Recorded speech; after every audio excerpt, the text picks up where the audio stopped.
In the kingdom of Xilan lies the city of Yulan, full of intrigue. Feng's residence became the arena for future great events. Young students exhaust themselves with training under strict supervision. One of the fighters, Feng Lei, does not hide his envy of the other. The guy is trying to turn the others against Feng Hao, whom he hates. He calls the hero trash, who disgraces the family with his position. The mentor suddenly appeared in a rage and interrupted their empty conversations. At this time, Feng Hao, the same guy despised by everyone, is taking a special bath. The hero knows what others don't know. These herbs don't work on him. In fact, his body absorbs the dark energy hidden in the brew. The old servant who prepared the bath does not even suspect the truth.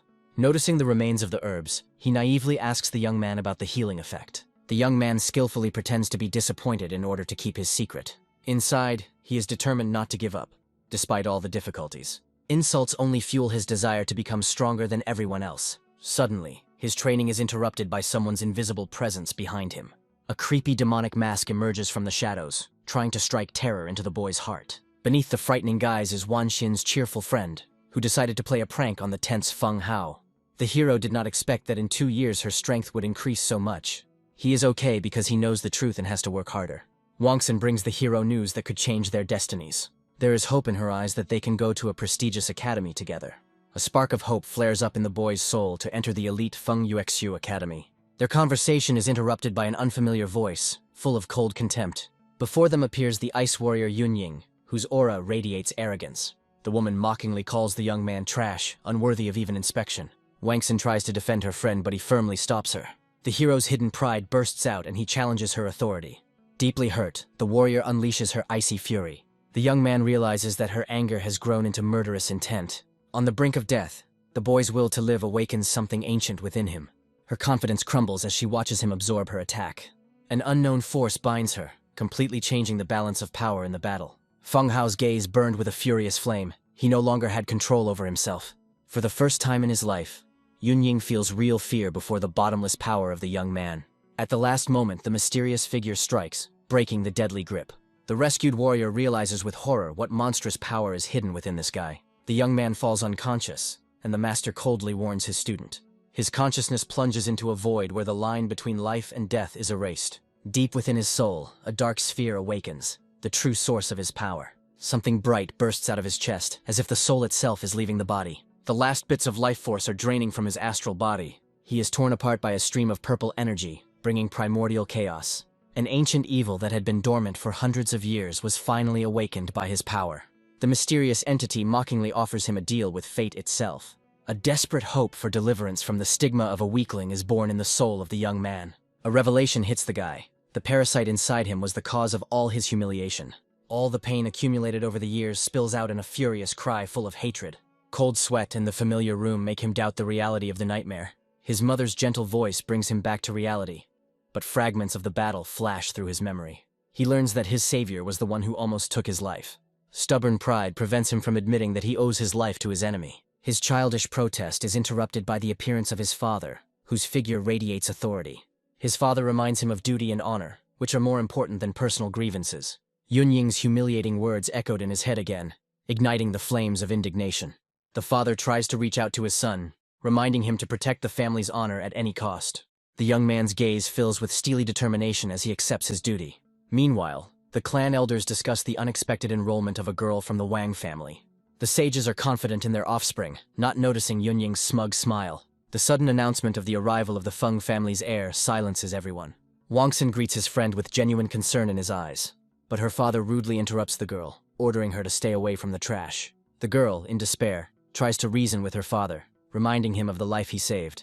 Elder Wang makes a veiled threat to the hero's father, demanding that he teach his son a lesson. His face is distorted with rage. He will not tolerate such a disgrace for his daughter. Yunying and Feng Hao's gazes meet, and an icy tension hangs in the air.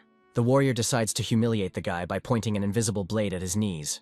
With an incredible effort of will, the young man withstands the blow, refusing to fall. The young man's father stands up for his son, demanding an answer for this vile and unfounded attack. Before he can finish speaking, the warrior's cruel blow falls upon him. Humiliated, Feng Chen falls to his knees under the mocking gaze of the arrogant woman. But even when defeated, the man does not bow his head, maintaining his honor. Her rage flares up again and she swings for the killing blow.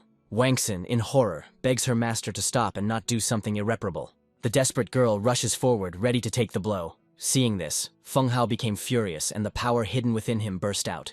Yunying is frozen in shock. Did he really learn to control that monster? The memory of his knightly power makes her hand tremble and stop her attack. She retreats, but her words are full of venom and a hidden threat for the future.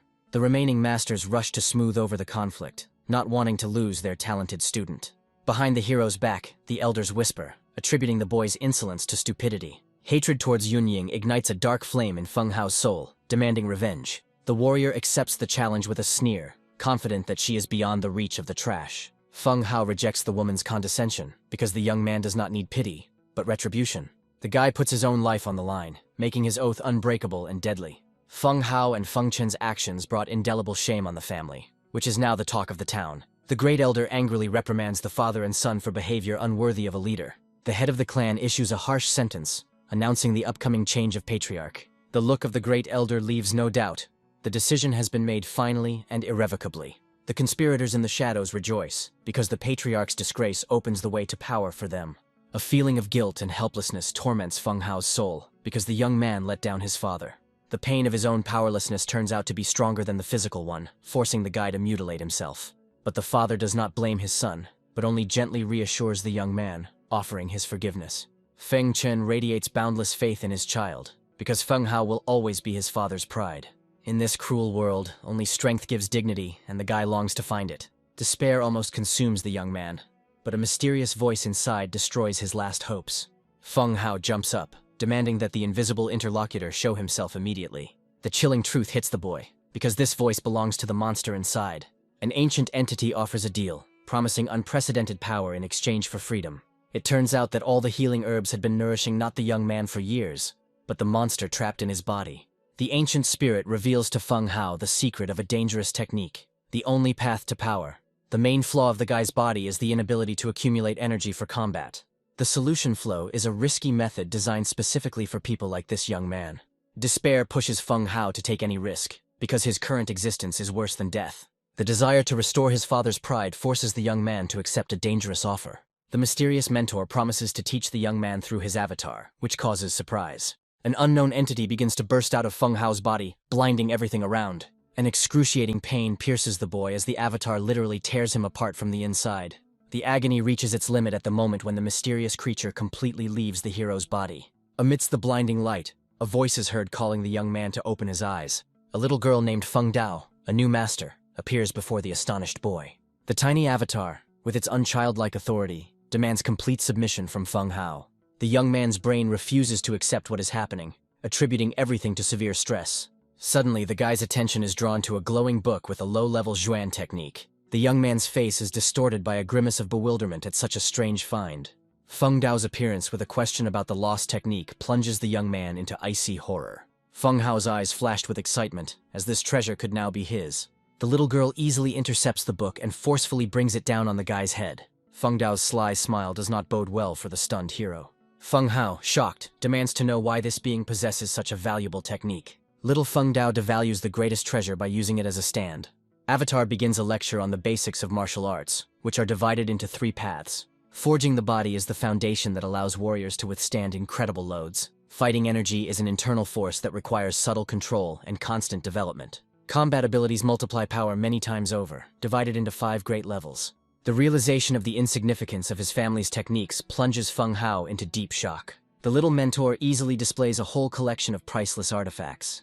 The shocked youth falls to the ground, begging to become a disciple and learn the master's true identity. Feng Dao jumps for joy like a child, which causes the hero even more bewilderment. The master sets a strict condition, demanding unquestioning obedience for 3 years. The young man is ready to start training immediately to change his destiny. The avatar warns of mortal danger, because without a strong body, the young man will simply be torn apart. Feng Hao humbly accepts the stern instructions, placing his complete trust in his teacher. Hard training using the old method does not bring results, leaving the guy weak. Envious students watch from afar, mocking the hero's futile efforts. The crowd continues to mock Feng Hao, calling the youth trash and a waste of time.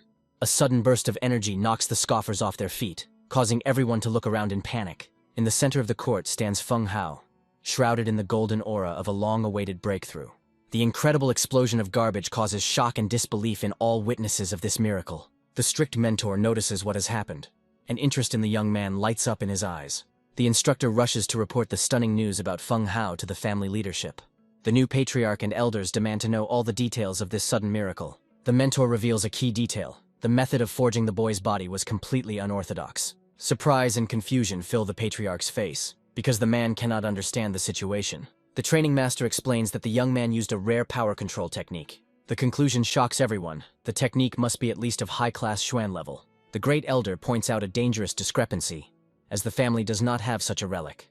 With full determination, the elders decide to personally investigate the source of this new power. From afar, Feng Chen wonders if some hidden master is guiding his beloved son. Feng Hao has been training tirelessly, his body now overflowing with unprecedented power. The other students can only watch in bewilderment, unable to accept the transformation of the former outcast. The great elder suspects a secret patron and decides to keep the young man under surveillance. Strict orders are given to keep this explosive news secret to avoid chaos. The father's heart swells with pride when Feng Chen sees his son finally begin his ascent. Alone under the stars, Feng Hao eagerly calls out to his little mentor. A sleepy Feng Dao materializes, clearly annoyed that her rest was so rudely interrupted. The young man explains the critical lack of his training. His physical endurance is too weak. The tiny master points out the obvious limits of the fragile body, and Feng Hao hopes for a clever solution. Feng Dao casually opens a new path to power by mentioning the legendary alchemists. The hero's face lights up with understanding, because such mythical figures have never been heard of in this remote city. Feng Dao reveals to the young man the secrets of a world where powerful alchemists and poison masters exist. The path of the alchemist requires possession of a rare pharmacopoeia and the consumption of a special elixir. Becoming a pill maker is a privilege reserved for great families, as the cost of training is prohibitive. Poison masters represent the dark side of the force, their art based on destruction and death. Anyone who dares to oppose these masters will meet their death from an invisible poison. The avatar speaks with disdain of the primitive knowledge of the current era, considering it backward. The little teacher casually tossed the divine pharmacopoeia to Feng Hao as if it were a useless thing. The ancient scroll radiates incredible power, causing the young man to tremble with awe. Hope flares up in the boy's soul, because this is a chance to become a legendary alchemist. Feng Hao's joy turns to anger when the student discovers only blank pages. Feng Dao explains that only those with a virtual combat body can read the scroll. To awaken the ancient writings, the avatar orders his apprentice to sprinkle the scroll with blood. With some trepidation, the young man decides to follow the strange but encouraging advice. A drop of blood causes a blinding flash of light, releasing the hidden power of the pharmacopoeia. The hero's consciousness is transferred to another dimension, filled with pillars of ancient knowledge. Feng Hao is delighted to see all the secret formulas and recipes for elixirs revealed to his mind. Now the young man only needs to think about the recipe for the knowledge to instantly appear in his head. The little master mercilessly cuts off his student's delight, calling this knowledge primitive. Inspired, Feng Hao asks his mentor for several elixirs to begin practicing alchemy. Feng Dao shatters the guy's dreams by declaring that all the elixirs are her personal snacks. Feng Dao looks at his new, clueless disciple with disdain. The little mentor gives Feng Hao a low-level recipe that will be quite sufficient. After the avatar disappears, the young man decides to go to the market for herbs tomorrow. The morning greets the hero with the noise and bustle of a busy city market. A modest sum of 50 gold pieces is all that the young man has. Feng Hao sheepishly tries to bargain for the ingredients needed for the elixir. The kind merchant gives a discount, taking pity on the thin and clearly malnourished guy. The arrogant company notices Feng Hao, mocking the young man's fallen status. A new opponent named Yang Kun sarcastically humiliates the hero, calling him the son of a collateral branch. A crowd of onlookers gathers around, betting on Yang Kun's inevitable victory. But Feng Hao strikes back, asking a sarcastic question about dog leashes. The brazen insult takes the bullies by surprise, as the hero compared them to a pack of dogs. Yang Kun's patience is running out, as his reputation as an arrogant student is at stake. Yang Kun's face contorts with rage as the insult hit home. The enraged enemy rushes into the attack, intending to destroy the insolent man. The astonished crowd sees Feng Hao easily dodge the fourth-level master's attack. Incredibly, Yang Kun finds himself on the ground, unable to believe he has been defeated by the third-level trash. The winner, with a grin, advises the loser to better study the basics of martial techniques. Behind Yang Kun's back, they whisper about pills, without which the bully would not have reached his level. Humiliated to the extreme, Yang Kun orders his gang to kill Feng Hao. A commanding voice interrupts the brewing carnage, striking terror into the hearts of the bandits. The hero's father, Feng Chen, appears to protect his son, but his gaze does not bode well. A frightened Yang Kun tries to smooth things over by fawning over the former patriarch. As he leaves, the defeated enemy casts a hate-filled glance at Feng Hao, vowing revenge. In Yang Kun's soul, a cunning plan is brewing to humiliate the hero in front of the entire city with the help of a powerful elixir. The young man realized with a smile that Feng Chen had been watching the fight from the very beginning. Genuine pride and joy for his son overwhelmed the father, who sees a great future in the young man. Under cover of night, Feng Hao once again summons his mysterious and capricious mentor. Feng Dao appears in a cloud of discontent, clearly irritated by the interruption of her rest. The guy enthusiastically announces that all the ingredients for the first elixir are ready to use. The sleepy avatar gives a shockingly simple instruction: just eat all the raw herbs. The young man stands frozen in bewilderment at the absurdity of such a primitive method. Overcoming his disgust, the hero forces himself to eat the bitter herbs, trusting the knowledge in his head. Feng Hao immerses himself in meditation, allowing the ancient knowledge of the pharmacopoeia to transform the raw ingredients. The young man's body is filled with a powerful flow of warm energy, giving an incredible feeling of strength. The grueling workout no longer seems like torture, because now the guy has an inexhaustible source of strength. Recovery that used to take half a day now happens in minutes, opening up new horizons. The miraculous pharmacopoeia allows the purified elixir to be stored directly in the body, making it a truly magical artifact. However, the hero faces a new problem. His modest savings are only enough for one day of training. A sudden inspiration gives Feng Hao a new idea, and the young man turns to his little mentor again. The little avatar curiously asks his student about the effect of the pharmacopoeia. The young man is absolutely delighted and showers his extraordinary master with compliments. Feng Dao's long nose reveals that the avatar understands the true purpose of this flattery. Feng Hao comes up with a brilliant idea to exchange priceless techniques for herbs. The little teacher, feigning displeasure, throws a few more scrolls at the young man. The hero falls into a stupor, realizing that he is holding several Xuan-level techniques in his hands at once. The anticipation of the coming turmoil in the city makes Feng Hao smile maliciously. Having changed his appearance, the young man heads to the auction house to sell the treasure at a profit. An attractive female employee greets a mysterious stranger in a cloak and mask. The hero silently hands over the scroll, unaware of the sensation this item will cause. The girl freezes in shock, because in front of her appears a legendary martial art of the Xuan level. The news of the treasure instantly spreads throughout the hall, causing incredible excitement. One of the visitors rushes to immediately inform his family about the rare find.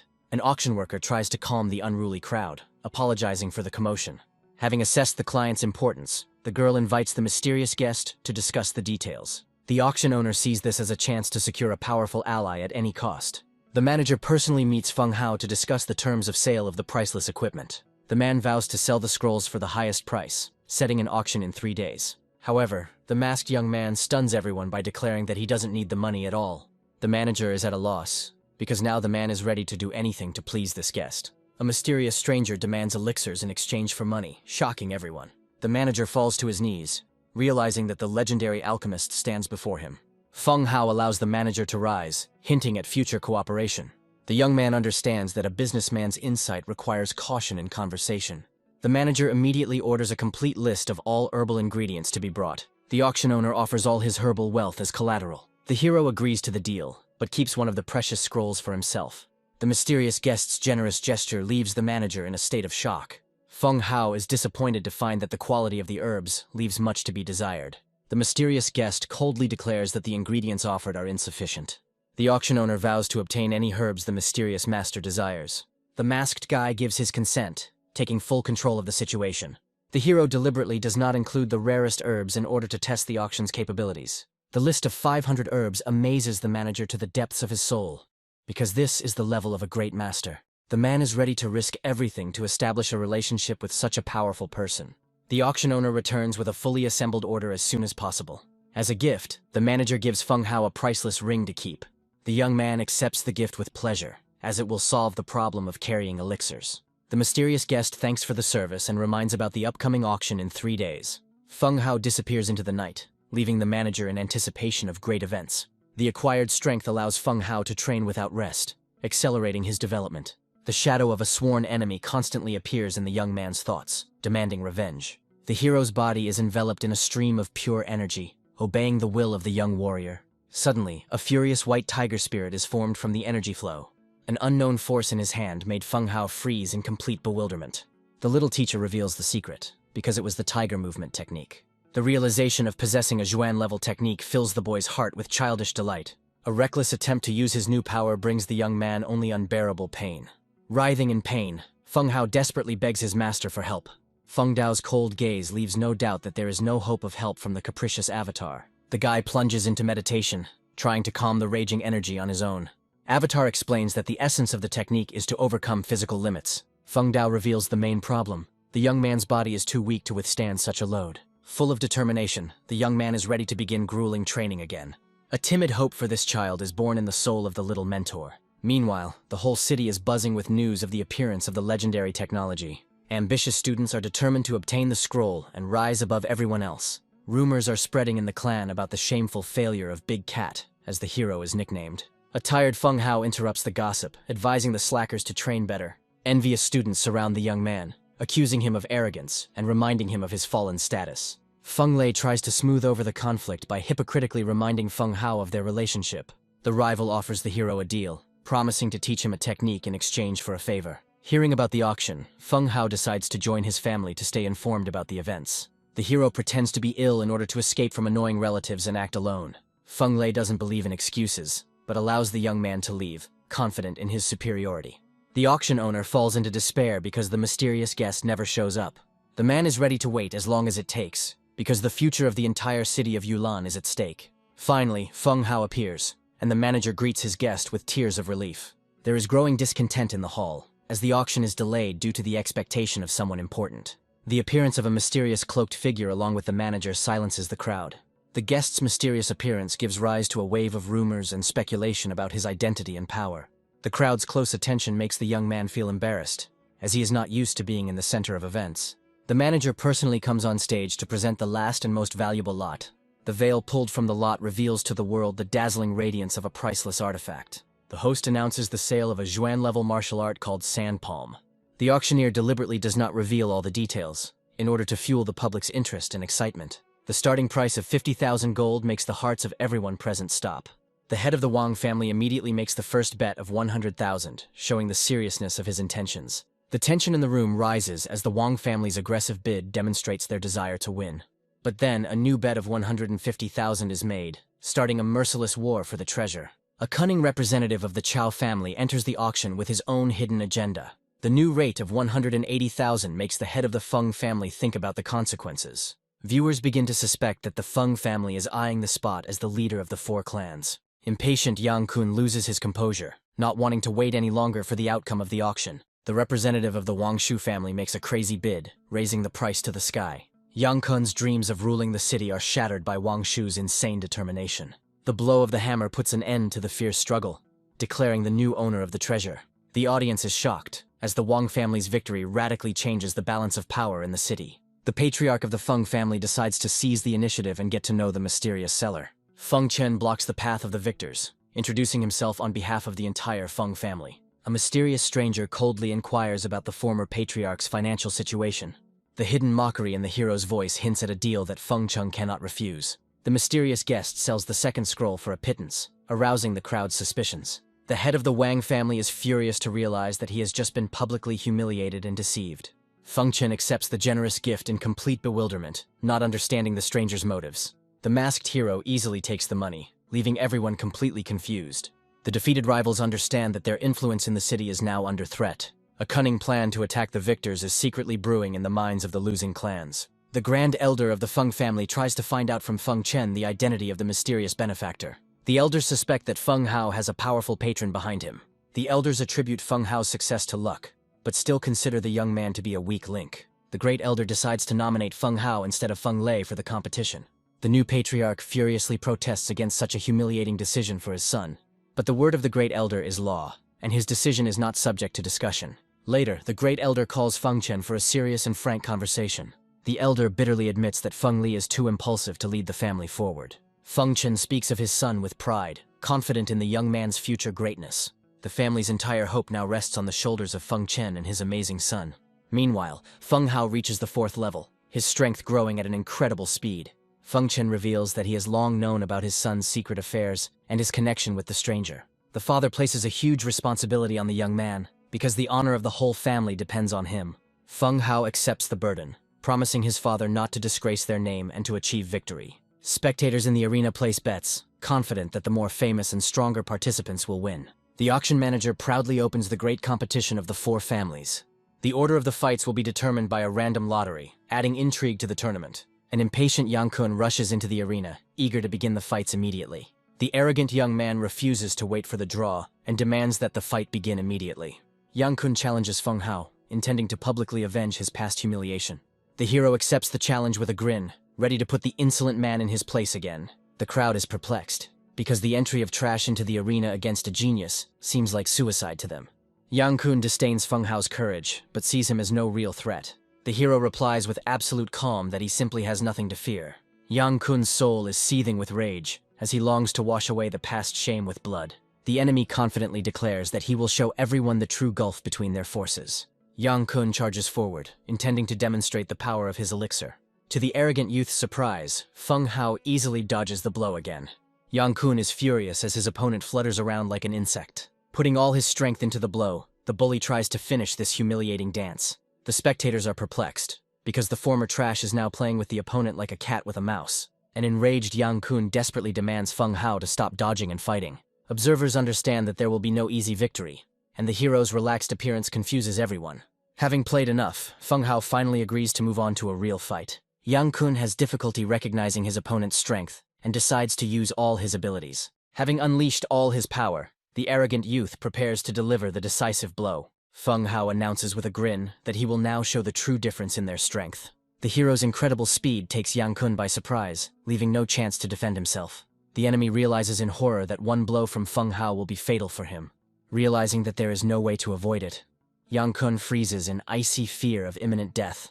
At the last moment, a dark flame flashed in Feng Hao's eyes, foreshadowing the end.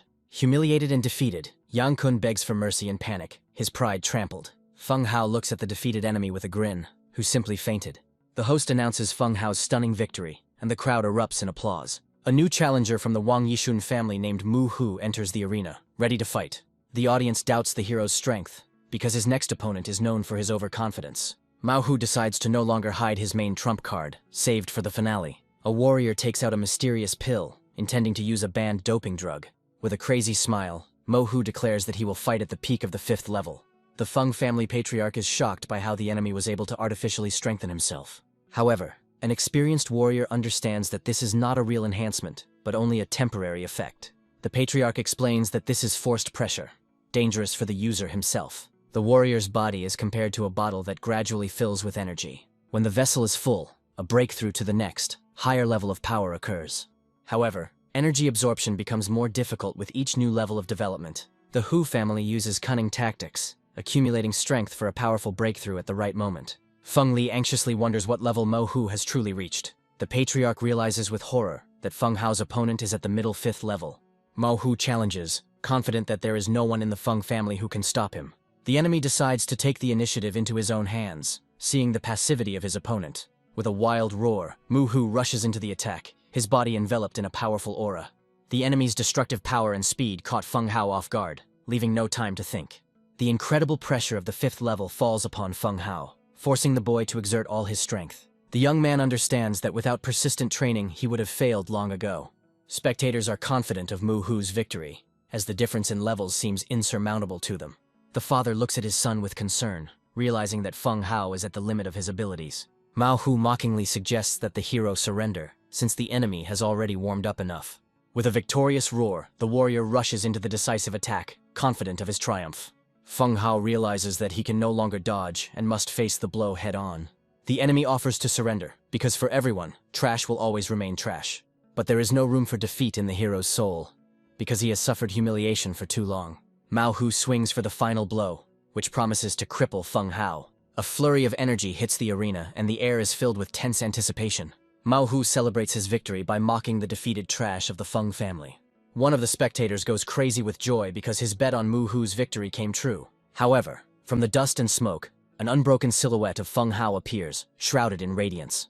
Mao Hu falls to his knees, unable to withstand the incredible pressure emanating from the hero. With a victorious roar, Feng Hao declares that he will hold out until the very end. The crowd, in shock, tries to understand how the defeated warrior was able to survive such a blow. The audience is struck by the guess that Feng Hao has been hiding his true 5th level all this time. Inside himself, the young man understands that he survived only thanks to the power of the divine pharmacopoeia.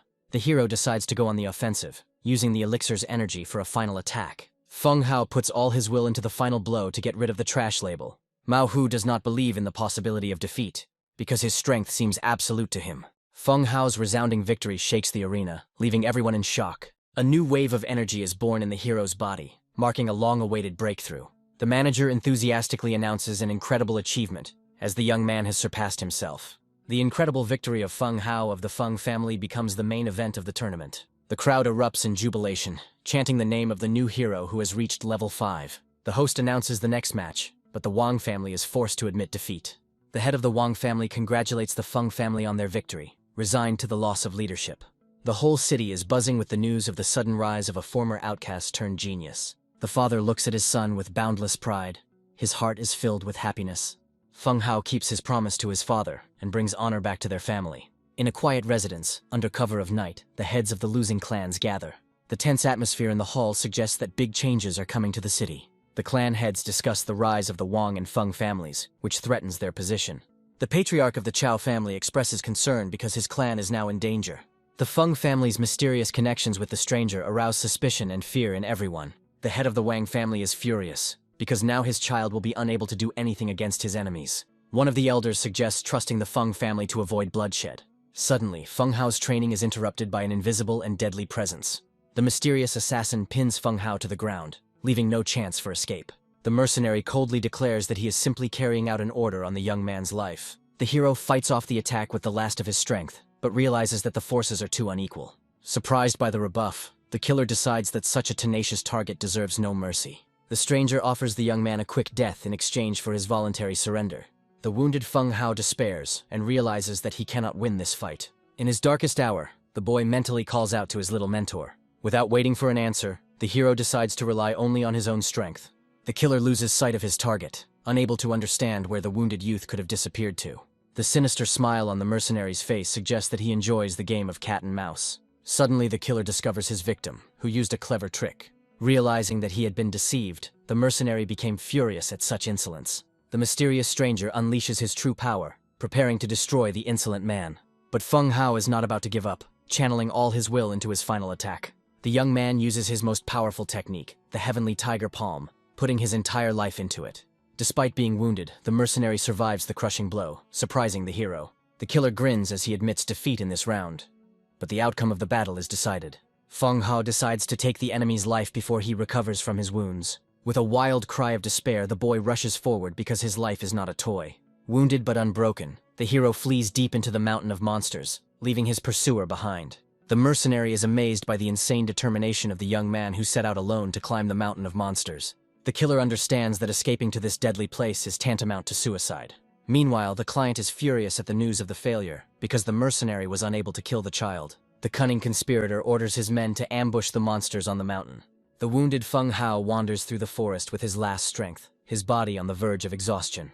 A powerful burst of energy throws back all the predators, saving the hero from certain death. The little teacher appears to help her careless student one last time. Waking up in the morning, Feng Hao is surprised to find that he is completely healed. The young man cannot understand who saved him because he was on the verge of death. The guy calls his master with hope, assuming that it was her doing. Feng Dao confirms the guess, but refuses to help with returning home. Avatar sets a strict condition. Feng Hao must survive this hell alone. The hero panics, because even experienced masters don't risk going that far. The master's merciless words that the young man will remain trash hit where it hurts most. Feng Dao reminds the student that without external pressure, it is impossible to become truly strong. A flame of determination flares up in the guy's soul, because his body is not a dead end. The little teacher reminds him of his vow to take revenge on Yunying and protect his family. With a new purpose in his heart, Feng Hao vows to conquer the monster mountain and become stronger. Meanwhile, the wounded mercenary reports what happened to his mysterious client. Suddenly, Feng Chen bursts into the room, his face distorted with rage at the scene he witnessed. The Feng family patriarch is furious and orders his warriors to burn the traitors to the ground. The heads of enemy clans greet the threat with derision, confident of their impunity. Feng Chen contemptuously calls the conspirators insects, unworthy of even conversation. With a cry, the former patriarch rushes into the attack, his body enveloped in an icy aura. A powerful blow shakes the residence, as Feng Chen intends to make the traitors pay. The head of the Chao family accepts the challenge, his body enveloped in a golden glow of power. The second conspirator also enters the fight, not wanting to allow the enemy to rule his house. The furious attacks collide, creating a blast wave that shakes everything around. Feng Chen struggles to hold back the onslaught of two opponents, realizing the difficulty of his situation. The The conspirators are surprised to realize that they underestimated the strength of the former patriarch of the Feng family. The head of the Feng family orders his people to obey the traitors to avoid bloodshed. However, the young warriors refuse to surrender and are ready to die defending the honor of their clan. A sudden and powerful pressure makes everyone freeze in fear of an unknown force. General Wu Yang, the guardian of the pavilion and the guardian of order in the city, appears on the scene. The general warns that the death of even one family could lead to a catastrophe for the entire city. A young warrior of the Feng family desperately begs the general for justice because they tried to kill his brother. The head of the Feng clan accuses the conspirators of attempting to assassinate his son, demanding justice. General Wu Yang interrupts the dispute, promising to personally assist in the search for the missing youth.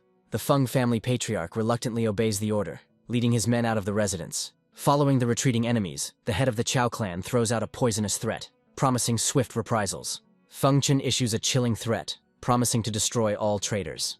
General Wu Yang looks at the conspirators with disdain, ready for the most decisive action. The hero immerses himself in meditation under an icy waterfall to remove all distractions. Every muscle in his body tenses, and his movements become precise and deadly. The little mentor gives valuable advice on how to reduce the strain on the body during combat. The avatar explains that only mortal danger can fully unlock hidden potential. Feng Dao sets his disciple a new, almost impossible task, hunting 6th-level beasts. Feng Hao is terrified, as this task seems like suicide to him. A fiery beast appears before the young man, its aura radiating primal fury and power. The hero panics, as his 5th level seems insignificant in the face of such a monster. The beast's powerful attack forces the boy to dodge, because he understands that he cannot withstand a direct blow. Feng Hao realizes that he cannot win with brute force, because the monster's attack range is enormous. The only chance of victory is cunning, and the young man begins to prepare his trap.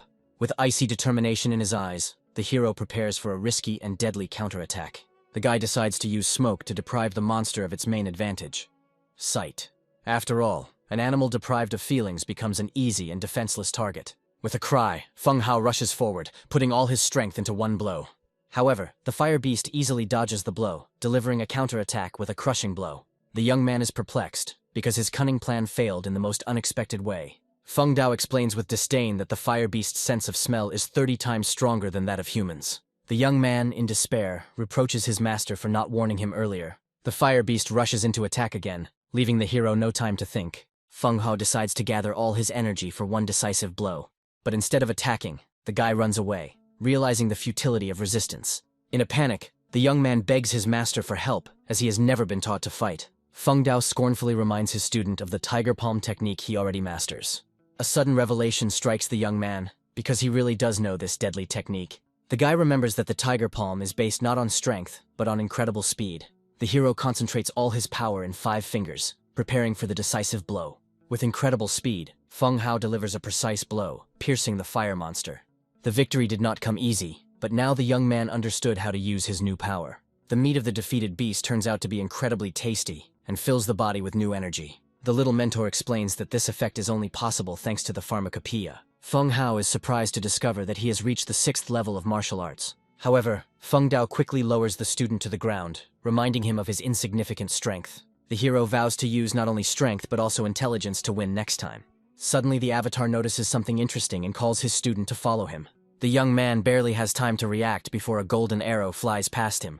The little teacher asks him anxiously if he senses the presence of a magical beast. Feng Hao senses a powerful aura and prepares to face a new, even more dangerous opponent. The young man concentrates, his mind creating a void to feel the energy around him. Suddenly, Feng Hao sensed a powerful source of spiritual energy hidden nearby.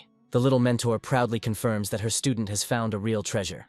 The hero is perplexed because in front of him is just ordinary-looking grass. The avatar confirms with an air of importance that this is the legendary spiritual plant. However, the treasure is guarded by 3 fiery beasts, ready to tear anyone to pieces. Feng Hao panicked and suggested retreating, as he was unable to cope with such security. Feng Dao reminds that such a rare plant appears only once every 100 years. With a heavy heart, the young man agrees to a risky adventure for the sake of the priceless herb. A simple but daring plan is brewing in the guy's head: just kill all 3 guards. The master reproachfully reminds the student of the need to use his brain, not brute force. Feng Hao's gaze changes, and the avatar notices how quickly her student is growing in stature. After much preparation, the young man is finally ready to carry out his cunning plan. With complete confidence in his abilities, the hero promises his master a real spectacle. Hiding in the grass, Feng Hao patiently waits for the perfect moment to attack. The monster's fireballs fly past because the animals are too sensitive to smell. Since the surprise attack failed, the guy decides to attack the monsters head-on. With incredible agility, the hero dodges fire attacks, defying the elements. The perfect moment for a counterattack arrives, and Feng Hao puts all his power into the strike. With a furious cry, the young man delivers a crushing blow, intending to end this once and for all. With a victorious roar, Feng Hao delivers a crushing blow, intending to end the fight. However, defeating one monster turns out to be too easy and arouses suspicion. The little mentor warns that even low-level beasts do not attack alone. The young man realizes with horror that he has fallen into a deadly trap, surrounded on all sides. 3 fiery beasts rush into the attack with fury, their eyes burning with hellish flames. Wounded and exhausted, Feng Hao realizes that working together as a group makes them invincible. The avatar warns that if this continues, the student will die on this mountain. With renewed determination in his eyes, the hero declares that this is also part of his cunning plan. With a shout, Feng Hao lures the monsters into a pre-prepared trap. The fire beasts fall roaring into a pit studded with sharp stakes, unable to escape. With a satisfied grin, the winner declares that this is only the beginning of his grand show. The guy is no longer going to run away, because now he is ready to show his true strength. The deadly dance begins, and the hero easily destroys the trapped monsters. With a wicked smile, Feng Hao offers the beast to submit and die at his hand. The little mentor watches in amazement as her student survives this hell. Wounded but unbroken, the hero proudly declares that all his medicines are almost gone. The avatar leads his student deep into the cave, where a real treasure awaits them. Inside the cave, Feng Hao discovers incredibly powerful spiritual herbs that emanate power. However, the plant is protected by a fire dragon, ready to incinerate anyone who dares to come close. Feng Dao reveals the secret, because this is the legendary fire dragon flower of the 2nd level. The young man falls into euphoria at the thought of the legendary royal elixir. However, the little teacher quickly brings the student down to earth, calling him a worthless person. Feng Dao orders the flower's roots to be dug up, reminding them that defeating the guards is just experience. Feng Hao begins excavations with disbelief, expecting to see something incredible. Under the roots of the flower, the hero discovers something that plunges him into a state of shock. A blinding light fills the cave, revealing a mysterious and powerful artifact to the world. Feng Dao reveals the secret, for this is the battle crystal, a second life for any warrior. The crystal is formed from the energy of heaven and earth, greatly increasing the power in the body. This artifact can significantly increase your chances of success when breaking through to a new level. With a new treasure in his hands, the young man is determined to continue his grueling training. 5 days later, the exhausted hero tracks down his latest target. With icy determination in his eyes, Feng Hao vows not to let his prey slip away. The guy corners the beast, creating the perfect opportunity to attack. However, the cunning monster jumps onto a tree at the last moment, avoiding the trap. Having miscalculated his strength, the hero falls off a cliff, his life hanging by a thread. Miraculously clinging to the rock, Feng Hao realizes with horror how close he was to death. But the monkey is not going to let go of its victim, intending to push the young man into the abyss. As he falls into the abyss, Feng Hao notices a mysterious blue stone emitting strange energy. At the last moment, the guy falls into the water, avoiding certain death at the bottom of the gorge. Suddenly, a beautiful stranger appears from the water, calling for help. The stranger angrily yells at Feng Hao, accusing the young man of indecent behavior. The embarrassed guy tries to justify himself, citing a recent blow and poor eyesight. The beauty burns with anger, threatening to gouge out the eyes of the impudent liar. Suddenly, pursuers appear on the scene, ready to deal with the girl. The criminals mock the wounded beauty, anticipating the pleasure of her body. Feng Hao sees the stranger struggling to her feet, her body covered in wounds. Fueled by rage, the girl screams, threatening to kill anyone who dares to come close. Warriors mock courage, knowing that its strength will soon be exhausted. The guy rushes to help the girl, realizing that the criminals will not leave her alive. In desperation, the girl uses her last trump card, releasing thunder energy. The criminals only laugh at the useless attack, as the girl's strength is clearly fading. Disdainfully discarding the unnecessary rubbish, they prepare to finish off their victim. One of the warriors declares that the girl is too beautiful to kill. The conspirators are preparing to offer the beauty an easy death, full of humiliation. Their dirty plans are interrupted by the voice of Feng Hao, who promises to punish the criminals. A plan is brewing in the young man's soul, because the stranger is ideal for one insidious trap. First of all, it is necessary to lure the criminals to a suitable place. The girl relies too much on the power of her whip, which is what Feng Hao will take advantage of. Throwing a stone with all his might, the young man distracts the villain's attention, and then runs away into the depths of the forest. The intrigued warriors rush in pursuit, not even suspecting what awaits them ahead. The girl rushes into the attack, intending to kill the 3 offenders with one blow. Suddenly, Feng Hao whispers in her ear, proposing a cunning plan to save her. The stranger is in shock, because she didn't even feel this strange guy approaching. The next moment, the hero grabs the girl, making her his hostage. The criminals are perplexed, unable to understand how the young man was able to neutralize the warriors so quickly. With a sly smile, Feng Hao declares that this beauty now belongs to him. The guy looks at the trio with disdain, calling them trash, incapable of handling one girl. The enraged leader orders his men to kill the insolent man who dared to humiliate them. The youth charges forward, using his tiger palm to distract them. As if on command, the girl releases her Venetian tiger palm. The unexpected water attack takes the criminals by surprise. They didn't expect such a turn of events. But this is not the end, because the beauty is preparing her most powerful and destructive attack. The warrior's body is enveloped in radiance. Her eyes burn with a furious flame. A barrage of lightning falls from the heavens to the earth, incinerating everything in its path. The criminals are burned alive, their bodies turning to ashes under the onslaught of the elements. However, the girl understands that her strength is only enough to hold off the enemies for a short time. Grabbing Feng Hao's hand, the stranger runs away, realizing that they cannot win. The surviving bandits look at the battlefield in bewilderment, not believing in their salvation. The heroes continue to run, but the girl realizes that they have lost their way. The wounded warrior realizes that if they continue to run, they will get completely lost. The young man reassures the girl, assuring her that getting lost on the mountain of monsters is not so scary. With a slight smile, Feng Hao says that on such a huge mountain, it won't be easy to find them. The stranger demands an answer as to why the guy saved her, suspecting selfish motives. The hero is outraged by such distrust, because he only wanted to help a girl in trouble. The embarrassed young man explains that he could not pass by while 3 men were harassing her. The girl understands that in front of her is not a simpleton, but a person with deep thoughts and principles. The beauty wonders why such an inexperienced warrior is wandering alone through the mountain of monsters. Feng Hao proudly states that he hunted monsters for training. The stranger is shocked, because only high-level and deadly creatures live in these places. The girl warns that such a crazy practice will rather kill him than make him stronger. The beauty offers the young man a faster and safer way to increase his strength. Feng Hao's eyes lit up with hope, as he was willing to do anything to become stronger. With a sly smile, the guy asks why the stranger wants to help him so much. Suddenly, the girl grabs the young man by the leg, declaring that this is gratitude for saving her. Feng Hao felt an unbearable pain pierce his body, as if he was burning alive. The warrior explains that each strike of her whip is charged with self-defense crystals.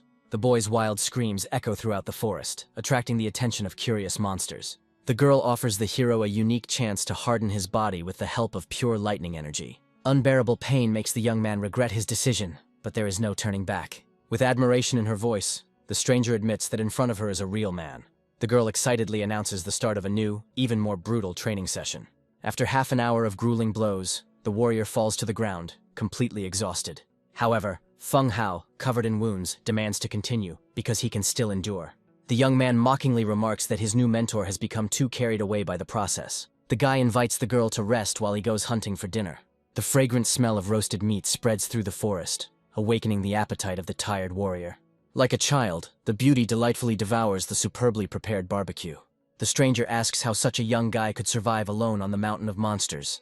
The girl is surprised to realize that she spent the whole day with this strange young man. The hero introduces himself under the fictitious name Hao Tian to hide his true identity. A happy smile lights up the face of the girl who introduces herself as Qin Yan. Feng Hao understands that his incredible resilience is due to the divine pharmacopoeia. Qin Yan predicts that with this speed of development, he will break through to the martial arts realm within 10 days. The news of such a quick breakthrough plunges the young man into a state of euphoria and shock. Suddenly, the boy remembers his mysterious teacher and his predictions. Qin Yan reveals her evil plan. She spent a lot of crystals to help him. The girl demands that Feng Hao become her servant in exchange for assistance. The warrior triples her strength, intending to help the young man make a breakthrough with one blow. With a scream, the boy prepares to take the full force of this crushing blow. Feng Hao's body was pierced by unbearable pain as a stream of pure energy poured into him. The power of the pharmacopoeia is fully revealed, filling Feng Hao's body with unprecedented strength. Qin Yan delivers a second, even more devastating blow, testing his student's resilience. The girl shouts at the young man to hold on until the end, because his future is at stake. The final, most powerful blow falls on Feng Hao, his body on the verge of destruction. The blast wave shakes the mountains, and the beauty breathes a sigh of relief, having completed her training. From the cloud of dust emerges a transformed hero, his body forged by lightning and filled with power. Feng Hao is surprised to realize that he has finally broken through to the legendary martial arts realm. Qin Yan looks with a smile at his student who was able to accomplish the impossible. Like a child, the girl rejoices at the guy's success, congratulating him on his transition to the warrior level. The new body feels incredibly light and responsive, giving a feeling of complete comfort. The young man decides to test his new strength by striking a nearby tree. With one blow, Feng Hao shatters the trunk into pieces. His power has increased many times over.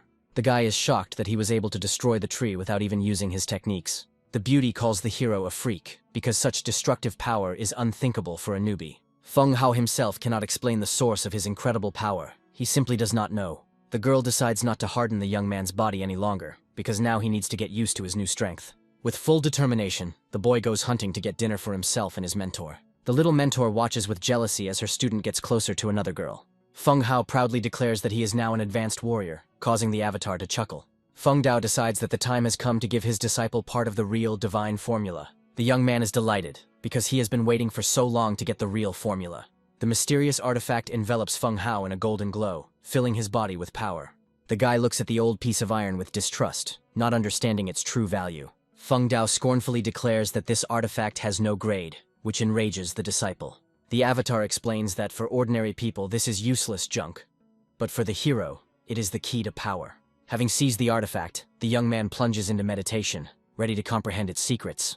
The little mentor orders the student to use the battle crystal to activate the formula. Feng Hao follows the instructions, crossing his legs and absorbing the crystal's energy. Part of the crystal's energy is infused into the formula piece, awakening its hidden power. A new section of the formula opens in the hero's mind, granting him unprecedented knowledge. The young man's astral body is immersed in a stream of pure energy, being reborn and becoming stronger.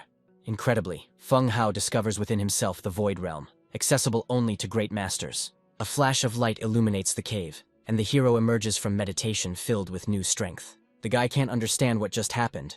His body feels completely different. Feng Dao explains that the combination of the formula and the abyss body accelerates progress many times over. However, now the young man will have to constantly search for battle crystals in order not to die. With a new purpose in his heart, Feng Hao vows to avenge all the humiliations of the past. The hero puts all his power into the blow, his fist becoming enveloped in the flames of the tiger.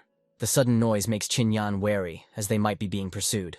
The girl is surprised to see Feng Hao training, completely absorbed in the process. Qin Yan is shocked by how much the young man has changed in just one night. An embarrassed Feng Hao apologizes for waking up his new acquaintance. The girl cannot believe that a breakthrough overnight is possible, because it contradicts all the laws. The beauty calls the young man a monster, unable to find any other explanation for his phenomenon.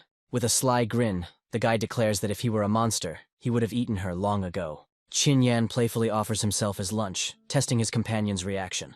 The girl decides that it's time to go in search of something tasty. The warrior throws Feng Hao her old clothes, which she wore while pretending to be a boy. The new outfit suits the young man perfectly, emphasizing his transformed figure. Qin Yan blushes shyly, amazed by the beauty and charm of her new acquaintance.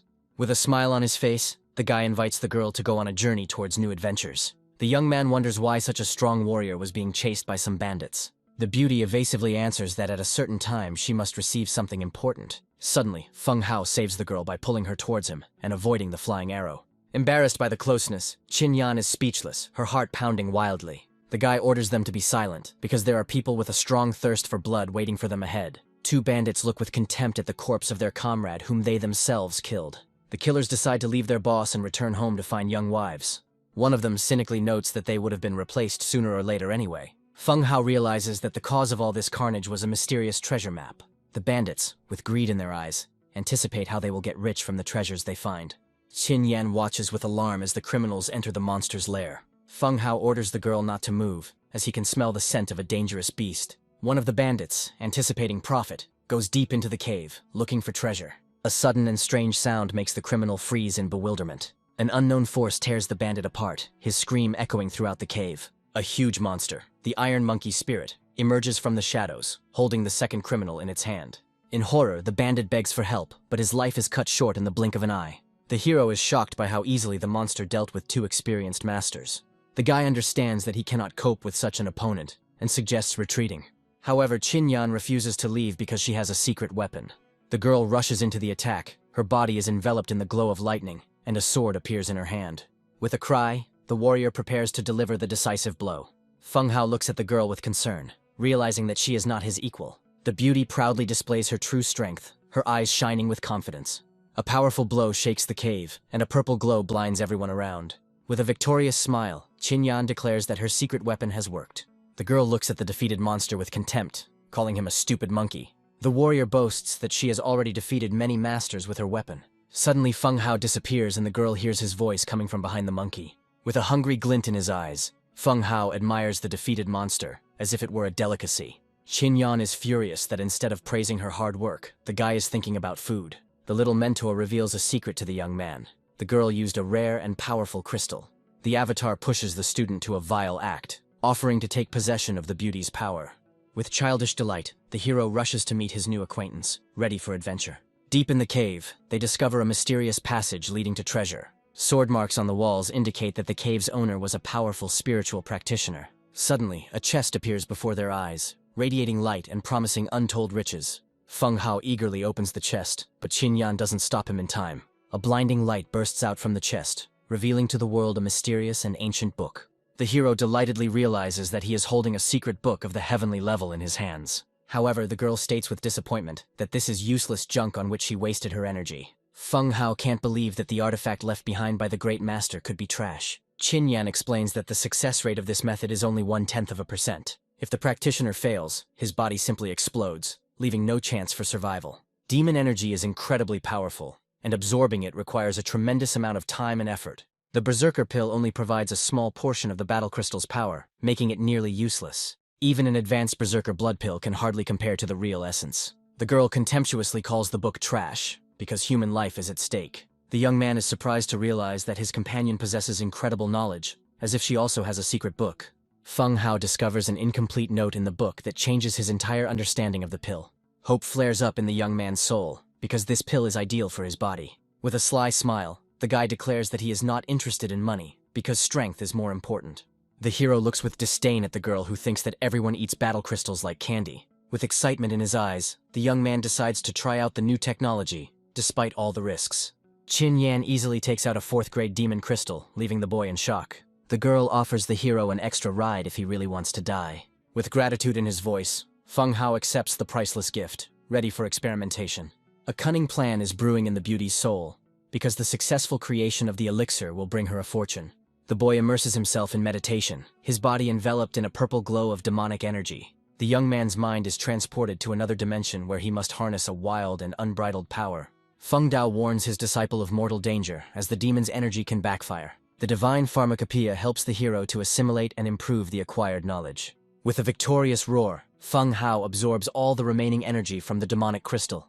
In the hands of the young man, a new shining tablet is born, the result of his incredible efforts. Qin Yan is shocked that the guy was able to create an elixir under such pressure. The girl is amazed to realize that in front of her is not just a pill, but the legendary Berserker Blood Pill. The warrior cannot believe that this child was able to do the impossible and break through to a new level. However, her joy is replaced by horror, because such a breakthrough seems simply unthinkable to her.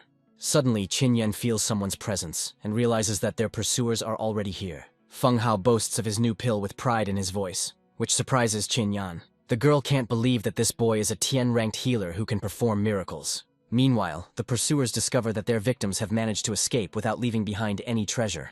One of the bandits orders everyone to be quiet because he smells blood. A horrific picture appears before the eyes of the criminals. The bodies of their comrades torn to pieces. The gang leader realizes that this is the work of a terrible monster, and orders everyone to be on guard. With a sly smile, the warrior orders his men to lure the monster out of the darkness. Qin Yan is in a panic because the mercenaries are already here, and Feng Hao is still in meditation. The girl understands that if the process is interrupted, all the young man's efforts will go to waste. In despair, the beauty does not know what to do, because she has found herself in a deadly trap. With icy determination in her eyes, the warrior decides to hold out until the very end. Qin Yan swears that if the boy survives, she will make him pay in full. The little mentor watches with approval as the girl defends her student. Despite the enemy's numerical superiority, the beauty decides to attack head-on. The girl uses Wu Jing's energy to kill her opponents one by one. A powerful stream of energy falls upon the bandits, leaving them no chance. One of the criminals mockingly remarks that his comrade is simply hallucinating. Concentrating all his will, Qin Yan delivers a crushing blow that requires minimal energy. The second bandit is torn apart, his scream echoing throughout the cave. Suddenly, a third criminal notices the heroes, and now their lives are in mortal danger.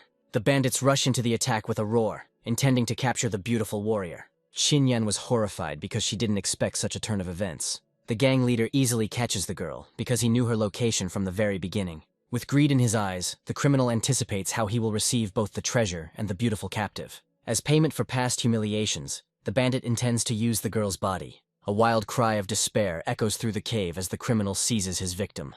In tears, Qinyan begs the boy to wake up, otherwise she will die here and now. Suddenly, the bandit's hand flies off, severed by an invisible blade. With fury in his eyes, the criminal turns around to see who dared to attack him. Feng Hao, shrouded in radiance, saves the girl, his gaze full of icy determination.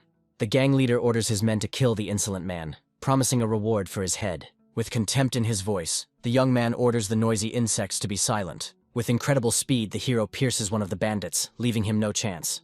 The deadly blade cuts off the head of the second criminal. His body falls to the ground. In a panic, the leader orders the guy to be killed, as he clearly took some kind of doping. Qinyan cries out in alarm, warning the hero of the danger threatening from all sides. Feng Hao finds himself surrounded, but his face shows no sign of fear. Like a whirlwind, the young man rushes through the crowd, his movements precise and deadly. Using Tiger Finger, the hero delivers a crushing blow, piercing the enemy through and through. The last bandit falls dead, his head severed from his body with one precise blow. After a grueling battle, Feng Hao falls unconscious, his body at its limit. Qinyan greets the awakened hero with a smile, offering him freshly cooked fish. The young man is confused, because he does not remember how he ended up at the fire and where his clothes went. The girl explains that she washed his clothes and offers to share dinner with her. The beauty reveals the reason for the fainting spell. The young man's body could not withstand the power of the blood pill. The burnt fish causes the girl to become furious, because she tried so hard for this ungrateful man. The warrior leans towards the guy, her eyes shining with curiosity and impatience. Embarrassed by the closeness, Feng Hao is speechless, his heart pounding wildly. Qinyan directly asks if he is the mysterious doctor. A whirlwind of thoughts rushes through the hero's head. He doesn't know how to answer this question. The girl understands that she was right, because this is the only way to explain his quick recovery. The beauty asks a new question, trying to reveal all the secrets of her mysterious companion. Feng Hao decides to reveal his real name, but keeps silent about his status as a doctor. The girl sadly admits that her real name is too difficult to remember. Qinyan suggests that she considers herself a rich lady, which causes the young man to mistrust her. The beauty reveals her true purpose. She is searching for the legendary Scarlet Lotus King. The news of the 1,000-year-old artifact leaves Feng Hao in a state of shock and amazement. The hero understands that before him is the king of medicine, who possesses the best medicines in the world. With a sly smile, the guy tries to beg the girl for a couple of Scarlet Lotus seeds. Qinyan pushes the impudent man away with contempt, ordering him to stay away from her. Qinyan offers the young man a deal, promising some seeds in exchange for his help. The girl reveals her true purpose. She came here for the 1,000-year-old medicine king. The beauty offers Feng Hao to become her personal pharmacist, promising rare herbs as a reward. In desperation, the guy agrees to the deal, because this is his only chance to become stronger. A happy Qinyan announces the deal, unaware of what the young man has gotten himself into. Embarrassed, Feng Hao tries to leave, but the girl reproachfully reminds him of his duties. Left alone, the hero turns to his mysterious master for advice. Feng Dao, with a sly smile, wonders if her disciple has already tasted the delights of immense power. The young man barely remembers the sensation of the breakthrough, but he only remembers an incredible feeling of power. With a sly grin, the guy realizes that he can use this power for his own purposes. The avatar explains that this item temporarily increases strength, but the boy's body is too weak. Feng Hao reads with delight the description of the scroll, which promises incredible enhancement. With renewed hope in his heart, the hero believes he can beat the crap out of his enemies. The boy thanks his teacher, promising to honor the Red Lotus of Lianzi later. 10 days later, the heroes set out to find the legendary Medicine King. At the top of the tree, Qinyan and Feng Hao are looking out for their target, but so far without success. The young man complains about the huge forest and his poor sense of smell, not knowing how to find the treasure. The girl orders him to just wait, because she has her own, more reliable method. A sudden earthquake shakes the mountain, and the beauty realizes that it is Yao Wang. With icy determination in his eyes, Qinyan declares that they only have one chance. Feng Hao is in a panic, as he doesn't know how to deal with such powerful enemies. Qinyan anxiously explains that even 10 masters will not be able to defeat these monsters. The heroes face real battle monsters, the Red Earth Dragon and the Fire Demon Tiger. The furious roar of the monsters shakes the mountains, their eyes burn with hellish fire. The girl understands why there is no exact map of these places. Monsters are constantly changing the landscape. The beauty hopefully asks if the young man can smell the Medicine King at such a distance. However, the strong smell of sulfur prevents Feng Hao from using his unique gift. The monsters are approaching with incredible speed, leaving the heroes no chance of escape. The guy picks up the girl in his arms, carrying her away from danger while the monsters are busy with each other. In despair, the young man realizes that they will not break through and decides to hide in a tree. The strong smell of sulfur makes the hero think about a volcanic zone nearby. A sudden realization hits Feng Hao. Qilian requires extreme temperatures to grow. It can't be that the legendary plant is located inside an active volcano. Now everything falls into place, the sharp smell of sulfur and the blocked breathing. The heroes decide to bypass the monsters through a forest teeming with low-level creatures. A terrible monster attacks them with a wild cry, but this is only the beginning. Feng Hao realizes that the monsters are growing in number, and they need to hurry. A blast wave of energy blows the creatures to pieces, giving the heroes a chance to escape. Finally, they reach the volcano's crater, where their main target awaits them. Qinyan hurries Feng Hao, because more and more hordes of monsters are gathering here. In the center of the magma, the heroes discover a stone platform on which the red lotus grows. Qinyan is desperate because the temperature below is too high to reach the flower. Feng Hao smirked and said that a little girl shouldn't take off her clothes for such a trifle. With complete confidence in his abilities, the young man prepares to descend into the mouth of the volcano alone. The hero activates his pharmacopoeia, using elements from the ring to create a protective barrier. The girl is shocked that the guy is going to use the pharmacopoeia to protect the body. There is no room for fear in the young man's soul, because such a chance only comes once in a lifetime. Feng Hao's body is shrouded in the glow of lightning, ready to challenge the elements. Qinyan is amazed to realize that the hero has been hiding his true abilities all this time. The boy realizes that the heat from the magma is not the main problem, because thunder arts are much more dangerous. With incredible speed, Feng Hao descends, surprising the girl with his agility. At the last moment, the hero grabs the legendary red lotus, fulfilling his mission. The little teacher orders her student to immediately place the flower into the spatial ring. Grabbing the artifact, the guy tries to pull it out, but the flower doesn't give in. The law of the volcano Reiki comes into force, and now it will not let go of its victim. Qinyan screamed in panic as the two huge monsters had already noticed them. The volcano begins to erupt, trying to destroy the impudent man who dared to steal its treasure. The side effects of using his powers are taking their toll, and the young man's body is at its limits. The wave of lava is approaching inexorably, and Feng Hao understands that he could die at any second. At the last moment, Qinyan throws his whip, saving the hero from certain death. Qinyan disdainfully declares that he will not let the young man go until he gets Qilian. The girl mockingly remarks that without her help, the guy would have had big problems. Suddenly, the earth shakes and two powerful monsters emerge from the fire. The fire demon tiger finds the heroes, and now they have nowhere to run. In despair, Feng Hao curses his fate. For this time, he has gone too far. The hero activates the blood demon pill, his body becoming enveloped in a red glow. Qinyan screams in horror, because such a transformation could kill her new acquaintance. Feng Dao watches his student with concern, realizing that his body cannot withstand such a strain. With a berserker's roar, Feng Hao takes the fight, his mind clouded by rage. Other monsters join the battle, attracted by the smell of blood and energy. Having grabbed the girl, the hero rushes into the thick of the battle, intending to break through. Like a battering ram, Feng Hao breaks through the crowd of monsters, carrying his companion in his arms. Qinyan warns with horror about the demon tiger that is coming from behind. At the last moment, the hero dodges the deadly attack, saving himself and the girl. An incredible blow throws the young man aside, his body pierced by unbearable pain. The beauty begs Feng Hao to deactivate his form, otherwise he will die of exhaustion. With the last of his strength, the guy returns to his normal state, his body covered in wounds. Waking up, the hero discovers that he is completely bandaged and cannot move. Qinyan happily greets the awakened youth, offering him food and water. The happy girl hugs her savior, not noticing that she is only making him feel worse. Qinyan, in a rage, slaps the young man in the face, calling him a dirty bastard. The girl asks in surprise how he manages to restore his body with ordinary monster meat. Feng Hao pretends not to know anything, continuing to eat his dinner with gusto. The hero explains that his physiology is different from that of ordinary people, and that monster meat affects him differently. The beauty looks at the guy with suspicion, demanding that he give her that very pill. The young man proudly displays the red lotus he has obtained, which delights the girl. A happy Qinyan celebrates her victory, because now she can prove her strength to her father.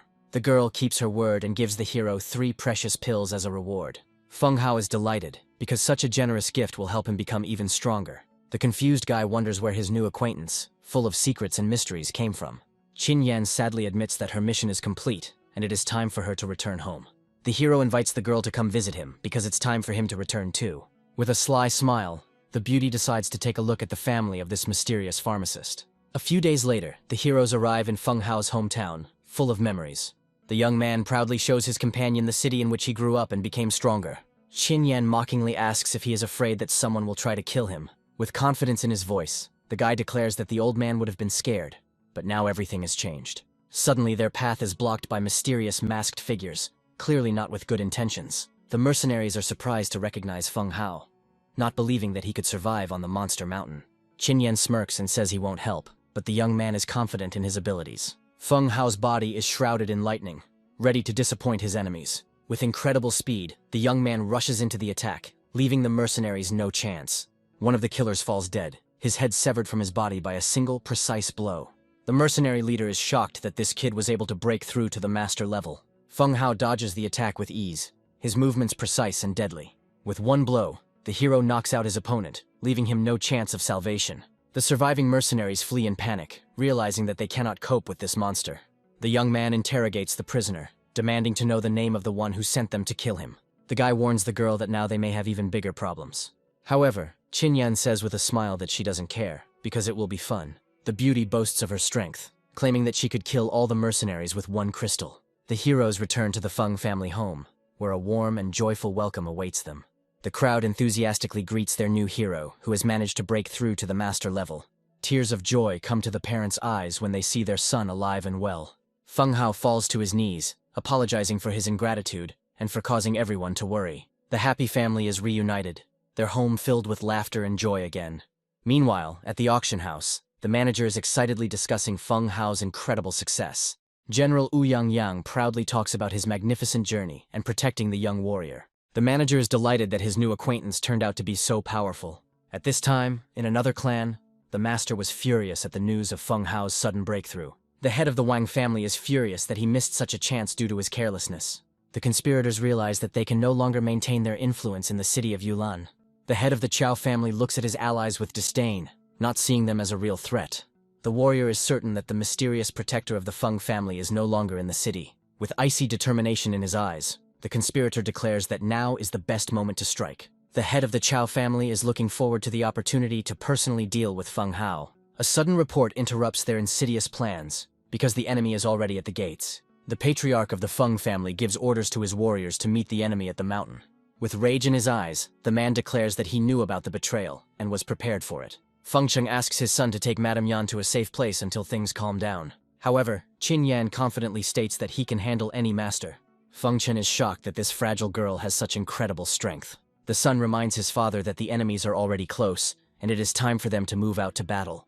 The head of the Feng family looks at the traitors with disdain, not hiding his anger. The conspirator mockingly reminds them that it was the Feng family who attacked them last time. Feng Chen is furious that the enemy dared to desecrate his family's name and come to war. The traitors rush to attack, intending to wipe the Feng family off the face of the earth. The warriors of the Feng family rush into battle with fury, ready to die defending their home. A bloody battle begins, swords ring out and the smell of death hangs in the air. Feng Chen puts all his power into the strike, his palm enveloped in a red glow. Feng Li looks at his opponent with disdain, offering to fight a master of his level. The head of the Chao family rushes to the aid of his ally, his eyes burning with rage. Qin Yan remarks with a grin that 2 masters against 1 is a real shame. The enraged conspirator shouts that this impudent red-haired girl is clearly looking for death. The girl's strength amazes the enemy, as it is comparable to the level of a true master. The patriarch of the Feng family is surprised to realize that Feng Hao is actually a pharmacist. The head of the Chao family orders his men to deal with Feng Hao at any cost. With a wild roar, the enemies rush into the attack, intending to finish off the hated youth. The hero's body is enveloped in a red glow. He is ready to meet the enemy face to face. With a cold smile, Feng Hao invites the next one, his gaze full of confidence. The head of the Chao family is furious and orders the wolf mercenaries to destroy the Feng family. Suddenly new enemies appear, and Feng Hao realizes that he underestimated them. Father panics and orders everyone to retreat, as 2 of them are at the level of great masters. With a mad smile, the conspirator apologizes to the Feng family for the upcoming massacre. The mercenary leader offers his men to kill everyone, promising a generous reward. The warrior rushes at Feng Chen, his eyes burning with bloodlust. The young man screams in horror as he sees his father in mortal danger. The mercenary looks at the defeated enemy with regret. His mission is almost accomplished. With a wild roar, the warrior declares that he can personally kill them all. At the last moment, the mercenary freezes in shock, his attack repelled by an unknown force. The mercenary is surprised to note the girl's rare light attribute, but doubts her skills. In desperation, Qin Yan calls Feng Hao for help, realizing that she cannot cope alone. The wounded father orders his son to help Mrs. Yan, assuring him that he will be fine. With icy determination in his eyes, the young man activates his pharmacopoeia, preparing for battle. The girl is shocked by the incredible restorative power emanating from the guy. With a fierce smile, the beauty declares that her enemies will pay for underestimating her. The warrior uses her secret weapon, Her body is enveloped in flames and lightning. With a wild cry, the mercenary falls to the ground, his body pierced by unbearable pain. In agony, the warrior begs his comrade to kill the impudent girl, promising to make him a leader. Grabbing his ally's head, the new leader smirks and declares that the position is his. The surviving mercenaries enthusiastically welcome their new, ruthless captain. With a sly smile, the warrior approaches the heads of the families, offering them a deal. Suddenly, Qinyan notices that the enemy is on the right and rushes to attack. However, it is too late, and the mercenary easily seizes the initiative. The warrior deals a crushing blow, intending to finish off the girl. At the last moment, Feng Hao shields the beauty with his body, taking the blow himself. The hero's body is pierced by unbearable pain, but he does not retreat, protecting his companion. Qinyan screams the name of his savior in horror, not believing what is happening. Bleeding, the young man can barely stand on his feet. His strength is running out. The mercenary is shocked that the guy was able to survive such a powerful point-blank blow. In tears, Qinyan begs Feng Hao not to die, as he has not yet kept his promise. The father looks at his wounded son in horror, his heart breaking with pain. The conspirator orders the mercenary to finish off Feng Hao in order to cause Feng Cheng unbearable pain. The wounded warriors understand that this is the end, because they cannot cope with such a powerful enemy. The girl grabs the weakened young man, trying to carry him away from the battlefield. Suddenly, a mysterious old man appears and easily stops the mercenaries' attack. Everyone was shocked that there was another fighter of the level of great masters here. The old servant bows respectfully before his mistress, apologizing for being late. In a rage, Qinyan orders his protector to kill everyone who dared to attack them.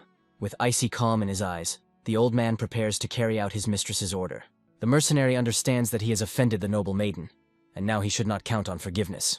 With a wild roar, the warrior rushes into the attack, intending to show everything he is capable of. The traitors panic and shout that the captain has gone berserk, and will now kill everyone around him. Like a whirlwind, the mercenary rushes through the crowd, his blows bringing death and destruction. However, the old man easily repels the attack, his eyes burning with a red flame. With one blow, the defender knocks out his opponent, leaving him no chance. The conspirators realize in horror that the difference in their skills is simply colossal. The traitors flee in panic but are met with a deadly blow. A barrage of lightning falls from the heavens to the earth, incinerating all enemies in its path. The only survivor looks in horror at the battlefield strewn with the corpses of his comrades. The old servant reassures his mistress, assuring her that the boy's life is not in danger. The hero sleeps peacefully on the girl's lap, his face illuminated by the rays of the morning sun. Qinyan bids farewell to Feng Hao's father, handing him 2 precious crystals. Feng Chen is shocked by the guard's strength and is worried about his son's connection to this mysterious family. The Feng family patriarch orders his warriors to finally destroy the remnants of the enemy clans. The Feng family gets all their property back, and the wolf mercenary clan mysteriously disappears. After this battle, the Feng family is reborn from the fire, stronger than ever. Feng Hao wakes up in his bed, his body still aching from the grueling battle. The parents greet their son with joy, begging him not to overexert himself. With a sly smile, the young man asks to bring him fresh herbs, citing hunger. The parents are perplexed, not understanding why their son needed raw herbs. The mother tenderly feeds her child, unaware of his true intentions. The guy's body is enveloped in a green glow. He uses the pharmacopoeia for healing. The father is shocked to discover that his son is actually a powerful pharmacist. With the arrival of the pharmacist, the Feng family strengthens its influence in the city, and peace reigns. However, Feng Hao cannot relax because he constantly has to buy expensive medicines. The little teacher is furious that her student, a Zhuan-level pharmacist, is complaining about not having enough money. The avatar scornfully declares that her student is a disgrace to all master apothecaries. Feng Dao reproachfully reminds the young man that he values secret books no more than ordinary cabbage. With resentment in his voice, the hero declares that if the master does not want to help, then there is no need. The whole city is buzzing with rumors about young Master Feng, who turned out to be a powerful pharmacist. The hero heads to the auction house to obtain the highest quality spiritual medicines. 2 beautiful girls meet a young man, ready to fulfill his every wish. The employee, with a smile, invites Master Feng into a special room for important guests. The auction manager personally greets the hero, promising speedy delivery of the order. Feng Hao, with an air of importance, demands that the medicines be of the highest quality. With a sly smile, the young man receives a whole box of precious spiritual medicines as a gift. With delight in his eyes, the guy understands that this will be more than enough for his training. The manager explains that this is not just a gift, but an investment in a future relationship. The man is confident that investing in a pharmacist of Xuan's caliber is the best investment of all time. Feng Hao understands that without this new method of cultivation, he would have remained in the dark. In this cruel world, without the necessary strength, you can lose everything, starting with your honor. With renewed determination in his heart, the hero vows to reach the very top. It's time to take a little walk and visit your old friends. With icy determination in his eyes, the young man throws the dart, sending his message. A note appears on the wall of the city of Qian, calling on enemies to expect a quick reckoning. Feng Hao is surprised to see so many trading caravans gathered in such a small town. The guy understands that the locals have long been accustomed to such an influx of traders. The 100 Thieves domain proves to be the only way to enter the city. Rumor has it that hundreds of gangs of bandits, hungry for profit, have settled in this area. Poorly protected caravans meet a tragic end at the hands of ruthless bandits. A wild cry of horror echoes across the battlefield as the mercenaries deal with their next victim. Feng Hao understands that traveling through the 100 Thieves domain alone is too risky. Suddenly, the young man notices an advertisement for recruitment into the Yellow Wind group, and hope lights up in his eyes. The group's leader announces the recruitment of hundreds of new members to carry out a large order. The crowd erupts in delight at the generous offer of 1,000 gold coins. The hero decides to enlist, as this is his only chance to safely cross the dangerous lands. However, the recruiter contemptuously pushes the young man away, not wanting to take weaklings into the group. The man, with an important air, asks if there are any others willing to try their luck. The crowd retreats in fear, realizing that the selection criteria are too high for them. With icy determination in his eyes, Feng Hao declares that he wants to try his hand. The recruiter and the crowd look at the young man with mockery, not believing in his abilities. The guy asks with a grin why everyone is so sure of his failure, since he didn't even try. The man offers a deal. If the hero can withstand 3 blows, he will be accepted into the group. With a cheeky smile, Feng Hao suggests increasing the number of strikes to 10. Hiding his laughter, the recruiter hopes that this impudent boy will at least not cry. With a berserker roar, the man charges, putting all his might into the blow. However, the young man does not even move, which causes surprise and bewilderment in the enemy. The hero deflects the blow with incredible strength, his body becoming enveloped in a glow. The recruiter is shocked that this boy possesses such enormous and unbridled strength. The captain announces with a smile that the younger brother has successfully passed the test and has been enrolled in the group. The man notes with surprise that this boy is clearly not as simple as he seems at first glance. The butler assures his master that 100 skilled warriors can easily cope with any threat. Feng Hao looks at the caravan with suspicion, realizing that this is a very unusual expedition. Thanks to the spatial ring, the young man can store animal meat, preserving its freshness. Suddenly, a little girl appears from behind the guy, which greatly frightens him. The happy little girl introduces herself as Fei Er, her eyes shining with childish innocence. The girl eats the fried meat her new brother cooked with gusto. With concern in her voice, the little girl hands the hero a handkerchief so that he can wipe his dirty face. Suddenly, the butler appears, anxiously searching for his young mistress, Fei Er. The old man is terrified that his mistress could be in danger by taking food from a stranger. Feng Hao stands up for the girl, claiming that he was the one who invited her to have barbecue. With a grin, the young man introduces himself as a temporary member of the Yellow Wind mercenaries. The butler looks at the boy suspiciously, promising to check his name on the captain's list. As the old man leads his mistress away, he hears the girl assuring him that her brother is not a bad person at all. The hero understands that all these security guards were hired not to protect the cargo, but for the sake of one little girl. 3 days later, at sunset, Fei Er invites her grandfather to have dinner with them. The old man shyly refuses, but the girl insists, handing him a piece of meat. Suddenly, the butler freezes in shock, his eyes widening in surprise. With delight in her voice, the little girl declares that her brother's meat smells very tasty. The butler gratefully accepts the treat, unaware of its true power. The old man orders Feng Hao to protect his mistress while he deals with the enemies. Suddenly, the butler notices the poisoned warriors, realizing that there is a traitor among their ranks. With icy determination in his eyes, the man sets off on reconnaissance, leaving the children alone. The hero realizes with relief that the poison is not too strong, and he will be able to remove it. Captain Huan Man is furious that his loyal comrade has turned traitor. With a grin, the warrior declares that receiving money for work is quite natural. The traitor swings his sword to finish off his former captain. The warrior strikes the killing blow, his eyes burning with bloodlust. Suddenly, the blade stops a millimeter from its target, reflected by an invisible force. The butler interrogates the prisoner, demanding to know the name of the one who sent them to kill the mistress. With a sly smile, the traitor runs away, but is struck by a crushing blow. Fei Er anxiously stops her protector, not wanting any more bloodshed. The captain bitterly realizes that his death is worthless, but he has let his mistress down. Feng Hao confidently declares that he can cure this deadly poison.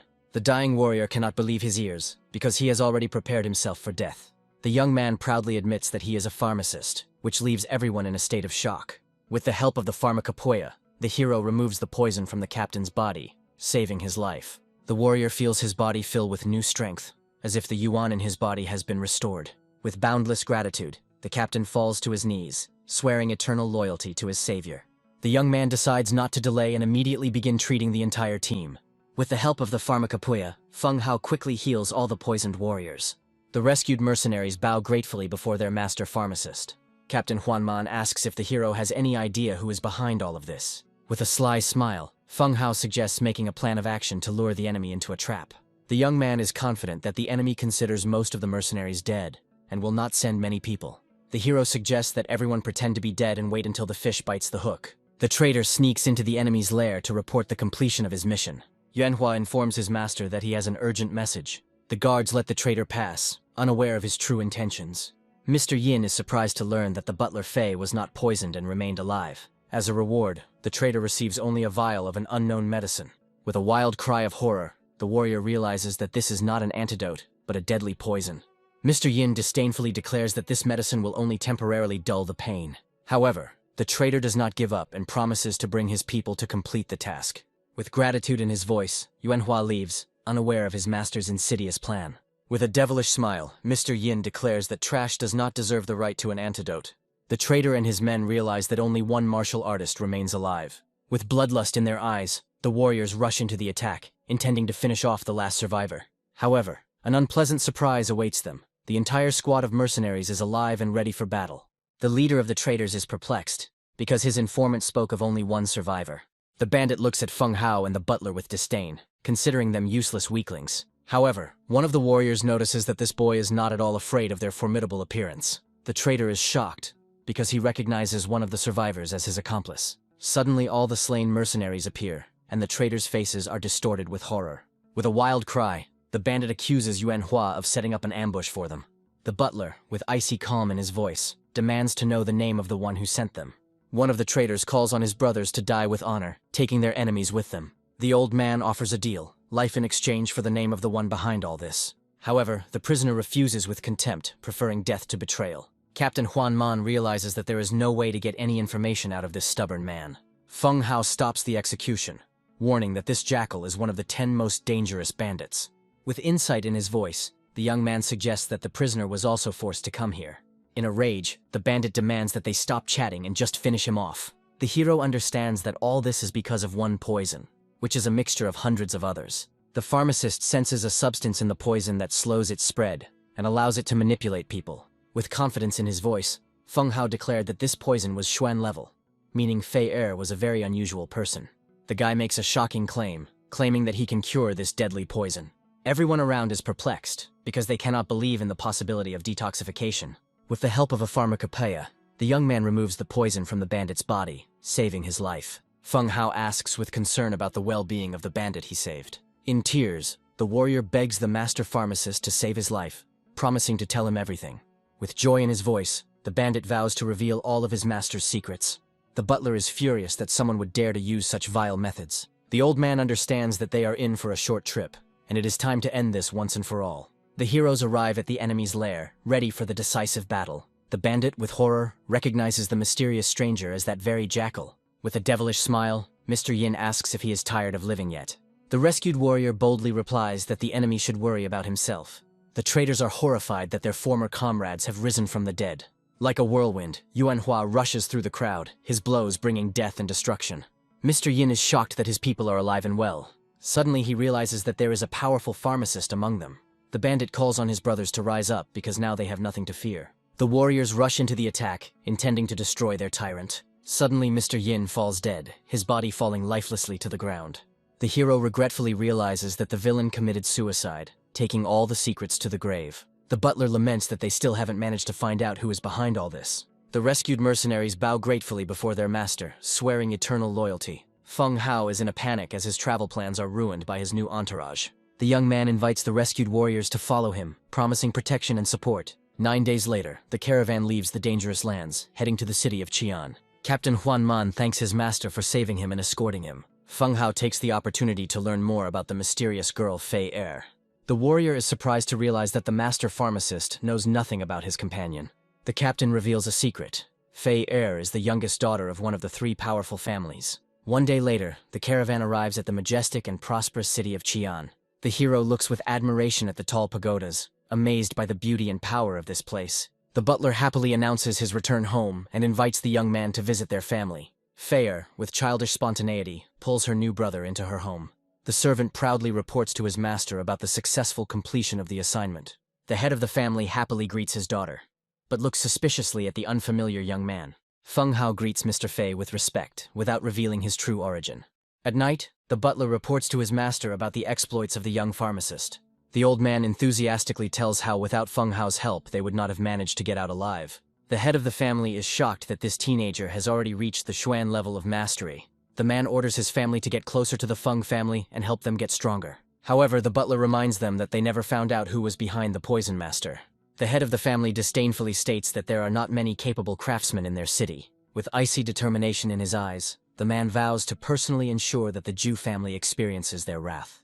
The messenger is surprised to learn that the Fei family has hired a powerful pharmacist. A mysterious stranger orders his subordinate to pit two families against each other. As a reward for successfully completing the mission, the messenger promises access to the sacred temple. With a devilish smile, the conspirator anticipates how he will receive unprecedented strength and power. Meanwhile, Feng Hao recalls his humiliation and vows to destroy his enemy. With icy determination in his eyes, the young man puts his life on the line, promising to commit suicide if he fails. The 3-year agreement becomes an incentive for the hero to constantly improve himself. The guy understands that he can't waste any more time because his honor is at stake. The young man realizes that his martial art is unstable and requires constant control. Without the proper level of Yang Jue, the art of emptiness can lead to a complete loss of control over energy. The hero decides that he needs to obtain a battle crystal to speed up his development. Feng Hao goes to the Pharmacists Guild to obtain official qualifications. The strong medicinal aroma refreshes and invigorates, filling the lungs with healing power. With confidence in his voice, the young man declares that he wants to become a pharmacist. The examiner looks at the brat with disdain, not believing in his abilities. Feng Hao calmly declares that he wants to take the test for the high-ranking yellow stage. With a grin in his voice, the old man agrees, ready to laugh at the impudent man's failure. The examiner asks the young man to show his hands to test his abilities. The old man goes into shock when he touches the hero's hand, his eyes widening in surprise. With respect in his voice, the man declares that this young man has surpassed the old man Xian himself. Feng Hao was shocked to see the elder of the Pharmacists Guild standing in front of him. With delight in his voice, the young man realizes that he has successfully passed the test to become a high-ranking pharmacist. The examiner, with tears in his eyes, confirms that the young man has indeed passed the yellow stage. As a gift, the hero receives 300 tinctures of spiritual medicine and a pharmacist's robe. Butler Fei gives the young man another gift, much to his surprise. With a slight smile, the old man gives Feng Hao 3 precious battle crystals. The wise butler talks about the upcoming competition for the place of the main family of the city. The winner will receive 1 battle crystal and power over a 30,000-strong army. The old man asks the young man to help their family in the upcoming competition in exchange for crystals. With a sly smile, Feng Hao agrees to the deal, because he is exactly the one who lacks these artifacts. The butler breathes a sigh of relief, because now they have a chance to defeat the Chu family. The old man reveals a secret. It was the Zhu family who hired the poison master on the last expedition. The hero eagerly awaits the start of the battle for dominance that is about to begin. The butler announces that the main competition will take place tomorrow. The next day, the heroes arrive at the arena, where all the strongest warriors will gather. The one who reaches the main family's banner first will be declared the winner. The young man understands that victory will require not only strength, but also tremendous speed. The hero realizes that the rank of a pharmacist can decide the outcome of the entire competition. With confidence in his voice, the butler declares that with his friend Feng Hao, the position of the main family will be theirs. However, the young man remarks with a grin that without the 3 battle crystals, he would never have gotten involved in these intrigues. The head of the Zhu family looks at Fei Wenza with disdain, not believing that there is not a single pharmacist in his family. The butler introduces his opponent, the current head of the Zhu family, Zhu Lei. Feng Hao looks suspiciously at the girl standing next to Zhu Lei, realizing that she is the head pharmacist. With a hypocritical smile, Zhu Lei declares that he is honored to accept help from Feng Hao's younger brother. The head of the Zhu family offers the young man to become their friend, promising to pay him twice as much as the Fei family. Zhu Lei's father advises him not to make loud statements and offers him 6 battle crystals. The news of the 6 battle crystals leaves Zhu Lei in a state of shock and amazement. Feng Hao remarks with a grin that the Fei family is so desperate that they are willing to give 3 crystals to a teenager. With a crazy smile, Zhu Lei declares that he is ready to give up 6 battle crystals for victory. The head of the Zhu family understands that 6 crystals are the price of 2 terms in the position of the main family. With gratitude in his voice, Feng Hao accepts Mr. Zhu's generous offer. However, the young man regretfully refuses, because he has already signed an agreement with the Fei family. Zhu Lei's face twists into a grimace of rage, but he is forced to accept the refusal. With a mocking voice, Julei states that the position of the main family does not belong to them anyway. Suddenly, Yu Man, the commander-in-chief of the Chiang City troops, appears in the arena. Feng Hao is surprised to realize that the Yun family is also involved in this power struggle. The commander-in-chief happily announces the start of the battle for the position of the city's main family. A huge crocodile is released into the arena with a roar, ready to tear anyone to pieces. Yu Man starts the deadly competition. With a furious roar, the warriors rush into battle, their eyes burning with a thirst for victory. With a wild roar, the monsters rush into the attack, tearing the inexperienced warriors to pieces. The young man understands that the team without a pharmacist would be swept away in the first minute. The hero looks with disdain at the weaklings who won't even be able to get close to the banner. The Tzu family is confident of their victory, because they have a yellow stage pharmacist on their team. However, Feng Hao smirks and declares that their opponent is him, and he is not that simple. The young man rushes into the thick of the battle. Like a battering ram, the hero breaks through the crowd of monsters, clearing the way for his team. Feng Hao asks his comrade to take over for him while he recovers. The guy's body is enveloped in a red glow. He is ready for a new, even more destructive attack. With a berserker roar, the youth unleashes Lightning Thunder Fist, destroying everything in his path. Like a whirlwind, the hero sweeps across the battlefield, his blows bringing death and destruction. A wave of energy blows the monsters to pieces, leaving only chaos and destruction in its wake. Feng Hao leads his team to victory. The head of the Zhu family is furious that his family lost because of some arrogant teenager. Applause comes from the stands, because such a wonderful work deserves admiration. Jolei can't believe that the Fei family was able to find such a monster. The commander-in-chief asks with interest about the origins of this mysterious youth. The head of the Fei family proudly declares that this young man is a friend of their family. Yu Man looks at Feng Hao suspiciously, not believing that he is also a pharmacist. However, Mr. Fei refuses to reveal all the secrets, keeping the information confidential. The loud announcement of the Fei family's victory shakes the arena. A new day brings with it peace and new decisions. Master Feng Hao's gratitude knows no bounds, but Fei's path has already been determined. Fei says goodbye to her family, leaving behind warm memories. Little Fei silently accepts his departure. Respect and rumors follow Fei through the city streets. Returning to Demonic Beast Mountain awakens determination. The precious crystal contains an unknown power. Nightly meditation by the fire prepares the body for the coming breakthrough. The process gets out of control, filling the body with wild energy. Fei's gaze is full of shock and the realization of failure. The lack of crystals forces Fei to take a risky step. The last hope lies in the remaining 2 crystals. The energy of the crystals becomes unstable and threatens to disappear.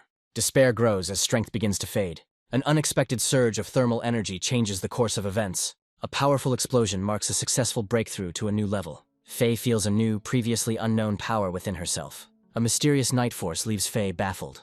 The thirst for new power pushes Fei deeper into dangerous lands. The enraged bear destroys the forest in a rage, trying to get to Fei. The exhausted beast breathes heavily, but its eyes still burn with bloodlust. Fei mocks the bear, testing his endurance. Fei's lightning attack takes the exhausted beast by surprise. A deafening explosion puts an end to this grueling duel. By the fire at night, Fei realizes it's time to move on to a new level of power. The master's sudden appearance opens up incredible possibilities for Fei. The shocking news of the ability to purify Yi crystals stirs Fei's mind. The master reveals the secrets of rare crystals, pointing out dangerous regions. Fire crystals are hidden in the red-hot craters of volcanoes, inaccessible to many. Ice crystals are born only in lands of eternal cold and snow. Fei's curiosity drives him to learn about the thunder attribute, the rarest of all. The master abruptly cuts off Fei's dreams, reminding him of the current limits of his abilities. Fei remembers the Ice City and a bold plan is born in his head. The master confirms the guess, giving Fei hope for success. Impatience pushes Fei to immediately set off on a risky journey. The master stops Fei, warning him against hasty and rash actions. Essential recipes for hardening the body become the key to survival in harsh lands. A long road through snowy wastelands leads Fei to his cherished goal. At the gates of the Ice City, Fei feels a strange warmth, not noticing the bitter cold. An honorary reception at the gate opens the way for Fei to enter the Ice City. A dire warning about snow monkeys mars the arrival. Fei's first disappointment awaits him in a city where there is no pharmacist's guild. The master's strict orders remind Fei of the mortal danger of haste. The determination to find the necessary components leads Fei to the city market. Fortune smiles on Fei, because all the medicines on the market were unexpectedly easy to find. The merchant's flattery underlines the pharmacist's high status in this harsh region. The missing ingredients force Fei to look beyond the city walls, into the arms of danger. Doubt creeps into Fei's heart, because it seems there is no other way. The master's cryptic clue points to a bench where someone's pain is hidden. A strong smell of medicine coming from behind the door foretells an encounter with someone else's misfortune. The unfriendly old man greets Fei with a cold face, trying to drive away the uninvited guest. Fei challenges the old man's rudeness by reminding him of his professional honor. Fei's keen gaze instantly recognizes the old man as the victim of a powerful poison. Fei's deep knowledge reveals the mystery of the illness and the desperate attempts to cure it. The old man's contempt only underlines his unwillingness to admit his own weakness. Fei's confidence grows, because the old man's poison seems ridiculously simple to him. The old man's flash of anger shatters the cup and the fragile semblance of peace in the room. The old man's hidden power bursts forth, turning the sick man into a formidable warrior. Fei offers a daring deal, turning a life-threatening threat into a chance for success. Hua's contempt for the pathetic yellow stage pharmacist knows no bounds. A small flame on the tip of Fei's finger completely changes the balance of power. Shock distorts Hua's face, because in front of him is a Zhuan stage pharmacist. Suspicion gives way to surprise, and Hua sees in Fei an envoy from the Temple of Shadows. The name Temple of Shadows means nothing to Fei, adding a note of intrigue to the conversation. Hua Yuntian's name sounds like a promise of help and reveals his great status. The realization of Hua's relationship with the royal family stuns Fei, but the goal is more important. Fei's simple request surprises Hua, who is willing to do anything for healing. The deal is made, and Fei's confidence promises Hua the salvation she's longed for. The diagnosis begins, and Fei immediately identifies the poison as chronic Xuan level. Fei's in-depth analysis reveals Hua's desperate struggle with poison over the years. 10 years of torment, named Fei, hit Hua like a thunderclap. Complete trust is born in Hua's heart, amazed by the young man's incredible abilities. A year of healing becomes the price of a life, and Fei doesn't give false hope. Hua Yuntian's gratitude knows no bounds, as Fei gives him a new dawn. Fei begins the detox process with confidence, in complete control of the situation. A powerful stream of healing energy flows into Hua's body, beginning the fight against the poison. A tense silence hangs in the room as the grueling healing session unfolds. Fei realizes that he has gained an ally of legendary caliber, and his future is changed. The first signs of relief appear on Hua's face after the painful procedure. An incredible relief fills Hua's body, amazed by the skill of the young pharmacist. Fei's calm underscores that this is only the beginning of a long journey to healing. Hua's admiration for the boy's talent grows, because in front of him is a true genius from the backwoods. A new day takes Fei and Hua deep into the silent icy desert. The sudden roar of a snow monkey breaks the icy silence, heralding a fight. Hua's display of strength reduces the dangerous beast to dust with one blow. Fei's gratitude to his new ally grows stronger with each monster he kills. Suspicion creeps into the hero's soul, linking the monkey invasion with the sought-after crystal. The bone-chilling cold becomes an ominous sign of approaching the goal. The realization that the cold is unnatural forces Fei to search for a hidden cause. The idea of the Yi crystal's influence flashes through the young man's mind, explaining everything. Doubts plague Fei, as the crystal's power has exceeded all expectations. The young man's determination knows no bounds even in the face of new difficulties. The master's alarm confirms that the situation is much more dangerous than it seemed. The new plan requires finding a powerful spiritual medicine to unlock hidden potential. Searching in the snowy wasteland seems almost hopeless. Suddenly, the guy changes his plan, abandoning any further search for the ice cure. A new path leads the hero back to the city for a rare and powerful drug. Hua's insight reveals the young pharmacist's daring plan. The old man's 10 years of experience in these lands becomes an unexpected key to the mystery. The thirst for power drives Feng Hao to search for the most powerful drugs. Hua's wise advice opens a new path for the young man to the 5 cities of Ibaraki. The guy's determination cannot be broken, even if the journey turns out to be longer than expected. Hua's incredible strength manifests itself in fiery wings that carry the hero into the sky. The thrill of flight takes over Feng Hao, opening up a whole new world to him. Hua's words about flight become a lesson for the young man about the limitless heights of mastery. The realization of the gap between the spiritual and legendary levels makes the hero think. The burden of the 3-year agreement weighs on Feng Hao's shoulders, forcing him to hurry. Fruitless searches in 2 cities did not break the spirit, and the path lies to the city of Gusu. The question about Gusu City carries with it the hope that Hua knows something important. The city of Gusu suddenly takes on personal significance, as the Chong family has its roots there. Hua's suggestion to visit the Chong family sounds like the only right decision. The thought of his grandfather and the grown-up Liner filled the young man's heart with warm excitement. The dead silence on the familiar street replaces Feng Hao's childhood memories with anxiety. The closed gates of the Chong residence become an ominous sign of trouble. A desperate knock on the door and an unanswered call intensify the growing fear. The deadly spearhead that flew out from behind the door becomes an icy greeting. Hua's lightning-fast reaction saves the young man's life from a treacherous attack. The sudden ambush is shattered by the invincible power of Hua, who is protecting his companion. A mortal threat looms over Hua as a new enemy charges in with sword drawn. Uncle Chongsu's sudden appearance stops the fatal blow at the last moment. The long-awaited meeting with Grandpa Chiang brings tears of joy and relief. Feng Hao's anxiety grows as the boy demands an explanation for the chaos that is unfolding. In the tense atmosphere of the hall, Grandfather Chong turns his attention to his grandson's powerful companion. Mr. Hua's name causes a sensation, causing Grandpa Kyong to take a new look at his grandson. The messenger's cry of enemy arrival rudely interrupts the conversation, returning everyone to harsh reality. Grandfather Chong's tired look at the uninvited guests speaks of the hopelessness of the situation. The hypocritical wedding invitation sounds like an ultimatum from the city's ruler. The envoy's humiliating words about Master Chong's former strength ignite righteous anger in Feng Hao. The brazen demand to give a daughter as a concubine is presented as a great honor for a humiliated family. Contemptuous words about an animal cause a wave of indignation, but no one dares to openly object. Feng Hao's brazen mockery of Lord Zhu's breaks the oppressive silence, shocking the insolent envoys. The young man's caustic suggestion to call the lord a loser drives the messenger into a white heat. Feng Hao's calm in the face of threats only makes his question about the specific daughter of the Chong family more pressing. A cold analysis of the enemy's forces reveals to the hero the terrible truth about the imminent death of his family. The name Liner sounds like a thunderclap, evoking Feng Hao's childhood promise of love. The realization that Liner has been kidnapped turns the young man's shock into uncontrollable rage. Feng Hao's rage boils over as he demands an answer from the insolent envoy. The messenger's smug confession becomes the last straw that breaks the hero's patience. The contemptuous grin of an enemy who underestimates the pharmacist's strength foretells his swift execution. The envoy's brazen threat about the consequences of refusal sounds like a death sentence for the Chong family. The messenger gives the order, and his men rush to do the dirty work. Feng Hao's desperate cry to Grandpa Hua becomes the only hope for salvation. Hua's calm in the face of chaos speaks to his invincible power. A crushing wave of Hua energy sweeps away the attackers, leaving them no chance. Feng Hao's icy voice pierces the messenger's fear, demanding an immediate answer. The youth's merciless blow severs the messenger's leg, turning his threats into cries of pain. Arrogance gives way to pathetic pleas for mercy under the torture of unbearable pain. The fear of death loosens the messenger's tongue, and he reveals the enemy's lair, the Su's family estate.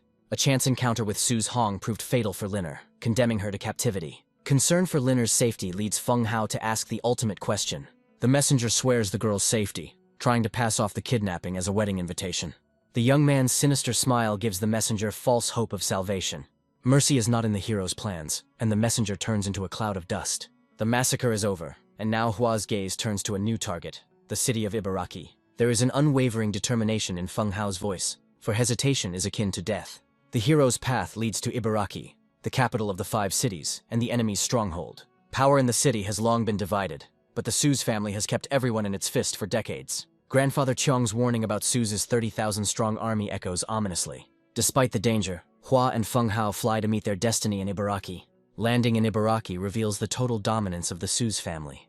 Decades of power and imperial resources have made the Su's family nearly invincible. Feng Hao's anger reveals suspicions of betrayal at the highest level. Wise Hua puts aside anger, reminding us of the need for healing and rest.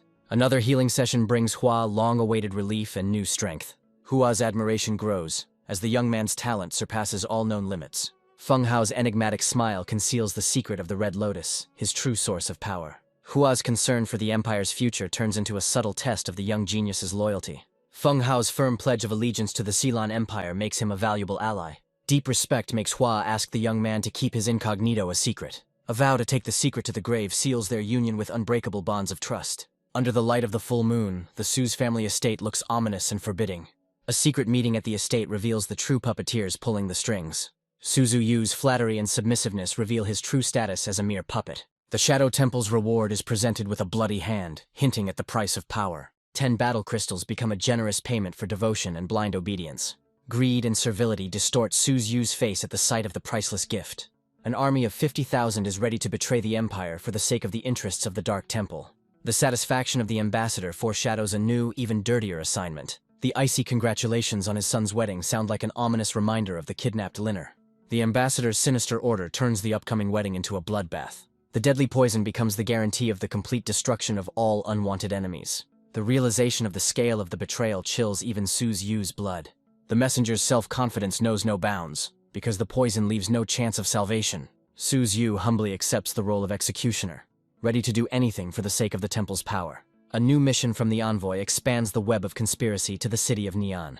The temple's order makes Suzu responsible for eliminating another family. Cold calculation forces the head of the family to send his own son on a bloody mission.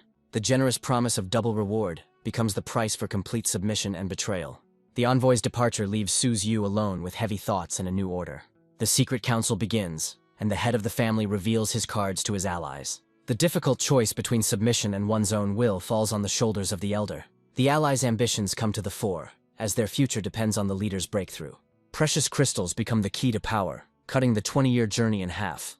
5 years to reach the level of ancient martial arts. This thought intoxicates the allies with a thirst for power. The age-old dream of seizing power in the empire becomes reality, fanning the flames of betrayal. Su Yu's cold mind holds back the euphoria, reminding him of his addiction to the demonic cult. The decision has been made, and after the wedding, the bloody trail will stretch to the city of Nian. The unprecedented bustle on the streets of Ibaraki creates a deceptive feeling of a holiday before the storm. An observant city dweller senses a catch, because the lavish wedding conceals something more. Hua's wisdom sees behind the lavish wedding a cunning plan to seize power. Feng Hao's anxious question about the Du and Shi family's silence reveals his concern. Hua's icy calm conceals a determination to uncover the abscess of the conspiracy.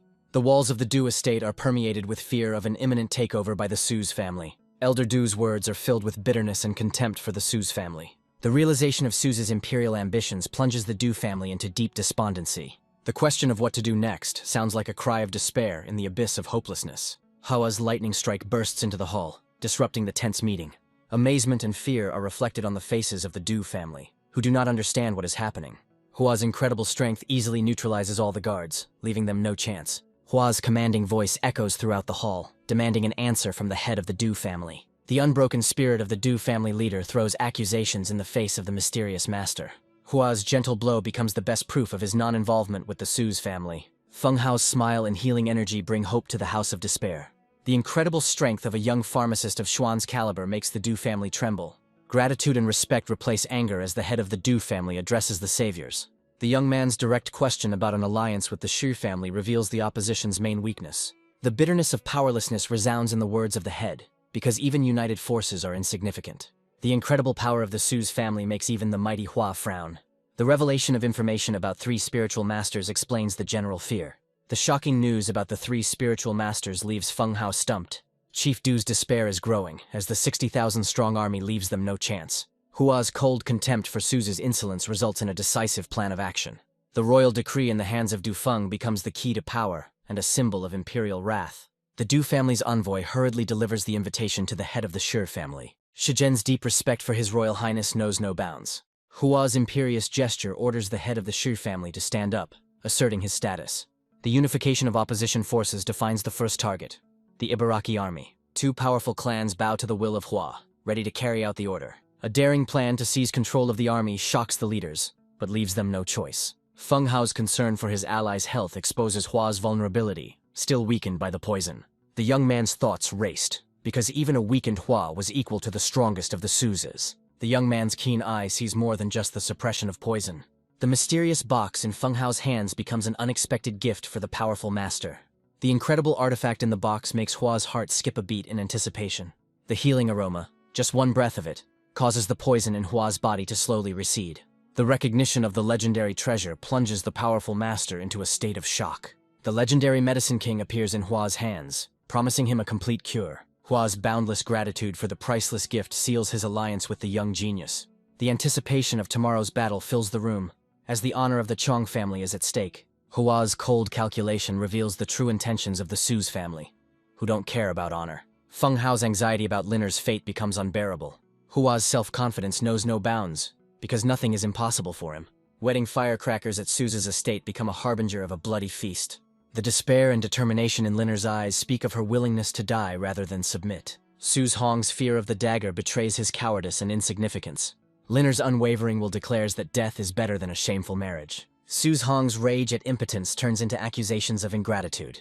Vile blackmail with the fate of the family becomes the scoundrel's last argument. The hidden threat in Su Hong's words leaves Linner no choice. Broken but not defeated, Linner drops the dagger, accepting her fate. Hypocritical congratulations fill the hall, hiding the general tension and fear. The report of the arrival of the heads of the Du and Shi families makes Su Yu feign joy. The unexpected appearance of Feng Hao and Hua leaves Elder Shu's perplexed.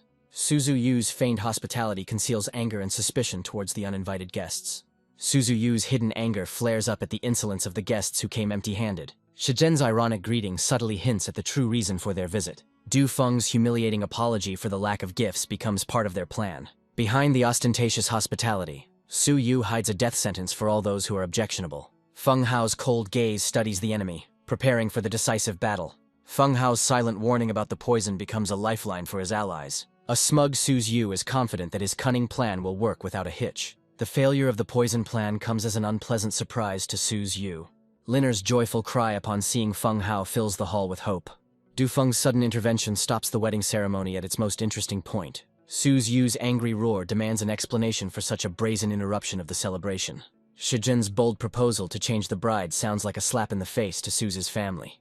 Words of violence inflame the crowd of guests, turning the wedding into a public scandal. Su Yu's rage foreshadows a bloody massacre of those who dared to humiliate him. General Tick, one of the pillars of Su's power, steps forward, ready to fight. Du Feng's contemptuous outburst challenges the general to want the elder dead. Shijin's incredible strength as a fire attribute user astounds everyone present. The crushing blow sends General Tick flying, demonstrating the true power of the Shi family. The humiliated general becomes a laughingstock, and fear can be seen in Su Yu's eyes.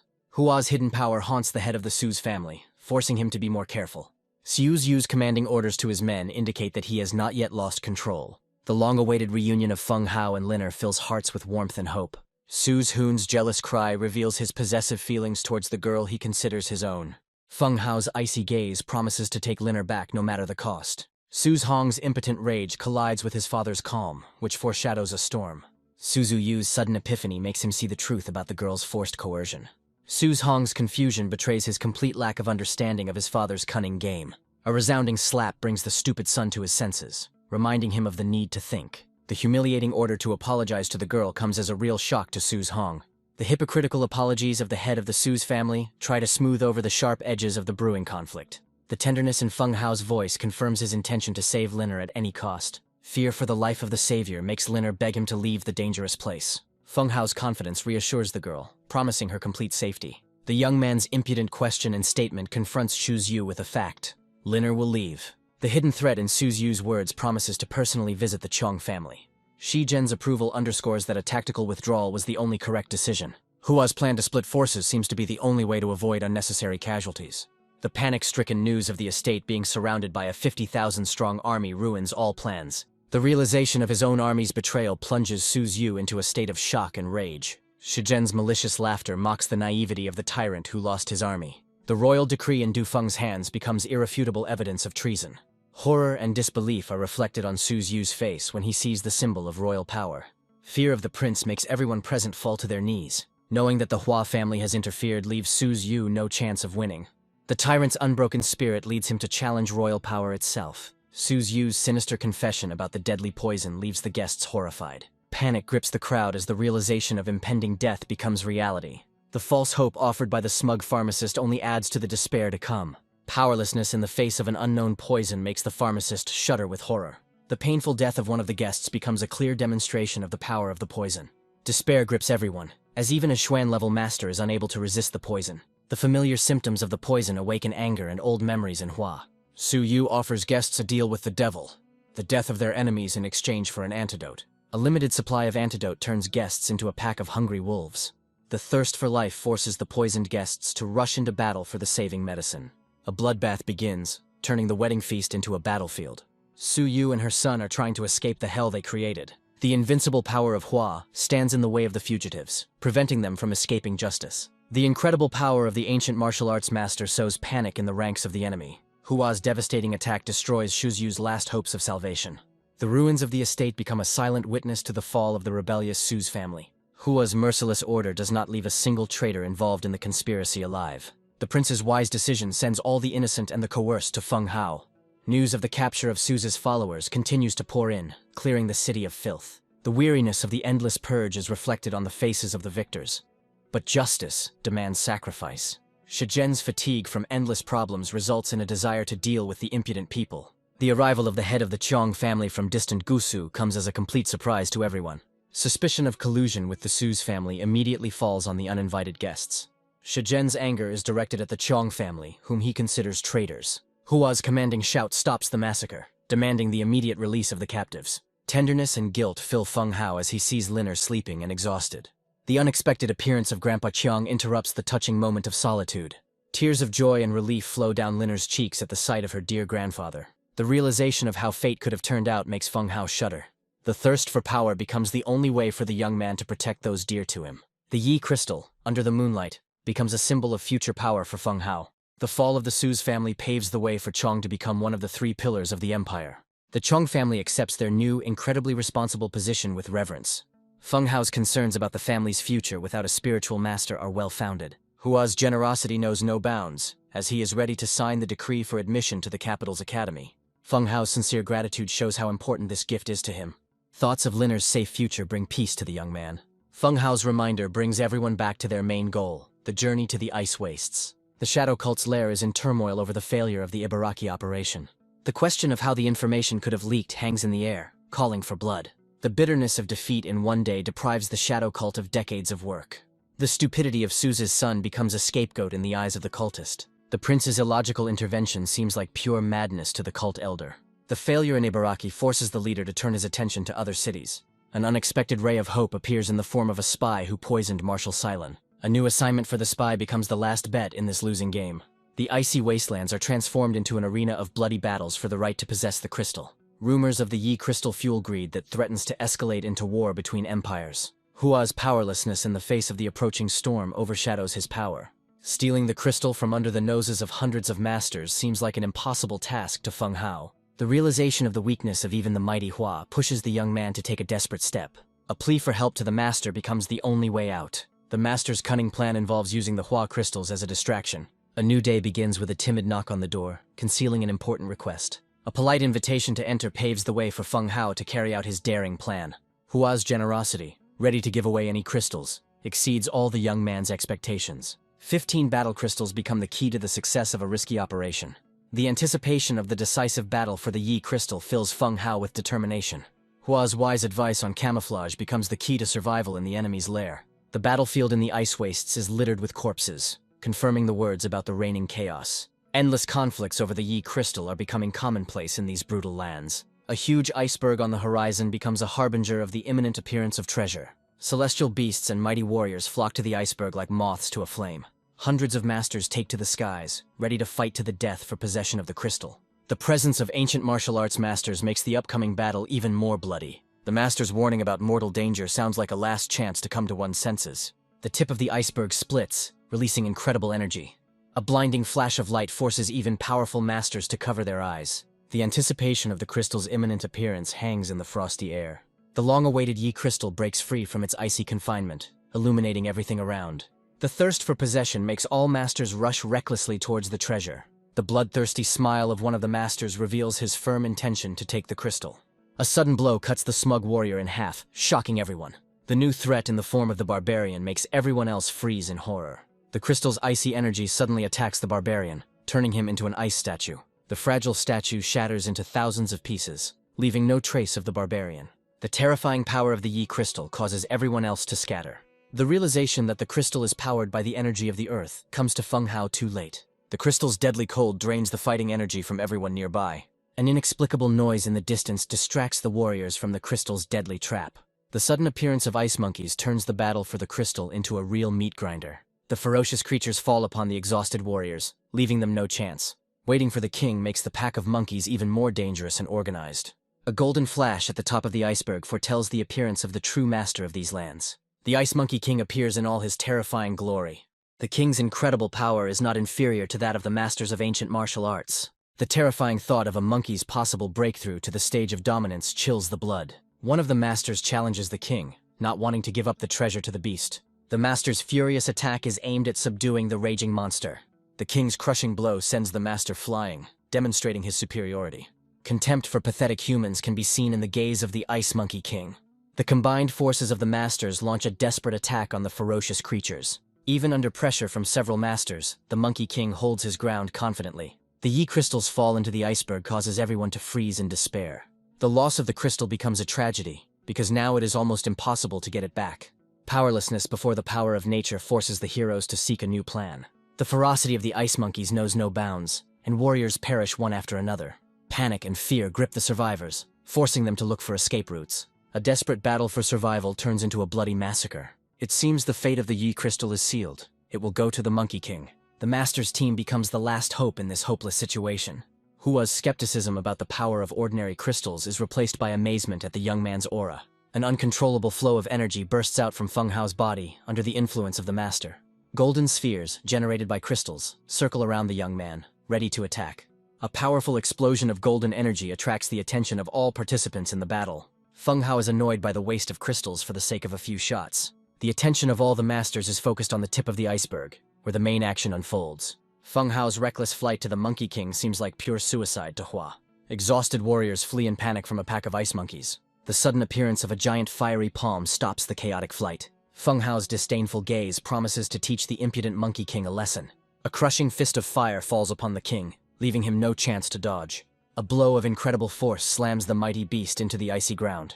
The defeated Monkey King lies in the crater, unable to move. The incredible power of the blow makes everyone believe that they are facing a master of the dominance level. Feng Hao himself was surprised by the power that passed through his hand at that moment. Thoughts of the master's boundless power fill the hearts of warriors with awe and hope. The master's disdain for the Monkey King's weakness sounds like a death sentence. Incredible power once again fills Feng Hao's body, preparing him for the final blow. The Yi crystal is finally released, and the final battle is about to begin. With a lightning-fast movement of his hand, Feng Hao snatches the Yi crystal out of thin air. A golden arrow shot by a young man becomes a signal for retreat. Disappointment and relief are mixed in the hearts of the surviving warriors. The long-awaited rescue from the icy hell brings Hua a feeling of deep satisfaction. A swift flight carries the heroes away from the cursed place. Feng Hao's confusion over what happened requires an immediate explanation from the master. The master reveals the secret by transforming the energy of the crystals into a semblance of his own power. The master's sinister grin hints at the price that must be paid for power. The realization of the wastefulness of such power leaves Feng Hao in complete shock. The Yi crystal in the ring becomes a symbol of future trials for the young man. The master's reminder of the need for protection emphasizes Feng Hao's dependence on Hua. Hua's bewilderment at the youth's concealment of his true strength hangs in the air. The list of defeated enemies only increases Hua's admiration for the youth's strength. Feng Hao's gratitude to his savior seems completely out of place to Hua. The solitude of the cave gives the young man the chance to finally begin cleansing the crystal. The master's impatient shout makes Feng Hao focus on the upcoming ritual. News of the crushing defeat in the frozen wastes reaches the shadow cult. A survivor's report confirms the incredible power of the mysterious robed man. The suspicion that the mysterious warriors belong to the temple makes the leader nervous. Information about a new student who claimed to know about people in black robes haunts the cultist. The cult elder's relief that the enemies are not from the temple is mixed with rage. The leader's wrath falls upon the worthless subordinate who has failed all the tasks.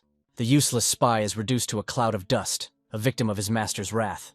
The question of the mysterious enemies who challenge the temple remains unanswered. For 7 days, Hua guards the cave alone, driving away countless monsters. Feng Hao's endurance, being able to endure the crystal's refinement, astonishes even Hua. The master's concern about the condition of the young man frozen in the icy cocoon grows. The master's decision to intervene again becomes the only chance for salvation. A powerful burst of energy shatters the ice prison, freeing Feng Hao. The triumphant breakthrough to the middle stage of martial arts fills the young man with euphoria. The master's wise words remind us that all our suffering was not in vain. New power, gained from the Yi crystal, fills Feng Hao's hands. The anticipation of freedom and a new life pushes the young man towards the exit of the cave. The incredible aura emanating from Feng Hao made even the mighty Hua shudder. Finding his own attribute becomes a real miracle for Feng Hao. The young man's offer to stay for Hua's complete recovery cements their friendship. From that day on, Demonic Beast Mountain became Feng Hao's training ground. Countless battles with monsters hone your fighting skills and temper your spirit. Each new day brings new challenges and makes the young man stronger. 10 months later, lightning tears through the sky, heralding a new incredible breakthrough. Feng Hao's lightning strike leaves a deep scar on the ancient tree. The new technique, Thunder Slash, becomes a formidable weapon in the young man's arsenal. Fatigue after a long training session makes Feng Hao think about returning. Hua's high assessment confirms that the youth's strength has reached the level of great masters. Thoughts of Yun Ying fill Feng Hao's heart with the determination to overcome any obstacles. The good news of Hua's complete recovery is a reward for many months of training. Disbelief in his own healing gives way to genuine surprise on Hua's face. Hua Yuntian's boundless gratitude cements their friendship forever. Feng Hao's embarrassment at formalities turns into a warm brotherly bond.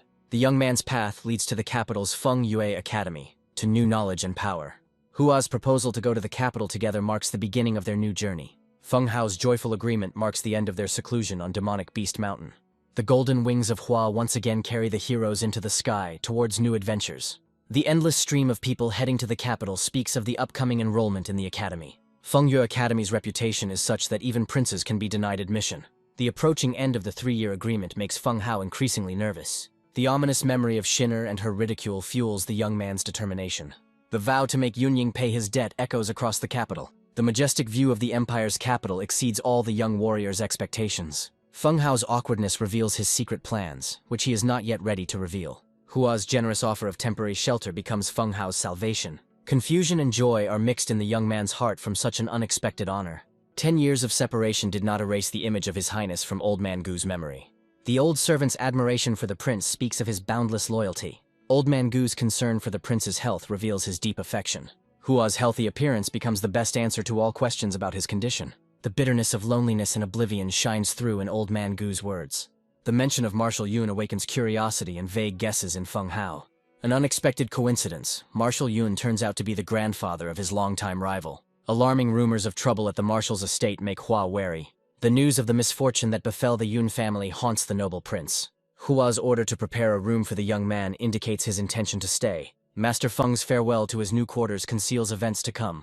Hua's suspicions about Feng Hao's past with the Yun family grow. The prince's determination to find out the truth from Yun Xiong pushes him to take immediate action. The menacing shout of the guards at the gates of the marshal's estate is unable to stop the prince. Hua's unbreakable power sweeps away the guards, opening the way for him to enter. The charge of disturbing the peace sounds ridiculous in the face of royal power. The guards' anger, driven by impotence, results in empty threats directed at the uninvited guest. Hua's icy calm in the face of the spears aimed at him speaks of his superiority. The recognition of Prince Yun Tian in Hua's face causes the guards to freeze in shock. The leader of the Blade Squad, Ding Jun, greets his master with reverence. The entire elite squad kneels before the true heir to the throne. The presence of the blades at the marshal's estate confirms Hua's worst fears. The prince's determination to meet the old man leaves the guards no other choice. Yun Xiong's worried expression suggests that something truly wrong has happened at the estate. Ding Jun's desperate plea for the marshal's salvation is filled with pain and hopelessness. Hua's angry question about the reason for the tears reveals his deep affection for his old friend. The terrible news about the marshal's poisoning plunges the prince into a state of shock. Without wasting a second, Hua demands to be taken immediately to the dying man. A contemptuous shout from the marshal's chambers speaks of his unwillingness to see guests. Hua's confidence in his friend's imminent death sends the marshal into a fit of rage. Yun Xiong's anger turns to surprise when he recognizes the guest as his old friend. A touching reunion between two old friends is interrupted by the appearance of the beautiful Iner. Iner's care for her grandfather shows her deep love and devotion. Yun Xiong's request to leave them alone with the prince hints at a serious conversation. An old friend's suspicious behavior forces Hua to demand an explanation. The truth about the poisoning at the hands of the shadow cult becomes a bitter discovery for the prince. Hua's anger at the cult's vile methods is mixed with concern for his friend's life. The question of help from pharmacists sounds like the last hope in this hopeless situation. Yun Xiong's despair grows, for the same poison that struck down the prince now flows through his veins. The shocking news of Hua's complete recovery leaves the marshal in a stupor. Hua's calm confirmation of his healing becomes a ray of hope for Yun Xiong. The incredible news makes the marshal beg his friend for help. A shadow of doubt falls on Hua's face, because he has his own suspicions. The savior's strange reluctance to treat the marshal leaves Hua perplexed. The direct hint of betrayal in the Yun family makes the marshal tense. The accusation against the Yun family comes as a bolt from the blue. Rage and disbelief distort the face of the marshal, who refuses to believe in betrayal. Memories of his journey from a poor youth to an imperial hero fill Yun Xiong with bitterness. Hatred of the rich scoundrels who mock the weak boils in the marshal's blood. Hua's stern words remind his friend of his nickname, the God of Death. The angry roar of the marshal, calling all members of the family together, foreshadows a bloody massacre. Half an hour later, the entire Yun clan stands before their angry leader. The marshal's unwavering determination to punish the traitor does not spare even his own son. Hua's attempt to stop his friend speaks of his unwillingness to see senseless bloodshed. The marshal's evasive answer shows that he is not yet ready to name the traitor. The realization that there was a scoundrel in his house filled Yun Xiong with rage. Hua's friendly reminder about life and death conversations softens the marshal's anger. The prince's firm promise not to let his friend die becomes the guarantee of their eternal friendship. The greatness of the Feng Yue Academy attracts talents from all over the empire, promising glory and honor. Huge competition for 1,000 places makes admission a real challenge. The appearance of the Academy's vice president causes a storm of emotions in the crowd of applicants. The legendary Shu Yusin, a master of ancient martial arts, inspires awe with his very appearance. The vice president's commencement speech opens the Academy's matriculation ceremony. The promise of help to enter the empire's elite motivates every applicant to give their all. Exemption from the main trials for masters with a combat attribute becomes the first sieve of selection.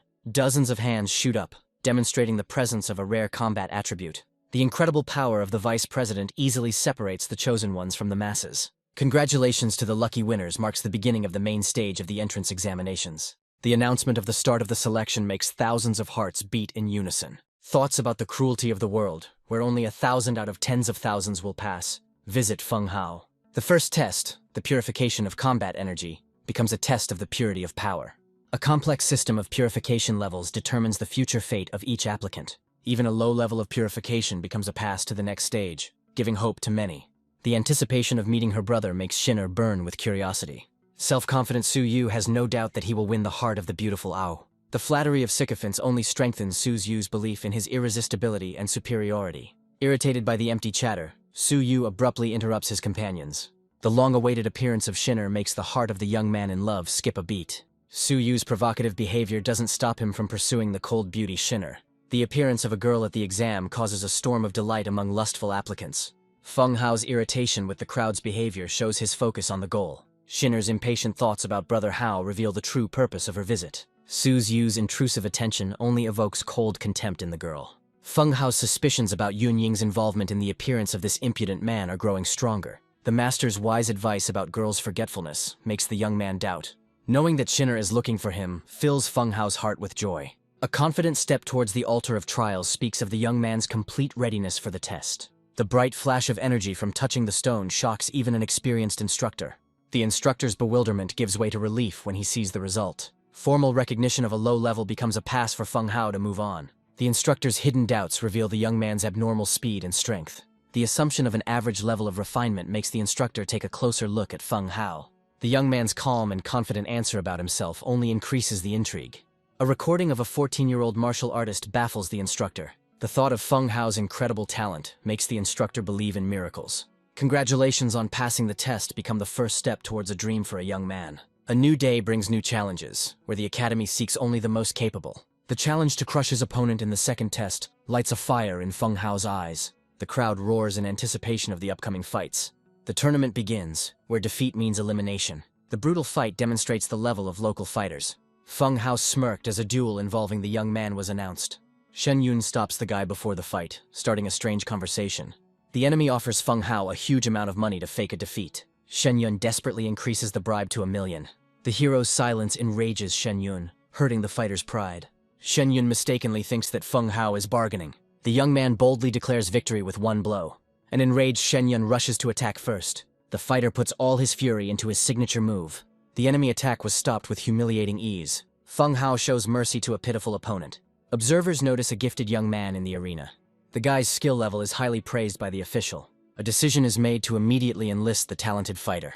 Feng Hao is surprised by the news of his early admission to the academy. Instructor Chaemin takes the gifted young man under his wing. The young man pays respect to his mentor by accepting his guidance. Instructor Chaemin leads the young man deep into the mysterious academy. Feng Hao admires the excellent location for future training. Suddenly, a little companion appears with news about crystals. Feng Hao's eyes lit up with greed at the mention of treasure. The little spirit urges the boy to moderate his ardor and pull himself together. The girl points in the direction where the treasured artifacts are hidden. The spirit warns the young man about the incredible danger of this crystal. The hero excitedly confirms his desire to obtain the artifact. An ominous warning sounds about fatal consequences for the body. The frightening prediction of the body exploding leaves Feng Hao terrified. The girl explains the mortal danger of merging different crystals. It is a stark reminder of the single life and the countless risks involved. The instructor places Feng Hao in a room and leaves him there until the class begins. The young man reflects on Chongying's strength and the catastrophic lack of time. The guy realizes the futility of attacks against his opponent's icy power. Feng Hao aims to reach the highest combat level in order to win. The search for an alien crystal becomes the hero's only hope. The young man resolutely sets out to find the source of power. The young man discovers that the path to the crystals is blocked by the academy.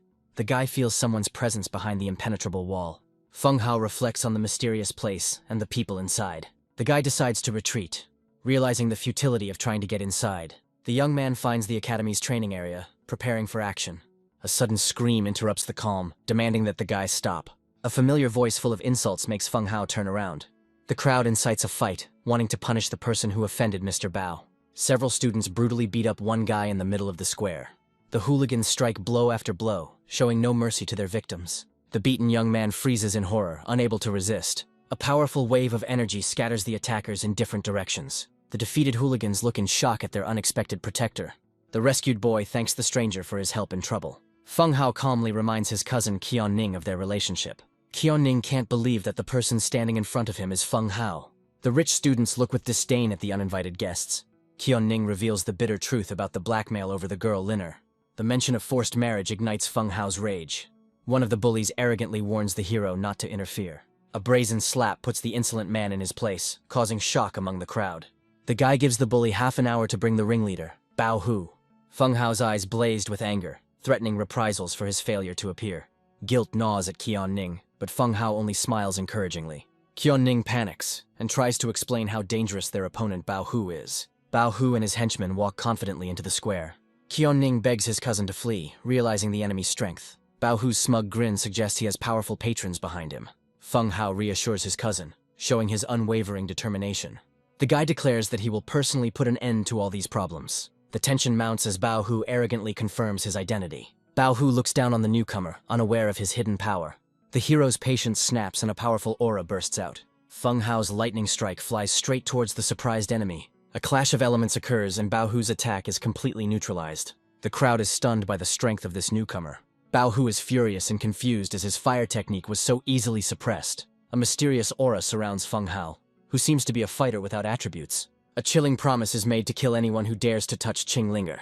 The public humiliation makes Bao Hu boil with impotent rage. Blinded by rage, Bao Hu makes a sneak attack from behind. Qian Ning screams in despair, seeing his cousin in mortal danger. The young man easily repels the vile blow to the back. Bao Hu's shameless attack fails, leaving the bully a laughingstock. An enraged Bao Hu rushes forward, pouring all his power into his fiery fist. Feng Hao responds with a devastating 1,000 lightning fists technique. A powerful blow sends Bao Hu flying, shocking his minions. The winner humiliates the enemy by boldly challenging the entire crowd. The sudden appearance of the instructor interrupts the impending reprisal. The defeated Bao Hu seethes with hatred, saved only by the intervention of his mentor. Feng Hao leaves after giving a final warning about Linner. The traitorous instructor strikes in collusion with Bao Hu.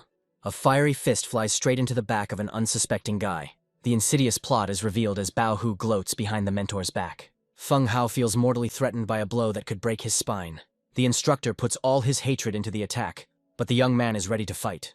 The hero meets the traitor's blow with his most powerful technique. The clash of two incredible forces shakes the training area. Incredibly, the mentor was thrown back, unable to withstand the strength of his student. The instructor's followers scream in panic, fearing for the life of their leader.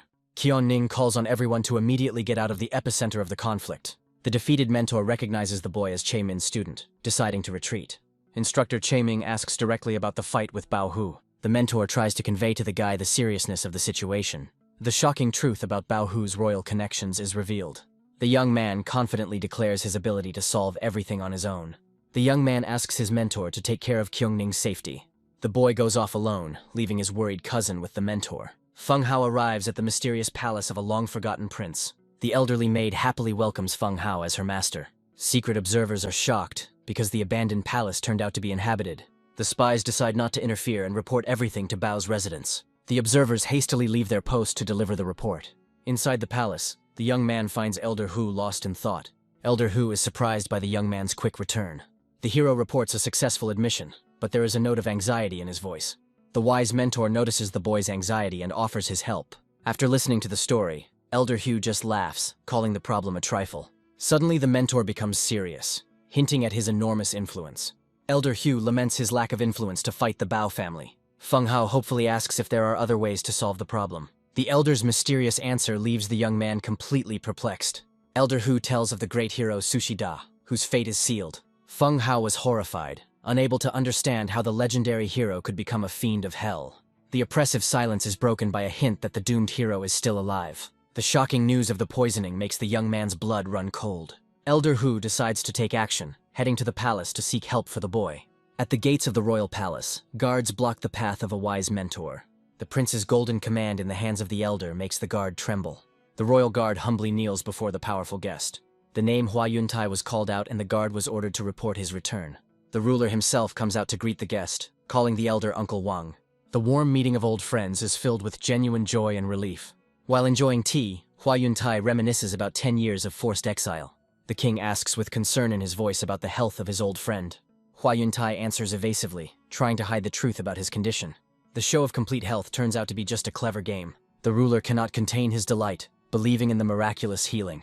The idea of a cure leads the king to think of a powerful pharmacist. The elder confirms the presence of enemies, linking the conspiracy to Feng's family. The ruler eagerly awaits the story, ready to hear important news. The story begins about an ancient conquest and the need to purify the blood. The king recalls the tyranny of the Han family, which has lost the support of the people. The ruler tells of the rise of an emperor who brought peace and prosperity. Hua Yuntai interrupts the historical excursion to move on to the main purpose of the visit. The teacher asks a direct question about the concubine of the Bao family, Princess Bao Fei. A threatening demand is made to expel the Bao family to avoid great disaster. The ruler is intrigued and demands to know the name of the daredevil who insulted the Bao family. The revelation that it was the elder's savior leaves the king in shock. The ruler tries to understand whether the Bao family really dared to harm the mysterious doctor. The elder reveals the truth about Bao Hu's atrocities, which terrorizes the academy. The king realizes the gravity of the situation and receives instructions not to touch the healer for now. Hua Yuntai advises to immediately take the Yun family under protection and transport them to the capital. The ruler agrees to the plan, receiving assurances of Yun Xian's safety. Feng Hao sincerely thanks Elder Hu for his invaluable assistance. The wise mentor modestly assures that the service did not cost him much effort. The young man becomes interested in the poison of the living hell, hoping to help in the treatment of a mysterious patient. The elder tells about the victim, a simple guy, and asks the hero not to hold a grudge. The young man is perplexed, because he has to help a stranger. A sudden thought dawns on Feng Hao, connecting everything with the Yun family. The boy realizes the elder's cunning plan and hurries back to the academy. Hua Yuntai watches the young man go, satisfied with the work he has done. Feng Hao vows to take revenge on Yunying for all past humiliations. The path to power leads a young man to an auction house in search of medicine. The bitter realization of a complete lack of money ruins all the hero's plans. A sudden commotion catches the boy's attention as a sick person is carried past. Panicked cries about the doctor's guild make the young man interested. Feng Hao recognizes the patient as the auction owner and recognizes the fatal symptoms. The desire to repay the debt forces the young man to follow the crowd to the guild. A desperate son begs Guildmaster Quan to save his father's life. Chief Quan, the capital's chief physician, calmly begins his examination. A hopeless verdict of an incurable disease sounds like a death sentence. The son, in despair, continues to pray for help while his father lies motionless. The doctor declares that even the royal physician is powerless against this disease. The last hope of salvation collapses, leaving the son in complete despair. The inconsolable man calls out to everyone present, seeking salvation for his father. A generous reward is promised to anyone who can achieve the impossible. Experienced doctors shyly look away, admitting their powerlessness. An unexpected confident voice pierces the silence, promising healing. Feng Yue Academy's adept becomes the only hope for his grief-stricken son. The young man's attempt to help is cut short by an imperious gesture from the guild leader. Chief Quan looks at the boy doubtfully, questioning his abilities.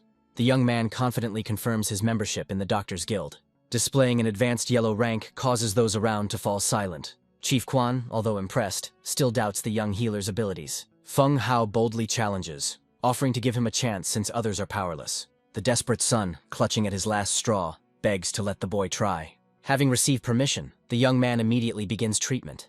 The surrounding doctors are amazed to realize that they are facing a solar-ranked healer. Even Chief Quan is shocked, as this level of skill is incredibly rare. Streams of healing energy flow into the patient's body, creating a real miracle. The guild leader can't believe his eyes as he watches the incredible healing. The young man's skills surpass anything the experienced doctor had seen in his long life. Quan understands that healers of this level are only available to the highest nobility. A terminally ill man comes to his senses, marking the triumph of a young genius. The son is delighted, not believing his luck, because his father is really saved. Weakened after the procedure, the young man asks for rare ingredients to be brought to him. The son rushes to fulfill the request, but Chief Quan stops him. The experienced doctor himself gives the order to bring everything necessary to the young savior. To everyone's amazement, Feng Hao indiscriminately stuffs precious herbs into his mouth. The doctors present were shocked by such barbaric treatment of rare ingredients. Having regained his strength, the young man feels much better, ready for new achievements. A powerful charge of healing energy finally pulls the patient from the clutches of death. The young man reports that the danger has passed, but more is needed for complete healing. The news of a possible return of the disease plunges the grateful son into despair. To fully cure him, Feng Hao demands that 2 extremely rare ingredients be obtained immediately. The son vows to find the precious plants no matter the cost. Touching reunion between father and son confirms miraculous healing. Headmaster Quan is completely confused and tries to unravel the secret of this incredible skill. The rescued auction owner expresses his immense gratitude to the young healer. The guy resolutely refuses a generous reward for saving his life. The hero leaves, leaving a promise to return in a month for rare herbs.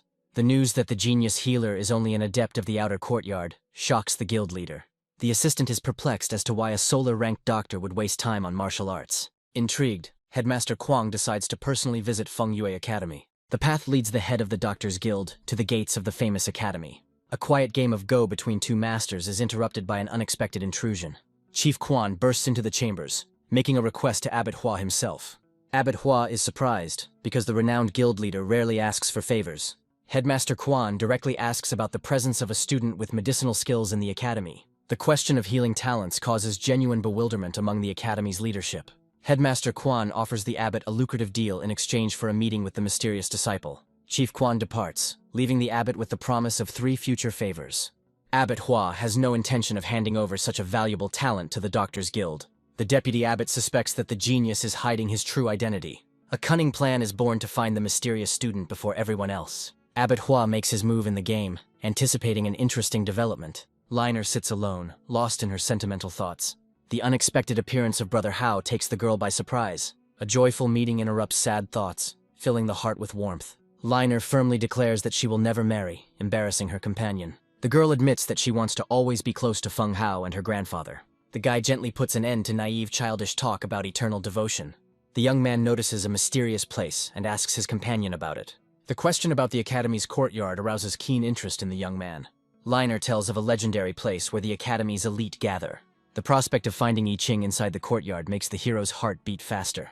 With hope in her voice, the girl asks if Feng Hao would like to become one of the chosen ones. It was time to go back, but a new ambitious plan had already matured in the guy's head. The young man comes to his mentor Che Meng with the firm intention of passing the selection. The mentor approves of the decision, because Feng Hao is already one of the best students. Having received a blessing and an entry on the list, the boy thanks his teacher. The boy asks a question about a mysterious student named Wan Xin. Mentor Che Meng tenses up at the familiar yet dangerous name. The truth about Wan Xin, the owner of a rare ice attribute, is revealed. Feng Hao is happy because his rival is already in the courtyard, where the young man is heading. The long-awaited selection tests for the Academy's Holy of Holies begin. The very first battles demonstrate incredible cruelty and uncompromisingness. Feng Hao watches the simple yet effective techniques with approval. The hero's turn comes, and his name is announced loudly throughout the arena. The participation of a newcomer in the selection tests surprises the management. The referee gives the command, and the decisive fight for a place in the elite begins. The opponent immediately rushes into attack using a powerful technique. The young man easily dodges the blow, causing confusion in his opponent. A lightning-fast counterattack throws the enemy back without giving him a single chance. The defeated fighter falls to the ground, unable to continue the fight. The opponent is in shock from the internal injuries he received, although he remains alive. The judge declares Feng Hao the winner, and the masters admire his control of power. Chief Quan searches the crowd for the mysterious healer, not noticing him in the arena. The defeated enemy thanks the young man for his mercy in battle. The next fight ends with a quick and spectacular victory for Xuan Meng. The winner remains in the arena, challenging everyone present. Xuan Meng calls out to Feng Hao, who calmly accepts the challenge. A bold challenge from one of the top 10 fighters shocks the crowd. The motive for revenge for Bao Hu is revealed, but the wise mentor warns the fighter. The young man's self-confident smile leaves no doubt about his readiness for battle. The hero quickly flies into the arena, accepting an unequal duel. The elder is worried about the boy, but the abbot sees hidden potential in the newcomer. The academy's leadership allows the fight, anticipating an exciting spectacle. The deputy abbot gives the signal, and the duel of honor and revenge begins. Liner looks at the arena with concern, but Qian Ning has faith in his cousin's strength. Xuan Meng puts all his fury into a fire attack, wishing death on his opponent. Feng Hao responds with a crushing fist of 1,000 lightning bolts ready to clash. The two elements collide in a blinding flash, shaking the arena to its foundations. The abbot is impressed, because the young fighter easily withstood the powerful blow. Xuan Meng was furious, unable to understand how this newbie had blocked his full power. The spectators are stunned into silence as the attack of the strongest is completely repelled. Feng Hao's eyes flashed with power, as the youth prepared a devastating counterattack. A powerful wave of cold energy throws Xuan Meng back, catching him off guard. The fighter realizes his stupidity, because his fire technique is useless against the cold. The guy proves his superiority by defeating a top-ranking master. Humiliated, Xuan Meng desperately uses his last trump card, the Crushing Fist. The hero's apparent defenselessness deceives the enemy into thinking that victory is easy. The deputy abbot panics and wants to intervene, but the wise master stops him. Abbot Hua notices an incredible technique in which the young man compresses the air itself. Xuanmeng's attack falls upon the motionless, seemingly defenseless hero. Feng Hao releases a devastating lightning strike accumulated in compressed air. A powerful discharge of energy pierces the enemy, deciding the outcome of the duel. The defeated Xuanmeng falls to the ground, unable to believe his defeat. A mysterious healer from the Doctors Guild helps a fallen fighter heal his wounds. The judge declares a triumphant victory for Feng Hao, the rookie who crushed the elite. The academy's management approaches to congratulate the young man on his brilliant battle. The deputy abbot tries to stop the hero, but he rushes off to the next trials. Abbot Hua announces that the boy has already been accepted into the inner courtyard without further fighting. The good news of being accepted into the elite comes as a complete surprise to the young man. Qian Ning and Lin tearfully rejoice at their friend's triumph and safety. The hero receives the coveted token, which opens the doors to a mysterious courtyard. Mentor Meng sadly bids farewell, regretting that he will not be able to teach such a talent. There is a mysterious advice about a secret room of scriptures, where something special awaits the young man. Feng Hao expresses deep gratitude to the mentor for his wise guidance. Rumors of the newcomer's incredible victory over Xuanmeng had already spread throughout the courtyard. An interested girl with pink hair decides to find out everything herself. A girl named Wan Xin asks the students about the mysterious newcomer. The news that Feng Hao has already been accepted into the inner courtyard makes her delighted. Wan Xin thanks the students who respect the famous girl. The girl can't contain her joy, because her brother Hao is finally here. The strange reaction of the icy beauty causes confusion among random witnesses. The sudden appearance of a stranger interrupts the night silence of the courtyard. The spectacular landing demonstrates the alien's high level of skill. Feng Hao recognizes the attacker as the same guy he saw at the selection. A sinister grin and a direct threat leave no doubt about the enemy's intentions. The young man notes with a grin that the enemy came alone to his own doom. A powerful golden energy envelops the fighter, surprising Feng Hao with the similarity of attributes. The deadly threat sounds again, leaving the newcomer no choice but to fight. The opponent rushes in to attack, delivering a death sentence to Feng Hao with his weapon. A young man meets the blow with a devastating technique of 1,000 lightning bolts. The guy's incredible strength throws the enemy back, breaking his self-confidence. The enraged fighter cannot believe the power emanating from a simple newcomer. The sudden intervention of the courtyard master stops the duel. The aggressor, smiling, tries to pass off the mortal combat as a regular training session. The mentor is suspicious of the night training, sensing something is wrong. The fighter retreats, leaving a dire warning for Brother Hao. The teacher blames Feng Hao for the day's incident, demanding an explanation. Feng Hao inquires about the identity of his overnight guest, sensing a catch. The identity of the attacker is revealed, the grandson of Prime Minister Jiang Yu. The young man becomes lost in thought, trying to understand the reason for the hostility from the elite. The gates open into the inner courtyard, a place for select geniuses. Wan Xin is eagerly waiting for Brother Hao at the entrance to the elite zone. The girl is alarmed by strange traces that appeared out of nowhere. A sudden encounter with a stranger takes Wan Xin by surprise. The long-awaited meeting with Feng Hao fills the girl's heart with joy and relief. The happy couple, holding hands, walks into the depths of the mysterious courtyard. Wan Xin points the way, promising a quick arrival at the destination. The guy notices a hidden threat in the bushes, where dozens of masters are hiding. The girl calms the young man down, suggesting that he simply show his pass. Feng Hao realized that he was already mistaken for an outsider on the first day. A heavy atmosphere of hostility weighs on the hero, who has barely set foot on the new land. A majestic view of the inner courtyard and its towers opens before your eyes. Feng Hao senses many attributes, but they all seem too weak. The little spirit suggests that the treasured I Ching should be in the main tower. An icy voice interrupts the idyll, calling Wan Xin to her. Yunying, Feng Hao's main rival and longtime target, appears before the couple. Yunying looks at the guy with disdain, not understanding how a talentless person got into the elite. Memories of a long-ago humiliation and a vow to take revenge in 3 years come to light. The girl is perplexed, because the young man's incredible progress seems impossible. Feng Hao reminds him with a smile that he has changed beyond recognition. The ominous reminder of the imminent expiration of the oath escalates the tension. Yunying coldly accepts the challenge, confirming the inevitability of the coming fight. The girl takes Wan Xin to training, leaving the rivals alone. Feng Hao smiled encouragingly as he let go of the worried Wan Xin. Wan Xin's parting gaze is full of concern for the fate of Brother Hao. Little Spirit reveals Yunying's secret. Her level has already reached the martial spirit. The companion is perplexed as to how this is possible, since it contradicts all laws. The spirit explains the riddle. The girl's physical strength outpaces her cultivation. The verdict is disappointing. With his current level, the hero has no chance of winning. Feng Hao is in despair, because without the ancient texts, his development has reached a dead end. The little spirit cunningly hints at the existence of alternative paths of development. A sudden revelation dawns on the guy, opening a new path to the pinnacle of power. A young man decides to focus on improving the quality of his strength. The newly minted adept arrives at the pavilion for registration in the courtyard. The manager recognizes the newcomer's name and a sinister grin appears on his face. Feng Hao receives the key to his room, unaware of the trap being set. The new privilege of a private courtyard surprises the newly arrived student. The gathering of adepts at the mysterious tower arouses Feng Hao's keen interest. The guy decides to find out what secrets this mysterious place hides. The cultivation tower proves to be the center of attraction for all the inner courtyard's adepts. The incredible sight of exhausted students leaving the tower shocks the hero. The strange behavior of the adepts, who have barely been inside, seems suspicious to him. A small spirit reveals the secret of a tower where I Ching energy is used for training. Feng Hao doubts that ordinary bodies can withstand such powerful energy. The companion reassures the young man that his unique lightning attribute will handle the load. A rude shout breaks the guy out of his thoughts, returning him to harsh reality. The hero apologizes sheepishly, letting the impatient old man go ahead. Upon crossing the threshold, the young man feels an incredibly powerful energy. An invisible force grabs the guy, preventing him from controlling his own body. Powerful discharges of energy pierce the hero's body, causing unbearable pain. The tower guard advises to leave immediately if the load is too great. Feng Hao grinned and assured that everything was fine, as his lightning attribute had awakened. The guy understands that it was this energy that his longtime rival used.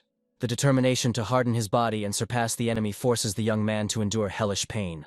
The caretaker watches the newcomer's tenacity with amazement, wondering how long he will last. After recovering from the initial shock, Feng Hao notices mysterious rooms on the sides. The unfortunate adept falls out of the room, burned and barely alive. Feng Hao watches the other student's pitiful state with surprise. The guy notices that the entire room is made of metal, a perfect conductor. With a cry of pain and delight, the young man absorbs the power of the electrical discharges. The overseer is shocked because the newcomer has reached the 4th level, gaining the power of the fighting spirit. The satisfied hero bursts into the cultivation room and locks the door from the inside. 2 hours later, the keepers begin to worry about the fate of the brave newcomer. Feng Hao grits his teeth, enduring hellish pain in order to gain unprecedented strength. The little spirit praises the boy for his resourcefulness, as he has found the perfect way to train. The young man notices that the precious crystal has not yet formed. The satellite explains that the rarity of a crystal directly affects the difficulty of its creation. The spirit comes to the disappointing conclusion that the crystal will not appear in this place. Feng Hao is in despair, not understanding why his cherished goal is unattainable. The little spirit hints at unexpected benefits and great secrets of the future. The guy is confused and tries to understand the mysterious words about the coming power. Tired of puzzles, the young man decides to focus on current cultivation. 9 hours later, a disturbing thought about Wan Xin breaks the young man out of his trance. An enraged caretaker meets the hero, demanding an answer for such a long absence. The shocking news about the 11 hours spent in the tower shocks the boy. Feng Hao was horrified, because during this time, Wan Xin must have been waiting for her. Feng Hao hurriedly leaves the tower after receiving an invitation from the caretaker to return. The caretaker is amazed by the newcomer's endurance, calling the guy a real monster. The guy finally finds Wan Xin, apologizing for the excruciatingly long wait. The romantic moment is interrupted by awkwardness when the young man tries to get closer. The sudden appearance of Hu's brother, Yun Hu, disrupts the intimate atmosphere. Wan Xin happily introduces the young man, oblivious to the impending threat. Feng Hao thanks Yun Hu for taking care of the girl, but his voice is cold. The bold announcement that Wan Xin is now under the hero's protection shocks the opponent. A broken heart and jealousy push Yun Hu into open conflict with the newcomer. The fighter looks at the guy with contempt, considering him unworthy of such a girl. Yun Hu openly humiliates Feng Hao, calling him weak and worthless. The rival's friends cannot understand how the goddess Wan Xin chose such a simpleton. Feng Hao casts a defiant glance at Yun Hu, provoking him into a duel. An enraged Yun Hu, engulfed in flames, accepts the challenge of the overconfident newcomer. The hero calmly declares that weaklings have no place near Wan Xin. Feng Hao makes it clear that the real weakling in this situation is not the young man. The girl tries to stop the brewing fight, worrying about both of them.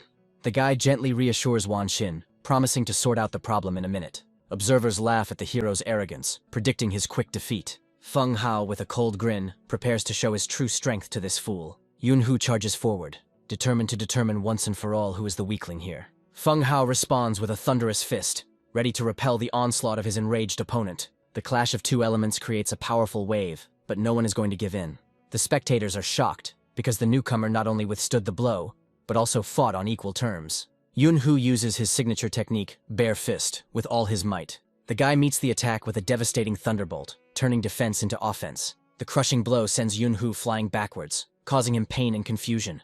The defeated fighter looks at the newcomer in horror, not understanding where this monster came from. The spectators were amazed as Yun Hu, known for his defense, was defeated.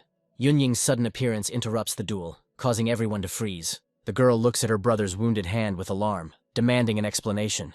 Feng Hao boldly declares that a simple exchange of skills does not violate the rules. The icy beauty is enveloped in a cold aura, taking the young man's words as a challenge.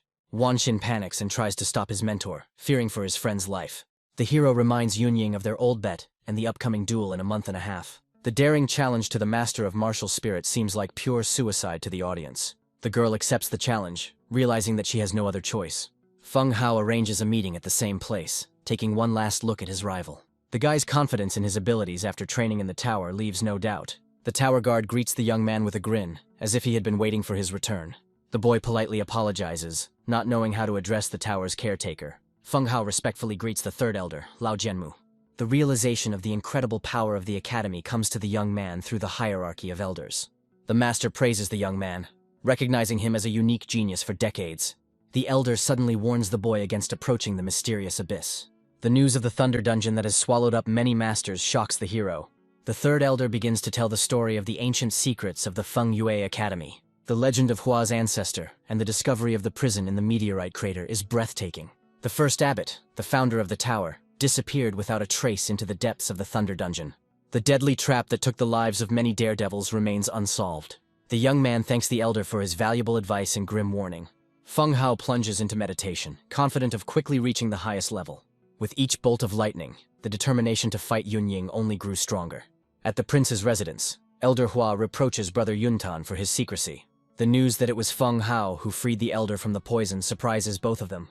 Master Yuntan recounts the chaos the young man caused at the academy. The mention of the 3-year agreement makes Elder Hua tense up. Marshal Yuntan dismisses this, dismissing the upcoming battle as nothing more than a childish squabble. The elder screams in panic about the mortal danger looming over Yunxiang. A terrible secret is revealed. Yunxiang was poisoned by the same demonic sect. Elder Hua realizes that Yunxiang's fate depends on the outcome of the coming battle. To save the kingdom, the elder is ready to do anything to protect the marshal. In desperation, Hua Yuntai decides to immediately find Yunying to prevent a disaster. The wise Yuntan stops his friend, suggesting that he wait and trust in fate. Elder Hua finds solace in the young man's stubborn nature, which only grows stronger. Half a month later, the grueling training continues in the cultivation tower. Feng Hao meditates, absorbing streams of pure lightning energy. A powerful physical breakthrough marks a new stage in the young warrior's development. Pleased with the result, the guy decides to continue cultivation to the limit. His energy reserves are running low, and the young man realizes that it is time to collect the promised herbs. The hero resolutely leaves the tower, heading to the auction house for a reward. The auction house eagerly awaits the return of the mysterious savior. The long-awaited appearance of the gentleman causes a storm of delight in the owner's son. Feng Hao asks to be taken to Mr. Ouyang immediately to complete his treatment. The young man is led into the courtyard, where a recovering patient is already waiting for him. The hero apologizes for being late, seeing that Mr. Ouyang is on the mend. The son gives the young man a ring with all the necessary medicinal herbs. Feng Hao extracts rare ingredients from the ring, checking their authenticity. Having confirmed the quality of the herbs, the guy nods with satisfaction, ready for the ritual. The hero first takes the medicine himself to restore his strength before healing. Having regained his strength, Feng Hao begins the final stage of healing. A powerful flow of energy is directed into the patient's body, driving out the remnants of the disease. Half an hour later, the son anxiously asks how his father is feeling. Mr. Ouyang enthusiastically declares his full recovery, calling it a miracle. As a sign of gratitude, the healed man orders his son to bring a special gift. The son proudly hands the ring to the savior, offering to add more treasure. Inside the ring, the guy discovers untold riches and 10 battle crystals. The young man tries to hide his delight, pretending that the gift did not impress him. Feng Hao happily accepts the generous reward for saving his life. As he says goodbye, the hero receives assurances that he will always be welcome at the auction house. An unexpected meeting with Chief Quan takes the young man by surprise. The head of the guild admits that he waited for the young genius for many days at the auction. The guy shyly suggests that the old master address him in a simple way. Feng Hao notes with irony the cunning old man's persistence. Chief Quan makes an incredible offer to lead the doctor's guild. The embarrassed young man tries to refuse, considering himself unworthy of such an honor. The old master insists, assuring that this will be a great honor for the guild. The hero whispers that he is unable to create real pills. The boy thanks Chief Quan for the offer, but politely declines it. The guild leader is perplexed, because without the king of medicine it is impossible to reach such heights. A month later, the day of reckoning arrives, marking the end of the 3-year agreement. Yunying arrives at the arena, ready for the final showdown, and the crowd buzzes with anticipation. Even the powerful elders of the academy deign to appear at this spectacle. The great battle attracts the attention of the entire senior leadership of the academy. Elder Jean eagerly awaits the arrival of the mysterious child. The cunning third elder offers his colleague to make a bet on the outcome of the battle. Lao Jianmu bets 20 battle crystals on Yunying's victory. The second elder's overconfident bet on Feng Hao only makes him laugh. The third elder, with a grin, advises his opponent to prepare crystals instead of empty words. The long wait begins to tire the crowd, giving rise to rumors about the challenger's cowardice. Spectators are confident that a simple master will not dare to challenge a genius of the fighting spirit level. Elder Jian is nervous, afraid that he will have to count the match as a technical defeat. The third elder remains calm, as his cultivation in the tower is not yet complete. At the last moment, the young man absorbs the remaining energy, being on the verge of a breakthrough. Using battle crystals, the guy decides to make a final push towards new strength. A powerful surge of energy marks transformation and a transition to a new level. Feng Hao finally reaches the long-awaited level of a great martial artist. The little spirit warns that joy is premature and that one must hurry. The young man is perplexed, not understanding why his efforts might be in vain. The sudden realization of the impending battle makes the guy run into the arena in panic. The third elder is already anticipating victory, reminding them of the lost crystals. Elder Jian is in a panic, as his reputation and fortune are at stake. Feng Hao's appearance as a grand master causes a sensation among the audience. Yunying's friends can't believe the newcomer's strength has grown so rapidly. Even Yun Hu, who had been defeated earlier, was amazed by his opponent's incredible progress. The third elder is jubilant, but his opponent still believes in Yunying's victory. Wan Xin calls out for Brother Hao with anxiety in her voice, fearing for his life. A tender moment before the fight sparks a wave of envy and gossip in the crowd. The guy gently reassures the girl, asking her to just wait for the outcome of the battle. Feng Hao enters the arena, fulfilling his long-standing promise made 3 years ago. Yunying is amazed at how much the stubborn child from the past has changed. The hero looks at his rival with a smirk, realizing that she underestimated him. The question is asked directly about readiness for battle, leaving no room for retreat. An explosion of icy energy envelops Yunying, demonstrating her incredible power. The crowd erupts in applause, anticipating a brutal and spectacular performance. The elder watches with annoyance the stubborn girl, ready to do anything for victory. Abbot Hua gives orders to keep an eye on both fighters to avoid tragedy. The aura of two elements, ice and lightning, collide and a great battle begins. Yunying creates an ice blade, unleashing a barrage of deadly attacks on the enemy. Feng Hao easily parries the blow, demonstrating his new, incredible strength. The guy reminds himself that this is just a test before the real battle. A crushing Ultra Thunder Fist crashes down on the opponent's icy defense. Yunying responds with a flurry of mixing ice palms, creating an impenetrable barrier. The hero breaks through the ice wall, dodging deadly fragments. The girl concentrates all her power in one crushing icy palm. The clash of techniques shakes the arena, but neither side gains an advantage. A powerful blast wave sends Feng Hao flying backwards, breaking his defense. Wan Xin screams in horror as he sees Brother Hao being seriously injured. Despite the pain, the young man survives, shocking the crowd with his incredible resilience. Abbot Hua is amazed, guessing that the guy has mastered Earth-rank techniques. The elders are amazed, because this child exceeds all their expectations. The young man reflects on his lack of strength to use his most powerful techniques. Thanks to the pill taken earlier, the hero's body is instantly restored. The guy understands that to win, he needs heavenly ranked techniques. Feng Hao concentrates all his energy, creating a powerful thunder dragon. An attack of unprecedented power rushes towards Yunying, ready to incinerate everything in its path. The girl realizes that her opponent turned out to be much stronger than she expected. Yunying creates countless ice palms to defend. The hero uses Thunder Strike, launching himself into the air for a decisive attack. An unexpected maneuver takes the icy beauty by surprise, leaving her defenseless. A decisive thunderous blow rushes towards the defenseless target with incredible speed. At the last second, Yunying creates an ice barrier, freezing everything around him. The freezing cold chills the spectators to the bone, turning the arena into a winter landscape. The majestic sight of the hovering ice goddess captivates even the most sophisticated. Feng Hao's attack is shattered by an impenetrable wall of pure ice. The girl uses her signature ice seal, putting all her power into it. It seems that this is the limit of her strength, and the outcome of the battle is predetermined. The two elements collide in a blinding flash, turning the arena into an icy wasteland. The collision of energies creates an incredible explosion that shakes the earth. The abbot and Wan Xin look anxiously at the epicenter of the battle. The young man tries with all his might to break through the ice seal, but his strength is running out. For the sake of his family's honor and his own pride, Feng Hao cannot afford to lose. The elders prepare to intervene, seeing that the boy is not strong enough to win. The third elder decides to save the young man, not wanting to lose such a talent. Abbot Hua stops everyone, declaring that Yunying needs to be saved. The incredible statement shocks the elders, causing them to doubt the master's words. The ice seal cracks and Yunying realizes that the battle is lost. The abbot reveals a secret. This child has much more energy than it seems. Feng Hao screams in despair, unwilling to accept defeat, and unleashes new power. An incredible heat envelops the hero, marking the awakening of the second, fiery attribute. Yunying is shocked by his opponent's sudden surge of strength. The spectators are amazed as the youth's aura suddenly surpasses the power of Yunying herself. The third elder is delighted, calling this child a true miracle. The girl is perplexed and tries to understand where the guy got this energy from.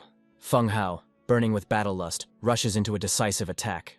Yunying realizes that the energy is getting out of control and prepares for the worst. The collision of two elements creates an incredible explosion that shakes the entire academy. Awakening the fire attribute at a critical moment saves the hero from defeat. The girl admits that without the loss of control over energy, she would have lost her arm. Yunying is shocked to realize that his opponent has a healing pharmacopoeia. The thought that this boy could be a heavenly ranked doctor terrifies her. The guy notes with irony that even the pharmacopoeia does not save one from defeat. Despite her wounds and fatigue, Yunying is still able to continue fighting. Feng Hao launches a swift strike, catching her exhausted opponent off guard.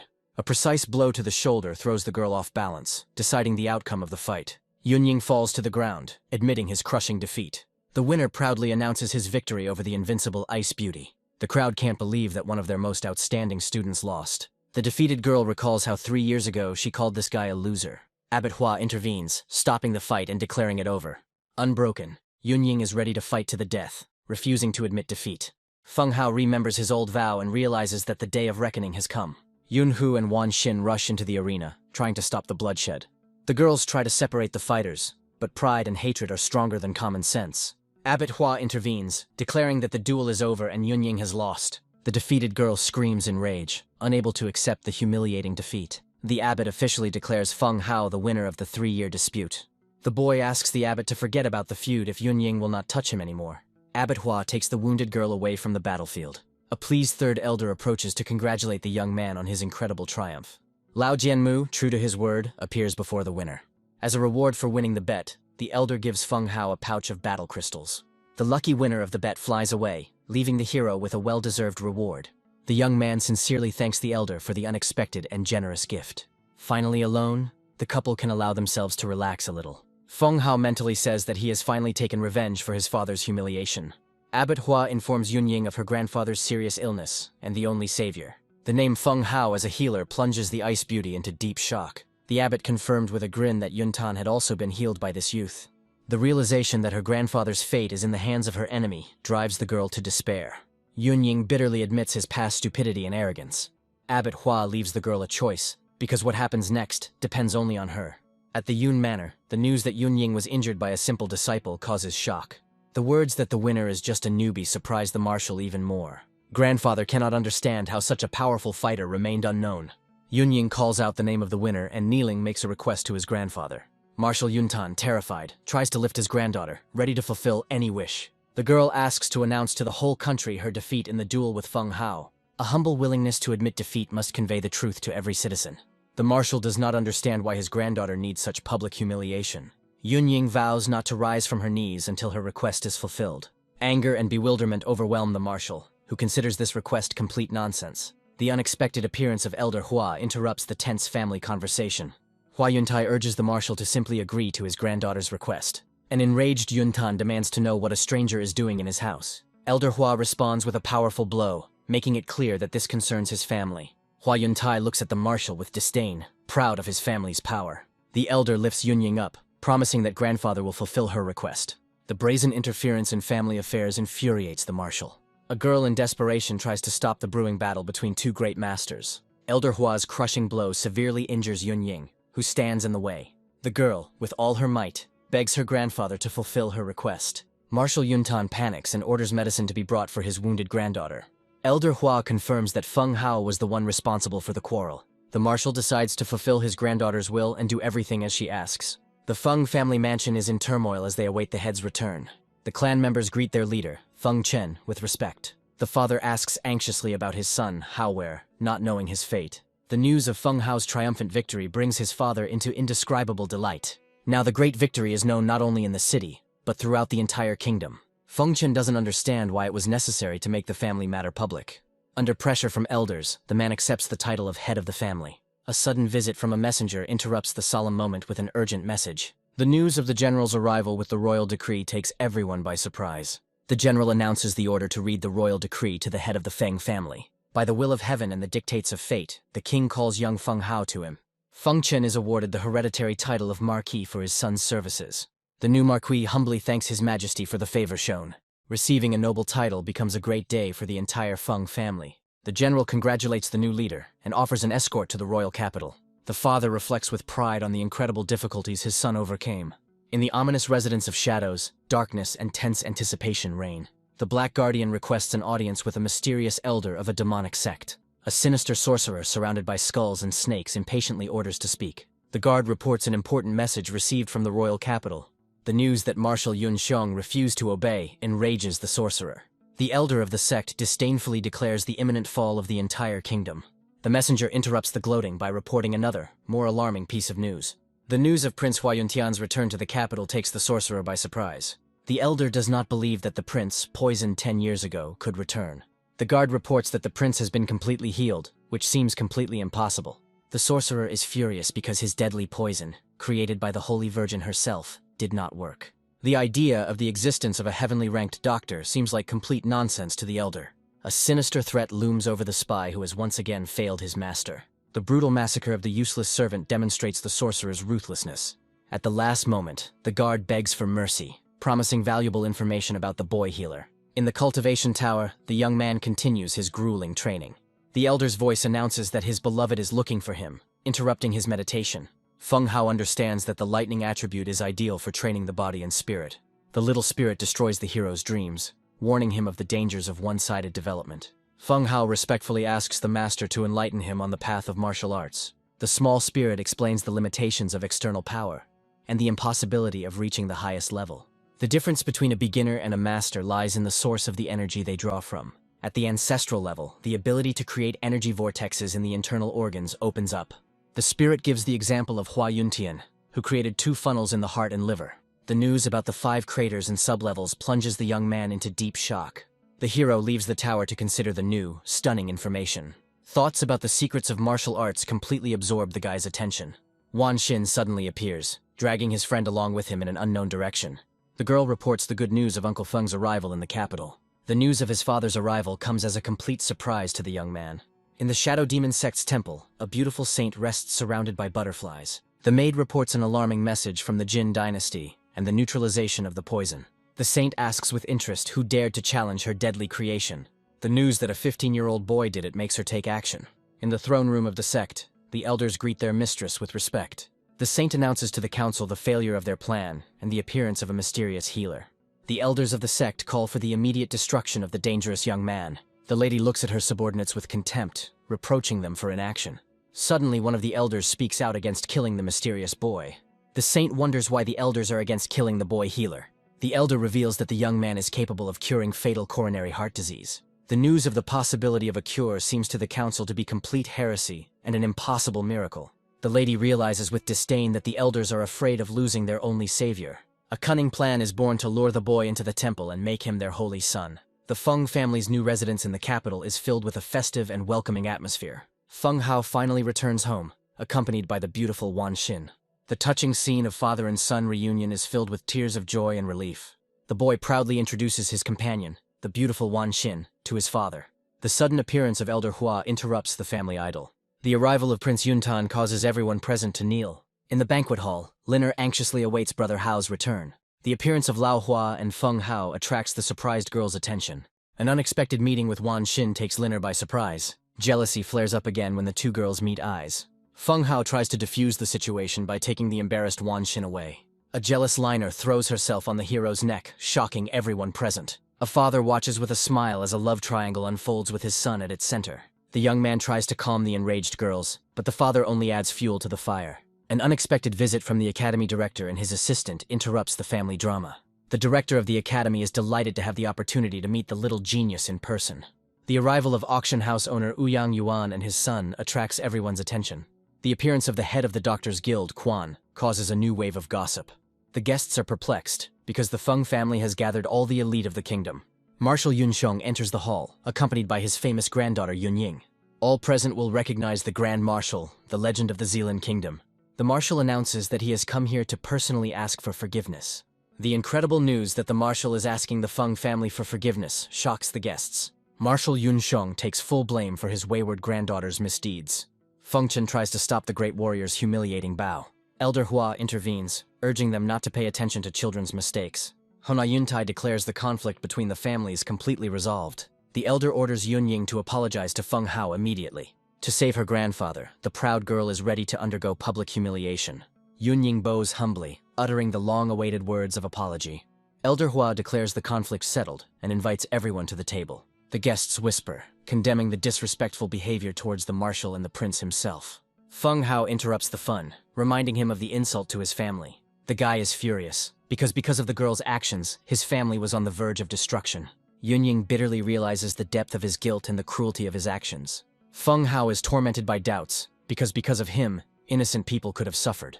Yunying is desperate and ready to do anything to earn the young man's forgiveness. Wanxin tearfully begs Brother Hao to forgive her mentor. The girl bitterly realizes that the heart really is not subject to orders. The father urges his son to forget about the feud, because Yunying has sincerely repented. Feng Chen unexpectedly thanks the girl, which leaves her completely amazed. The wise father explains that it was Yunying's actions that became the impetus for his son's development. Wan Xin proudly declares that she doesn't care about the feud, and takes the hero away with her. Elder Hua notes with a smile that everyone present has become one family. The young man is relieved to tell the old man that he is finally saved from the poison. A couple of days later, Feng Hao thanks the marshal for his earlier kindness. The boy notices that the poison in the marshal's body was created from spiritual medicine. The phrase spiritual medicine left Yunsheng shocked and confused. The hero understands that someone very powerful is behind the creation of this poison. At night, grueling training continues at the cultivation tower. During meditation, the guy feels his body being torn apart from the inside. An unknown force sucks out energy, not even allowing life forces to help. The little spirit screams in panic, calling for the immediate use of the battle crystal. The confused young man has difficulty remembering the saving artifact. Using a crystal stabilizes energy flows, restoring control over the body. After recovering from the shock, Feng Hao tries to understand what happened to his body. The little spirit explains that the mysterious Shu Yu needs constant nourishment. The guy is furious, because the master should have warned him about such an important detail. Lost in thought, the hero tries to find a way to feed the insatiable something. The realization that there won't be enough crystals in the entire country pushes the young man to desperate measures. Suddenly a clue appears in my head, pointing the way to the ancient ruins. The word ruins evokes both interest and mortal horror in the boy. The hero is angry because his little companion has again hidden important information from him. The spirit explains that the young man was previously too weak for such a dangerous journey. A brief excursion into the history of ancient ruins, full of treasures and dangers, begins. The prospect of finding secret techniques and ancient tombs captures the boy's imagination. The young man realizes that at his current level, it will be extremely difficult to survive in the ruins. The companion offers a simple solution: rob an already open tomb. Feng Hao is outraged by the suggestion that he should settle for the leftovers like some beggar. The hero decides to find out the exact location of the ruins from more knowledgeable people. In the prince's mansion, the young man finds two elders playing Go. Feng Hao directly asks Lao Hua where the ancient abandoned ruins are. The question of the ruins causes surprise and concern among the elders. The masters confirm the existence of such a place, but warn of mortal danger. The guy grins and declares that he just wants to try his luck in the open tombs. Elder Hua, with a stern look, warns the young man against the dangerous journey. Dark images of ruthless murderers and robbers emerge in his imagination. Despite the warnings, Feng Hao confidently declares his determination. Giving in to his stubbornness, the elder decides to give the boy something for the journey. Hua Yuntai hands the young man a precious map of the ancient ruins. The elder strictly forbids approaching the dangerous red zones. The only safe place on the map is marked as the city of Juan. The boy gratefully accepts the gift, bowing to his wise mentors. Finally, the young man is advised to take a doctor's robe with him for disguise. The girls try to follow the hero on his dangerous journey. Feng Hao politely but firmly refuses to take the beautiful companions with him. Liner jokingly sets rules forbidding affairs behind her back. Laughing, the young man agrees to all the conditions, just so that he is left alone. In the academy director's office, the boy announces his departure on a journey. Feng Hao cannot give an exact time frame, but estimates it will take a year or two. The director approves of the desire to gain experience, but sets one important condition. The news about the national competition arouses the young man's interest. The incredible reward of 1,000 battle crystals shocked Feng Hao. The thought of such wealth makes the young man dream of a carefree life for 10 years. The honor of entering the royal mountain becomes the greatest motivation for the guy.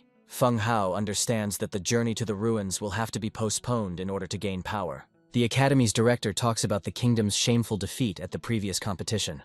The news of the past winner's incredible strength shocks the young warrior. The secret to success is revealed. All of the top 3 participants use crystal energy. The hero is determined to win, but to do so he needs to find rare crystals. The director foresaw this question and prepared valuable information for the young man.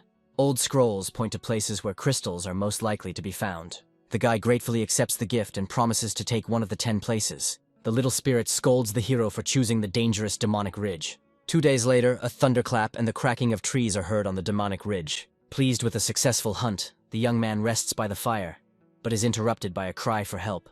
Without a second thought, Feng Hao rushes to help those in trouble. A ferocious fire leopard surrounded a group of travelers, leaving them no chance. The surviving guard begs his mistress to escape, ready to sacrifice himself. The enraged beast rushes at the daredevil who challenges him to a fight. A fatal blow of claws falls on the guard, sealing his fate. The girl cannot give up, because the life of her sick father depends on her. In desperation, she stands between the beast and the last survivor, ready to die. A scream of horror escapes her chest as she sees the monster flying towards her. At the last moment, a well-aimed blow throws the beast back, saving the girl from certain death. The girl is surprised that her savior turned out to be a doctor at such a young age. Around the fire, 2 strangers try to recover from the horror they experienced. The guy offers his hungry companion to taste the healthy meat of a fire beast. A casual glance at the girl's belt reveals a rare herb of crimson clouds. The hero awkwardly apologizes for his curiosity, promising to take the girl out in the morning. The girl mentally understands that in front of her is that same legendary 15-year-old. A cunning plan is brewing in the head of the rescued woman, because she is a spy for a demonic sect. The next morning, the couple sets out, introducing themselves to each other. The story of a poisoned father and the search for a cure touches Feng Hao's heart. The girl talks about an unknown poison that can only be contained by strengthening yin. A sudden guess about the connection between this poison and the poison of old Manhwa dawns on the young man. The rescued woman hopefully asks if Mr. Feng Hao can cure her of the poison. The girl desperately begs for help, clutching at the young man. The offer of 20 battle crystals for saving his life makes the guy think. Feng Hao decides to take a risk, because there is nothing more valuable than human life. The hero, with tears in his eyes, justifies his self-interest, caused by need. The little spirit praises the girl's ingenuity, but Feng Hao is confident in his plan.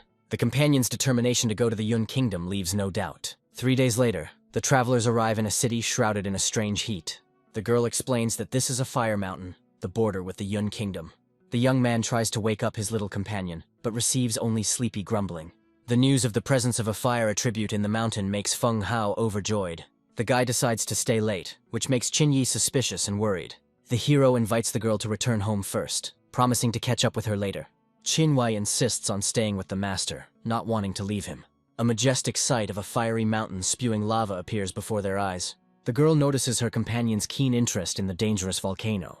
The mystery of the mountain's eternal flame and the mysterious crystal inside it intrigues the boy. Feng Hao doesn't understand why people just look at the mountain without trying to enter. It turns out that the crowd came here not for the crystal, but simply to gawk at the spectacle. Some fire attribute holders use this place for cultivation. The story of the failed expedition of the warrior ancestors explains the fear of the mountain. Countless attempts by masters to conquer the volcano ended only in death and defeat. Qinyi suddenly takes the young man by the hand, pulling him to the very foot. At the entrance to the cave, the girl asks her companion to stay, but he is adamant. Donning a cloak and mask, Feng Hao promises to return soon and hides in a cave. The girl doesn't understand where this guy gets so much confidence in his abilities. Qinyi orders his hidden assistant to come out of the shadows. The sect's spy receives an order. The young man must not die inside the mountain. The lady decides to monitor whether Feng Hao can obtain the crystal, forbidding anyone to interfere. Qinyi watches the young man with interest, wondering what else he can surprise her with. The guy doubts his strength, because even the masters of the ancestors were wounded here. The realization that the remaining 7 crystals are not enough leads the hero to despair. The little spirit suggests another, more painful but effective method. The satellite warns of the need to endure the pain of being burned alive. Despite mortal danger, Feng Hao is ready to do anything for his goal. The little mentor advises using cooling medicine to help. Having determined the direction, the hero, without hesitation, rushes into the depths of the fiery mountain. The audience looks with mockery at yet another fool walking to certain death. The young man throws himself into the very heat of the moment, ignoring warnings and ridicule. The unbearable heat forces the guy to immediately use a cooling medicine. Medicinal herbs bring only temporary relief in the fiery hell. Feng Hao understands that without using crystals, he cannot survive here. He decides to use the power of the battle crystal to create a protective barrier. The crystal's energy creates an impenetrable sphere of ice around the young man. The ice attribute protects the body by reducing the temperature to a tolerable level. After 3 hours of continuous movement through the flames, the goal is finally close. Ahead, mountains loom, the source of incredible heat and perhaps ancient evil. The young man recognizes the source of the heat as the mythical drought demon, Nuba. The realization of his insignificant level in the face of the ancient spirit horrifies the guy. The little spirit reveals the secret of the demon, who is able to create spiritual weapons. The hero's eyes light up with greed at the mention of the rarest artifact. The guy rushes into the depths of the volcano without hesitation, because the demon is guarding the crystal. With a roar, a giant shadow appears from the depths of the mountain, ready to destroy the intruder. A fierce demon of drought appears before the young man, the killer of all who dared to come here. The spectators outside are horrified, feeling the wrath of the ancient monster and wondering why. Qin Yi watches the mountain with concern, doubting the strength of his companion. The scorching flames almost fry the guy, even the ice attribute is powerless. The demon spews a stream of purple flame, leaving the hero no chance. The young man uses his last strength to create a protective barrier, repelling the deadly attack. The wounded boy falls to the ground, but a small spirit calls him to action. By absorbing the fire crystal, the hero receives an incredible surge of power. The drought demon retreats in surprise as a new enemy is born from the flames. The monster's huge, fiery fist crashes down on the small, cloaked figure. The little spirit accepts the challenge, transforming into a giant fire kitten. Incredible strength of spirit easily throws back the demon, saving its master. Spectators outside hear the demon's roar, wondering about the mysterious warrior's strength. The defeated monster is completely consumed by the fire spirit. The final blow ends the battle, transforming the ancient evil into pure energy. Feng Hao receives a reward, a powerful artifact, stronger than any spiritual weapon. The little spirit tries to calm the enraged master, but in vain. The news of the drought demon's death seems completely unbelievable to onlookers. The desire to find out who accomplished the impossible makes the crowd rush forward. The marauders notice a lone cloaked figure, mistaking it for a wounded man. Having determined the warrior's level as a great master, the robbers see this as their chance. Feng Hao understands that the crowd came here with ill intentions. Realizing the enemy's numerical superiority, the young man decides to strike first. A lightning attack takes the leader of the robbers by surprise. The incredible force of the blow, surpassing the level of a great master, shocks the bandits. The leader orders his men to retreat, realizing that they cannot cope. 3 hours later, the crowd again notices a lone figure returning from the cave. The hero's appearance and wounds mislead the marauders about his weakness. Confident of easy money, the bandits decide to try their luck again. The robbers rush into the cave unaware of the deadly trap. Feng Hao watches with a smirk as the fools walk straight into his trap. The poisonous powder instantly corrodes the flesh of unwary marauders. The leader warns his men in horror, but it is too late. The guy comes out of the cave, confirming that he has obtained the coveted crystal. The girl can't believe how he managed to defeat the demon alone. Feng Hao declares with determination his intention to improve the artifact he received. Feng Hao confidently promises the girl that he will definitely save her father. The guy hides in a cave, leaving his companion in anxious anticipation. The girl waits impatiently, wondering if this meal will be the young man's last. The hero consumes the beast's meat, hoping to make a breakthrough and improve his chances. A powerful surge of energy marks a successful transition to a new level of strength. The guy is overcome with bewilderment, because no breakthrough has occurred, despite all his efforts. The little spirit explains that certain conditions must be met in order to break through. The cunning mentor offers her help, seeing the despair of her ward. An explosion of energy from the cave causes the girl outside to flinch in fear. The incredible surge in strength to the level of fighting spirit leaves the spy in shock. Qin Yi can't figure out what secret technique this monster is using. A cold fire flashes in the girl's eyes. If the monster cannot be subdued, it must be killed. Having reached a new level, the young man is ready to begin improving the crystal. The guy plunges into meditation, directing all his energy to the precious artifact. The girl can't believe her eyes as she watches a real miracle unfold before her eyes. Unbearable pain pierces the hero's body as the crystal begins to merge with his flesh. Through agony and screams, Feng Hao uses his last strength to complete the dangerous ritual.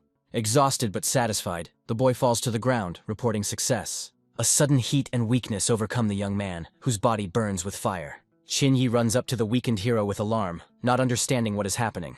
An uncontrollable lust takes hold of the young man, causing him to desire Qin Wu. Feng Hao's eyes are burning red, and his body is acting against his mind. The girl retreats in horror, not understanding what is happening to her savior. Qin Wu releases his energy, threatening to kill the boy if he comes closer. Despite the mortal threat, the possessed hero continues his offensive. The girl's attack envelops Feng Hao in dark energy, but he doesn't even notice. The guy grabs the frightened spy, ignoring her furious resistance. The sinister smile and the offer to relax terrify Qin Wu. A passionate kiss makes the girl cry from powerlessness and humiliation. The obsessed young man rips the girl's clothes off, completely surrendering to his passion. At dawn, a servant calls his mistress, interrupting her sad thoughts. Qinwu bitterly realizes that her cunning plan has failed, and she herself has become a victim. The girl remembers that she had a chance to kill the guy at night, but she missed it. With a heavy heart, the spy leaves the cave, leaving the sleeping youth alone. When Feng Hao woke up, he couldn't understand what happened last night. The hero discovers that he is left in the cave completely alone, without his companion. The little spirit calls his charge a lucky bastard, hinting at what happened. The guy is perplexed, because he doesn't remember anything at all about last night. The spirit was shocked, not believing that Feng Hao had actually forgotten everything that had happened. A sudden revelation makes the young man realize that all this was not a dream. The little spirit warns that the girl is not who she claims to be. The companion reminds us that without the divine pharmacopoeia, only bones would have remained of the young man. The hero takes responsibility for what happened and decides to keep his promise. A boy arrives in the Yun Kingdom to find the Qi family and save Qinwu's father. The luxury and wealth of the local rural town amaze the young man's imagination.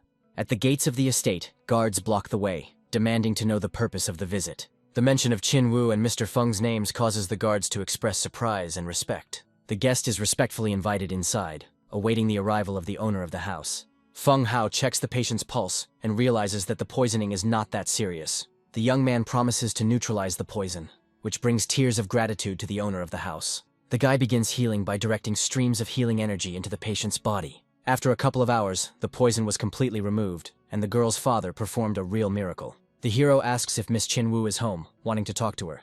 The news that the girl left, leaving only a note, puzzles the young man. The father says that his daughter left immediately after she learned about the healing.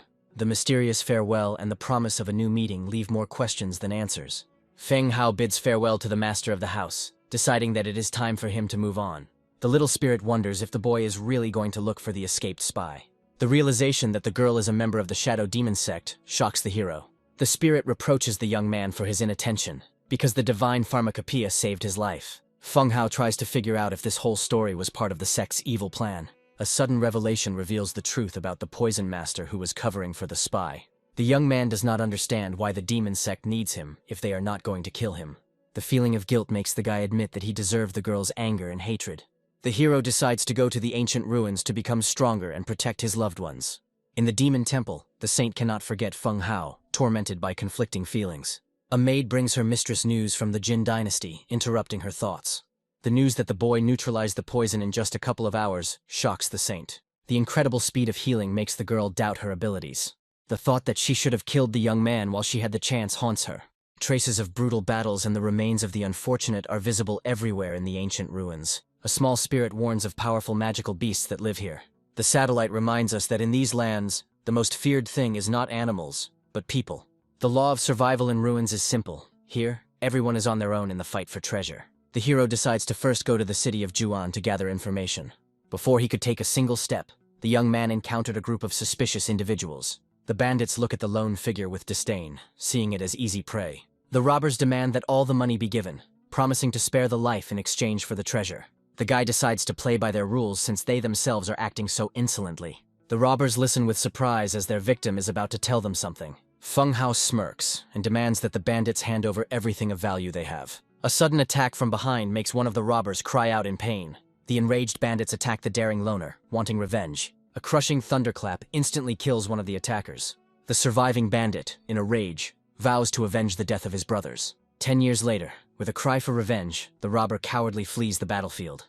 A sudden blow in the back interrupts the escape, leaving the bandit perplexed. The wound proves fatal and the robber falls dead to the ground. The young man discovers rich loot, crystals, and spiritual medicines among the dead. Among the trophies, the guy finds a mysterious piece of spiritual iron. The little spirit explains that only low-level weapons can be created from this material. Disappointed, the hero decides to continue his journey to the city of Juan. An unexpected encounter with a new enemy interrupts his path to the city. A mysterious warrior pursues Feng Hao, accusing him of killing members of the gang. The enraged pursuer does not give the young man a second to breathe. The hero stops, realizing that it is not so easy to escape from this enemy. Surrounded by winged demons, the boy finds himself in a deadly trap. In desperation, the young man calls out to his little companion, begging for help. A powerful blow to the ground splits the rocks and creates a curtain of thunder. The pursuers are perplexed, not understanding what their cunning adversary has planned. Strange sounds from the depths of the earth attract the attention of pursuers. A huge, evil tiger spirit emerges from underground, terrifying the bandits. Feng Hao grinned as he left his enemies alone with the enraged monster. The gang leader panics and shouts to his men, ordering them to retreat immediately. A fierce spirit overtakes the fugitives, leaving them no chance of escape. The guy reproaches his companion because they accidentally wandered into a dangerous red zone. Mysterious sounds from an ancient temple attract the attention of a brave traveler. The sleepy spirit refuses to help, sending the young man to certain death alone. A terrifying monster bursts out of the temple, and Feng Hao panics and calls for help. The little mentor easily repels the attack of the vile abomination. The hero's sarcastic gratitude only irritates his companion. A powerful slap sends the goblin flying, demonstrating incredible fortitude. A defeated monster drops a precious spiritual core of the wood attribute. The boy notices with concern that his little savior has become weak. The spirit admits that she has spent some of her life force and needs rest. Feng Hao is in a panic because he doesn't know how to restore his master's vitality. The young man realizes that he needs to find a way to help his companion. Mysterious drawings on an ancient column attract the attention of a curious young man. Offended by the rude answer, the hero decides to solve the mystery of the past on his own. Feng Hao touches the column, trying to find out what happened here many centuries ago. Touching the wall releases a stream of mysterious green energy. The little spirit screams at the young man in panic, not believing what is happening. Feng Hao insists that he actually felt the energy from the drawing. Intrigued, the mentor asks her protege to try again. A second touch creates a powerful energy ball that engulfs the master. The guy calls his companion in horror, but he only looks at the ball in surprise. The spirit cannot understand how this energy, which is not like wood, contains its own strength. The strange phenomenon puzzles both of them, because there is no logic to it. Just in case, the spirit advises the young man to collect as much of this energy as possible. Sitting by the fire, the hero cannot understand why the dragon meat had no effect. A sudden noise makes Feng Hao alert, sensing someone's presence. The group of pursuers is furious, as their fast target has slipped away again. A sharp gust of wind and a flashing shadow make the young man prepare for battle. The gang leader gives the order to turn everything upside down, but to find the fugitive. Something flies into the guy's clothes, forcing him to freeze in cover. The commander orders to blow up the rock behind which the fugitive is hiding. Feng Hao realizes that he can no longer hide and prepares to go out. The pursuers are at a loss, not knowing what to do with the surrounded target. An old man suddenly appeared and ordered everyone to leave immediately. Left alone, the hero does not understand why he did not run away when he had the chance. The guy doesn't understand why he needed to run away from ordinary bandits. A mysterious object that found its way into the clothes turns out to be a life-saving talisman. A giant fire dragon emerges from the talisman, leaving everyone in awe. The dragon's powerful roar shakes the earth, sowing panic and destruction. The young man, hiding behind the rocks, watches the unseen creature in horror. Exhausted by the chase, the hero falls to the ground, unable to move any longer. The little spirit grins and declares that her charge is incredibly lucky. Feng Hao is angry because he almost died because of this strange luck. The companion hints at a mysterious object hidden in the young man's sleeve. A cute white animal with a long tail and big ears appears from the sleeve. The guy jumps back in horror, mistaking the harmless creature for a dangerous monster. The small creature arouses both fear and curiosity in the hero. Feng Hao wonders warily if this is a wild beast cub. The spirit confirms the guess, again reminding him of the incredible luck of his student. The little animal quickly crawls under the clothes, causing the young man to tickle and laugh. The lecture begins about wild magical beasts, descendants of ferocious ancient creatures. The realization of the animal's high rank makes the guy's eyes burn with greed. The spirit confirms that it is impossible to tame an adult, but there is a chance with a cub. To successfully tame a young man, he must first please the little creature. The hero tenderly takes the animal into his arms, trying to win its trust. The young man begins the taming ritual by transferring his energy to the small animal. The companion suggests that using the attribute can speed up the pet's growth. Feng Hao gives his new friend a cute nickname, Ball. The hero doubts the path he has chosen, but the spirit assures him that this is the only safe route. Little Ball peeks out from under the cloak, making his owner smile. Suddenly, the animal takes off and runs away in an unknown direction. The ball begins to dig the ground, discovering something valuable hidden under the sand. With a powerful blow of his sword, the boy opens the ground, finding the hidden treasure. The hero's eyes glow with greed, because now he doesn't have to worry about crystals. The ball tries to eat the treasure it found, causing its owner to panic. Feng Hao tries to explain to the little animal that if it eats everything, it will no longer receive energy. The young man notices his pet's sharp fangs, surprised by their unusual shape. The spirit explains that the new friend is not so simple and is able to sense the aura. The companion announces that the guy is now rich and suggests going to the city. The travelers arrive in the city of Juan, the only oasis of safety in the ruins. The hero is surprised to sense the aura of a powerful martial ancestor in the crowd. The little spirit calms the young man, reminding him of the strict laws of the city. The guy doesn't understand how they can get rich in this huge and unfamiliar city. The spirit points to the stone betting signs, offering a gambling way to earn money. The idea that spiritual iron might be hidden inside the stones ignites excitement in the hero. The little spirit reveals the secret of the new pet, who is able to find treasures. The hero's eyes light up with excitement, because now betting on stones seems like a sure thing. A conflict breaks out on the street, where one of the players is brutally beaten. The loser shouts in rage about his victory, but no one listens to him. The impudent croupier smirks and declares that it is not up to him to decide who wins. The attempt to appeal to the city laws only makes the bandit laugh. The croupier explains that laws apply only in the city, but here there are different rules. Desperate players warn newcomers that these are not bets on stones, but on life. Feng Hao decides to start small and goes into an inconspicuous shop. The shop owner complains about the lack of winnings, luring new victims. The young man asks if he can take the stones with him, but is refused. The boy carefully examines the stones, but his little assistant remains silent. Despite the lack of a signal, the hero confidently chooses one of the stones. The owner praises the choice with a hypocritical smile, anticipating easy money. Feng Hao decides to keep a low profile and do everything quietly. The seller quotes an exorbitant price of 10,000 gold, confident of his profit. The crowd urges action, certain that a battle crystal is hidden inside. The hero asks with a smile to break the stone, pretending that he has no money. The shop owner prepares to break the stone, anticipating the impudent man's disappointment. The stone breaks into pieces under the watchful eyes of onlookers. The young man is impressed by the skill of an ordinary salesman who lives up to the city's reputation. The shop owner mockingly suggests continuing, confident in the empty stones. The crowd laughs at the newcomer, as the stone doesn't have a hint of a precious aura. Feng Hao does not give up and confidently orders them to continue breaking the stone. Inside the stone, a shiny battle crystal is unexpectedly discovered. The seller congratulates the gentleman with a fake smile, and the crowd whispers about his luck. The owner invites the gambling young man to try his luck again, hoping to win back his losses. The guy points to 2 more stones, deliberately choosing a few empty ones. Feigned disappointment at empty stones convinces the crowd of the blind luck of a beginner. The hero offers to exchange the 1 crystal for all the stones in the shop. A clever calculation allows the young man to appear successful without arousing suspicion. Feng Hao excitedly orders all the remaining stones in the shop to be smashed. The owner warns that if the last stone turns out to be empty, the guy will lose everything. The hero, with a confident smile, orders the stone to be broken, knowing of his victory. Incredible luck is on the young man's side again, and 2 crystals are found in the stones. The audience is delighted and envious, dreaming of the same incredible fortune. The guy comes out on top, saving 1 crystal after a risky bet. Feng Hao decides to take the remaining 10 stones with him so as not to tempt fate. The seller respectfully sees off the lucky player, inviting him to come back again. A satisfied smile lights up the hero's face, because 7 out of 10 stones contain hidden crystals. The next day, Feng Hao returns to the gambling house with excitement, demanding more stones. The 3rd crystal of the day confirms the incredible luck of the mysterious gentleman. The fame of the King of Fortune reaches the Yanxi household, causing them to become envious and suspicious. After 2 weeks, the hero realizes that the crystals he won are no longer enough. An unexpected stranger stops a guy on the street, interrupting his thoughts. The servant of a mysterious lord invites the King of Fortune to his gambling house. The boy is suspicious of the generous offer and the unknown lord. The name of Yu Yue's gambling house makes the young man even more wary. Yu Yu's gang turns out to be one of the strongest and most dangerous in the ancient ruins. Feng Hao agrees to the proposal, but sets his own condition. Feng Hao sets a meeting in 3 days, preparing for a new challenge. On the appointed day, the young man arrives at Yu Yue's luxurious gambling house. The establishment's opulence is astounding, as the ceiling is strewn with battle crystals. The servant respectfully greets the guest on behalf of the powerful Yu family.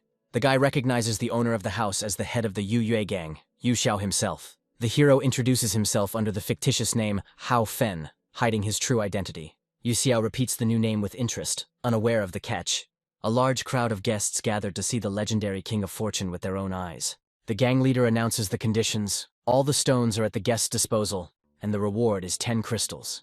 Yu Xiao gives the signal and the long-awaited performance begins. The unexpected appearance of a group of young people interrupts the start of a gambling game. Feng Hao learns that these are the young gentlemen from the 4 families of the Xianxi clan. The leader of the group, Yuan Po, turns out to be the 3rd genius of the city of Juan.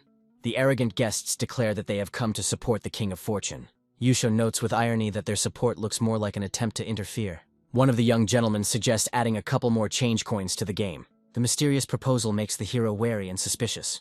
Yuan Po makes an incredible bet, 10 crystals for every crystal found. If he loses, Feng Hao will have to humiliate himself and leave the city forever. The gang leader is furious, because the humiliation of his guest is his own humiliation. Feng Hao calmly accepts the challenge, surprising gang leader Yu Xiao. The guy puts forward a counter condition: if Yuan Po wins, he will kneel down himself. The arrogant young gentleman accepts the bold bet with a grin. Yu Xiao tries to calm his guest, but he asks to judge fairly. The gang leader gives the signal, and the most anticipated event of the evening begins. The hero quickly chooses 3 stones, without wasting time on long deliberation. An unprofessional choice only evokes laughter and contempt from competitors. Having finished his selection, the young man announces the total cost of the stones, 470,000 gold. Yuan Po and his friends gloat, convinced that the King of Fortune has completely failed. An enraged Yu Xiao orders all the selected stones to be smashed immediately. All the stones turn out to be empty, and the crowd sighs in disappointment at the end of their luck. Yuan Po gloats, confident of his unconditional victory. Feng Hao grins as he reminds her that he still relies on his incredible luck. The young man's unperturbed calm makes Yu Xiao tense up, expecting a trick. The hero politely asks the gang leader to break all the remaining stones. Yuan Po is perplexed, not understanding how there could still be crystals in these stones. Even an experienced craftsman does not feel any hint of an aura in the remaining stones.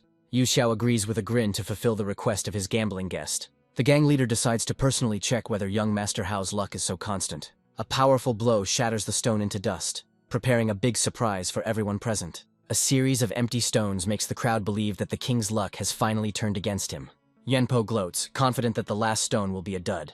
Even Yu Xiao is starting to doubt whether this guy is just a simple slacker. The explosion of the stone illuminates the hall with golden light, revealing another battle crystal to the world. The incredible luck of a beginner shocks even the most experienced players. Yu Xiao respectfully congratulates Mr. Hao and presents him with the promised reward. The winner, with a grin, demands that the loser fulfill his part of the bet. Yuan Po disdainfully refuses to kneel before some worthless person. Yu Xiao's menacing voice interrupts the impudent man, reminding him of the promise he made. Under pressure from the gang leader, the humiliated young gentleman falls to his knees. Feng Hao accepts the apology, noting that anyone can lose. The public humiliation of the Shanxi clan causes anger and bewilderment among the noble guests. One of the young gentlemen looks at the hero with hatred, promising quick reprisals. The guy accepts the new challenge with a grin, offering to make another bet. The young man turns to Yu Xiao again, asking him to judge their new dispute. Yuan Po swears an oath and announces the terms of the bet: the winner takes all. The hero listens to the proposal with interest, ready for a new game of chance. The rules are simple. Everyone chooses stones worth 500,000 gold, and the one who finds the most wins. The gang leader gives the start to a new competition, anticipating an exciting spectacle. Yuan Po, with an arrogant grin, offers the newcomer the choice of first choice. Yuan Po uses the legendary all-seeing eye technique to select stones. The perfection of the technique, close to the heavenly rank, impresses everyone present. Feng Hao looks at the display of strength with doubt, not believing in its invincibility. The little spirit reassures the young man, assuring him that the technique's accuracy does not exceed 30%. Having chosen his stones, Yuan Po passes the move to his opponent with a smug smile. The hero casually selects stones, pretending to rely on pure intuition. The random selection without the use of techniques convinces Yuan Po of the stupidity of the newbie. Now everyone has 7 stones, and the tension in the room reaches its peak. The rival looks with disdain at the young man's choice, considering his stones useless trash. Feng Hao asks about the draw with a sly smile, anticipating his victory. Yuan Po confidently agrees to a draw, considering it tantamount to victory. Feng Hao takes his opponent at his word with a grin, sealing the terms of the bet. It's time to open the stones and determine the winner in this game of chance. 4 battle crystals are discovered within the Yuan Po stones, causing the crowd to rejoice. Spectators are amazed by the all-seeing eye technique, which is close to the celestial rank. The previously humiliated bandit gloats, anticipating double revenge for his defeat. Yu Xiao offers the King of Fortune to replace the stones, but he firmly refuses. The hero, with an unperturbed look, orders the opening of his stones to begin. The gang leader doubts success, because luck cannot be infinite. The very first stone brings Feng Hao a battle crystal, shocking everyone present. Spectators and competitors are perplexed, suspecting that the newcomer is hiding his true strength. Yu Xiao continues to break the stones, and each one ends up with a treasure. Yuan Po can't believe his eyes, because stones without an aura shouldn't contain crystals. The second crystal in a row makes the opponents nervous and doubt their technique. Is luck on this guy's side, or did he really underestimate him? The third crystal in a row puts a bold end to this dispute. Yuan Po is horrified to realize his crushing defeat in this gambling game. Now there is no need to break the remaining stones, because the winner is already obvious. The guy admits that he didn't plan to stand out, but circumstances changed. Feng Hao looks at his defeated enemy with a smile, ready to collect his winnings. Yuan Po's gloating turns to disappointment as another stone turns out to be empty. The crowd begins to doubt, because luck seems to have abandoned its king. Yu Xiao announces the current score, Mr. Hao Feng has collected 3 crystals. The leader of the gang is perplexed, because there is only one stone left that decides everything. The opponents are jubilant, because with a score of 4-3, victory is on their side.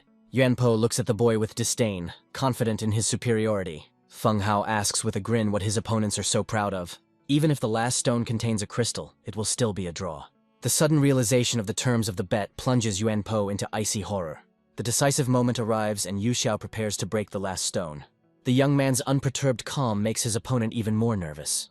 A powerful blow shatters the stone into dust, revealing its secret contents. Inside the stone, not 1, but 2 battle crystals are found. Yu Xiao officially declares Mr. Hao Feng the winner of this dispute. The crowd erupts in applause, chanting the name of the new king of luck. The hero modestly accepts congratulations, attributing everything to incredible luck. The gang leader doesn't believe in simple luck, admiring the young man's brilliant calculation. The defeated Yuan Po falls unconscious, unable to bear such humiliation. The friends are panicking and trying to bring their defeated master back to his senses. The winner happily accepts the invitation to visit the Yu Yue Stone Vault. Yu Xiao opens the vault doors, inviting the guests to enjoy the spectacle. The guy assesses the collection with restraint, but in his mind he is already looking for the best stones. Little Ball jumps out from under the cloak, causing surprise and shock in the owner. The gang leader is amazed to see a real magical beast next to the young man. Feng Hao casually introduces his pet as a gift from the elders. Yu Xiao comes to the conclusion that this guy is the scion of a powerful family. The gang leader suggests testing the animal's abilities by breaking several stones. The incredible result, 24 crystals from 30 stones, amazes everyone. Yu Xiao is finally convinced of his assumptions and decides to act. The gang leader generously gives all the crystals he finds to his lucky guest. Feng Hao gratefully accepts the gift, and Sharik happily jumps on his shoulder. Yu Xiao warns of the Shenxi family's revenge and offers his protection. The hero understands that the leader of the gang is trying to win his trust and patronage. The guy happily accepts the offer, because in this city a patron would not hurt. In his new room, the young man feeds his little assistant crystals. The little spirit notes with disdain that the little beast is only capable of trifles. Feng Hao guesses that by the jackpot the teacher meant spiritual iron. To obtain real treasure, you will need the all-seeing eye technique. The young man hopefully asks if his master possesses this legendary technique. The hero eagerly asks to be taught this art, anticipating new opportunities. The little spirit promises to teach the young man the art of purple key to enhance his vision. The Xianxi family estate is filled with anger and disappointment after the humiliating defeat. The enraged head of the family does not understand why his people were unable to stop the impudent man. The thought that some puppy dared to challenge his family enrages him. The clan leader orders Yuan Hong to go to the gambling house and put the insolent man in his place. 7 days later, a cry is heard from the top of the mountain, calling upon unknown forces. After intense training, Feng Hao's vision had become incredibly sharp. The servant meets Master Hao at the gates of the gambling house, ready for a new performance. The news that the Yuan family has already arrived does not take the young man by surprise. The elders of the Yuan family meet a child who has challenged their powerful clan. The guy reminds of the unpaid debt, demanding justice before starting a new game. The hero asks with a grin if they are going to pretend to faint again. Yuan Po, true to his word, humbly kneels before the winner. The young gentleman fulfills the terms of the bet, admitting his defeat and humiliation. Feng Hao graciously forgives the loser, because he did not tarnish the honor of his family. Elder Yuan is furious at the impudent words, but is forced to restrain his anger. The clan leader proposes changing the rules of the game by relying on spiritual iron. The young man understands that his rivals know about his inability to find spiritual iron. The guy eagerly accepts the new challenge, wondering what the stake will be. Feng Hao demands 1 caddy of top-grade spiritual iron upon victory. The demand for 1 caddy iron is surprising, because even the Yu family doesn't have that much. Elder Yuan demands to know how the young man intends to pay. Feng Hao smiles and asks Yu Xiao to lend him the spiritual iron caddy. The Yuan clan leader is furious, but is forced to agree to a risky bet. Yu Xiao leads the players to the top floor, where the best stones are kept. The quality of the stones here is incomparably higher than on the first floor. Feng Hao uses the student's technique, causing surprise among the audience. Elder Yuan was shocked, not understanding how this guy had mastered his technique. The clan leader can't believe his eyes, suspecting that it's just a fake. After 3 hours, both players have finished their selections, and the tension is building. Yu Xiao announces that the elder must now begin to open the stones. To make things fair, the gang leader decides to open the stones at the same time.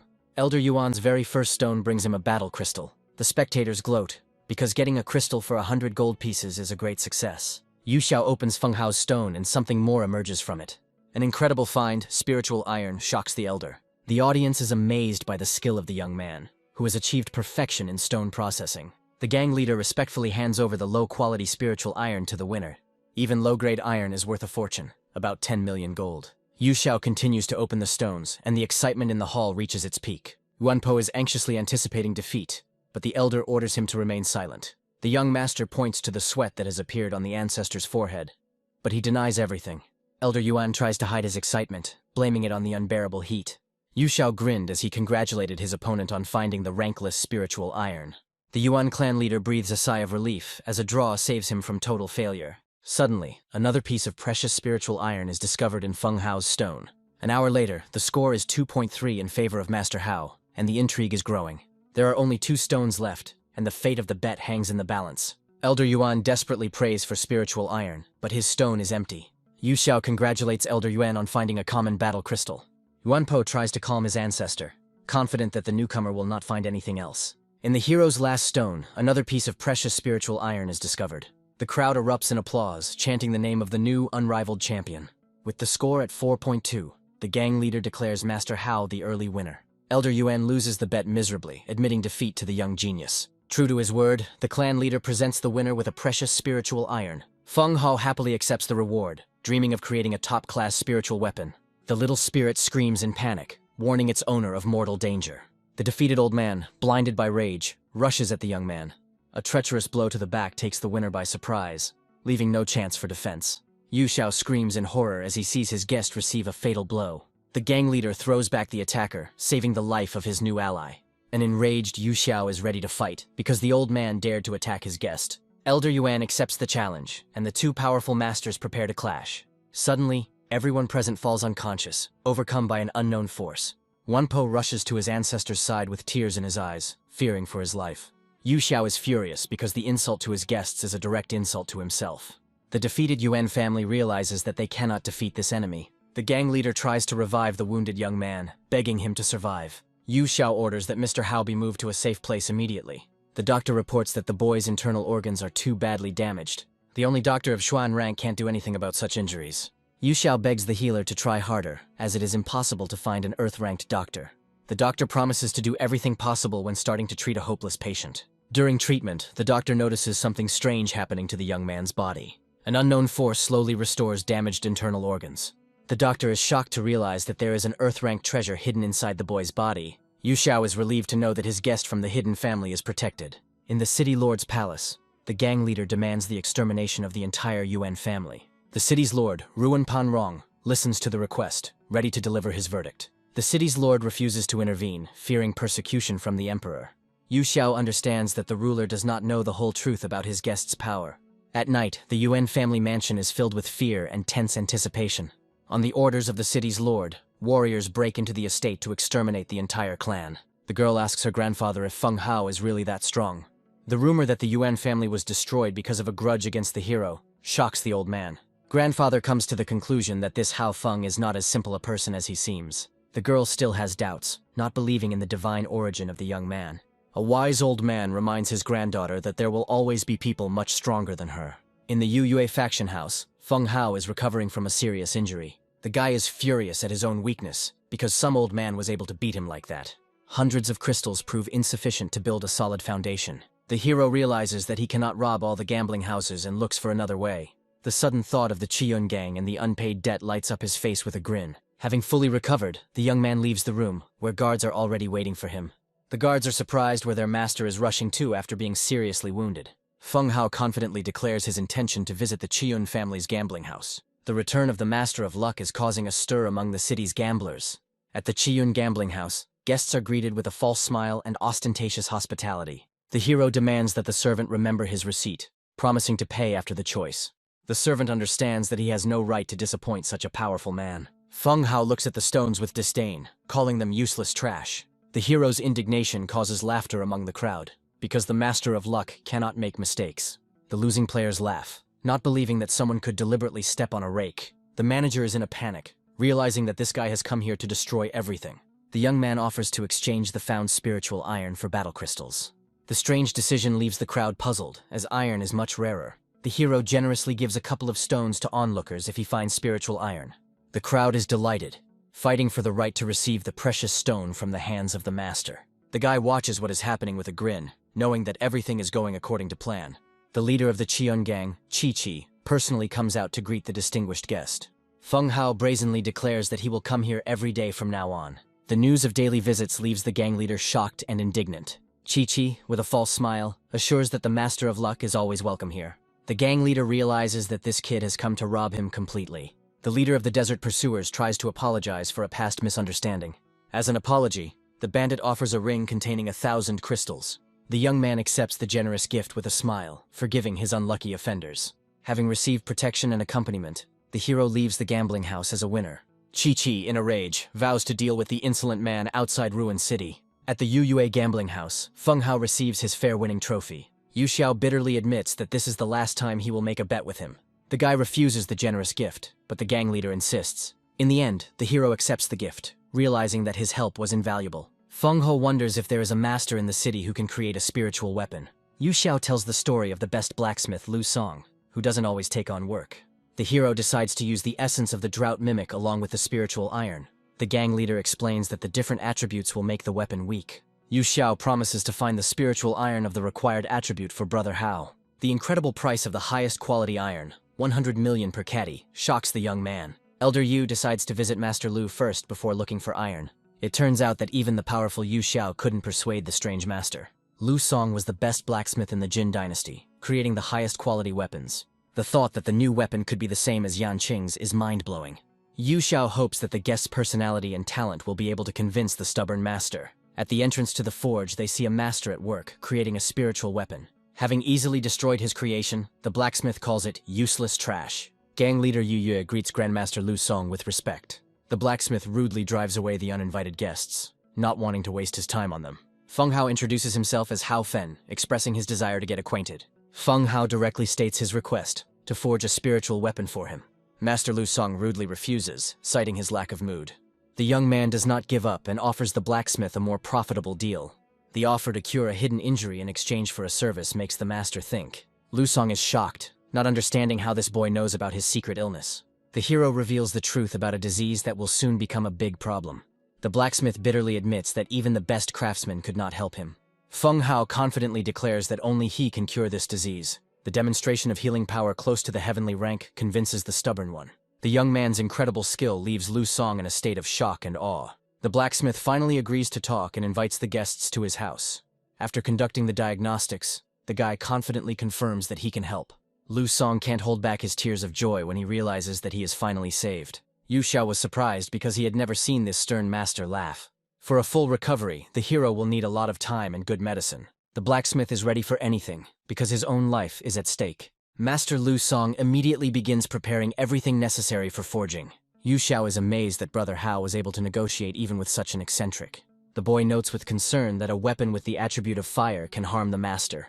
The little spirit orders to tell the blacksmith to make a weapon with the attributes of fire and ice. Feng Hao informs the master that he does not need a weapon with the fire attribute. The guy decides to reveal his secret but asks to keep it a secret. The hero demonstrates his mastery of two opposing elements.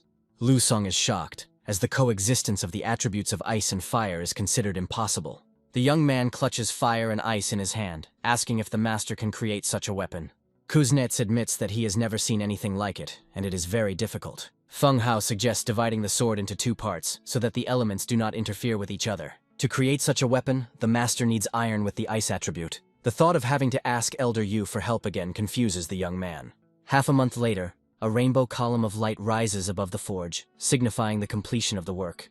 A magnificent weapon created by an eccentric master amazes the imagination of the townspeople. Lu Song proudly presents his masterpiece, announcing the completion of the work. The master orders the young man to drop his blood onto the blade to bond with the weapon. The blood ritual allows you to speed up your progress as a master of spiritual weapons. The hero is delighted with the incredible power of the new sword, thanks to its creator. The boy offers the blacksmith to give a name to his magnificent creation. Master Lu Song proudly names his masterpiece Wu Feng. A month later, Feng Hao bids farewell to the master, leaving the city for an indefinite period. The young man plans to walk around the ancient ruins before moving on. As a token of gratitude, Lu Song gives his savior a map of the ruins, indicating the dangers. The guy notices a strange energy emanating from the ancient wall. The little spirit scolds his charge for excessive panic out of the blue. The hero insists that he actually felt the energy from the mysterious drawing.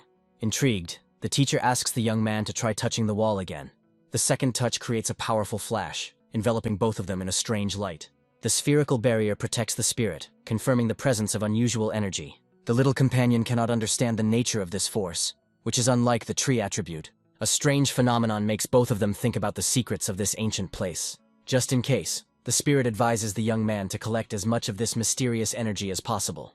A day later, deep in the tomb, the hero still cannot understand the strangeness of this place. Even the deity finds it suspicious that the path to the main hall is so simple and deserted. Using purple vision, Feng Hao discovers a hidden passage in the wall. The spirit understands that this is not just a tomb, but a clever trap, a double tomb. The companion explains that this is an ancient practice for hiding real treasures. There were no masters left in the Jin dynasty who could recognize such deception. The idea that Emperor Wu himself might be buried here is mind-boggling. The hero is in a panic, because the massif covering the tomb is still intact and guarded. The young man faces a difficult choice: risk his life for the treasure or run away. The spirit reminds us of a small animal that can go on reconnaissance. 3 days later, the travelers find themselves at the entrance to the real main hall. Inside the hall, the guide discovers projections of many ancient animals. The thought of countless treasures guarded by powerful creatures excites the imagination. The little spirit doubts that their pet will be able to carry all the treasures. The gaze falls on a mysterious black box, guarded by the most ferocious beasts. Feng Hao gives his pet the order to bring that very box from the coffin. The small animal easily penetrates the protective barrier, surprising its owner. The ball returns with its loot, deftly dodging all the projections. The spirit impatiently demands that the mysterious box be opened immediately. The young man tries to open the box using all his strength and energy, but in vain. Even the combined energies of Wu Yan and Bingu cannot deal with the castle. The little pet pokes his paw at the stomach, hinting at a way to open the box. The companion guesses that the very same mysterious energy of Shiwu is needed for the opening. The hero is in despair, because he has absolutely no idea how to control this new power. It turns out that due to the lack of one factor, no one except the first generation could accept Shiwu. The guy is perplexed, trying to understand what this mysterious factor is. The spirit just waves his hand irritably, not wanting to reveal all the secrets at once. The ball starts to squeak and point in a certain direction, attracting attention. It turns out that the little animal knows where that very missing factor is. The hero bitterly realizes that with his current abilities, he will not be able to defeat wild animals. A small spirit with a sly smile suggests that they simply steal what they need. The little spirit reveals his ingenious plan to steal the treasure. A day later, the city of Huan is bustling with activity and bustle. The girl tells her grandfather about rumors about the king's tomb being found nearby. The old man looks at his granddaughter with suspicion, understanding the true reason for her concern. The girl begs her grandfather to let her go just to look at the tomb. With a heavy heart, the grandfather agrees, but makes him promise not to get into a fight. As he says goodbye, the old man reminds us of their family's main credo: to keep quiet. In ancient ruins, crowds of adventurers prepare to storm the tomb. With shouts, the treasure hunters rush into the dark passage. Feng Hao looks with disdain on fools who are willing to sacrifice their lives for profit. The incredible skill of one of the warriors, using the art of lightning, amazes the young man. The guy is surprised to see how many respected masters have gathered here. In the crowd, the hero notices a familiar figure, the owner of the gambling house, Yu Xiao. Inside the tomb, a bloody battle begins for the right to possess the treasures. Warriors fight not only with each other, but also with monstrous creatures. Feng Hao admires the skill of the warrior Wu Zun, who easily deals with enemies. A sudden roar and ominous roar make everyone panic and prepare for defense. The young man does not understand what could frighten such powerful masters. A huge monster with purple eyes emerges from the depths of the tomb. The Wuzong-level devastated beast is ready to destroy anyone who dares to disturb it. One of the masters decides to join forces to defeat the monster. Wuzong-level warriors attack the beast with their strongest techniques. Giant snakes, summoned by magic, wrap themselves around the monster, trying to immobilize it. A powerful blow from a fiery palm slams into the body of the devastated beast. The incredible energy of the explosion shakes the tomb, causing everyone to freeze. Feng Hao was horrified, realizing that he wouldn't have a chance against such an enemy. Even after a crushing attack, the beast remains on its feet, ready to counterattack. A powerful blow throws back one of the masters, breaking through his defense. The devastated beast falls dead, defeated by the combined attack of the heroes. The little spirit explains that there could be dozens of such creatures hiding in the tomb. The companion suggests waiting until someone else comes and cleans the tomb. A sudden scream interrupts their conversation, drawing attention to a new scene. A group of robbers surrounded the girl, demanding that she give up her life or her spiritual weapon. The guy is outraged to the depths of his soul, seeing how grown men attacked a defenseless girl. The hero wants to intervene, but the spirit stops him, assuring him that the girl has a chance. Unexpectedly for everyone, the girl deftly dodges the attack and strikes back. The bandits are furious, not understanding how this girl dared to kill their brother. The guy was surprised, because the girl had a spiritual longsword of good quality in her hands. The enraged robbers rush to the attack, intending to avenge their comrade. The girl uses some kind of poison, causing her opponents to freeze in horror. Feng Hao was shocked. Could this girl really be a poison master?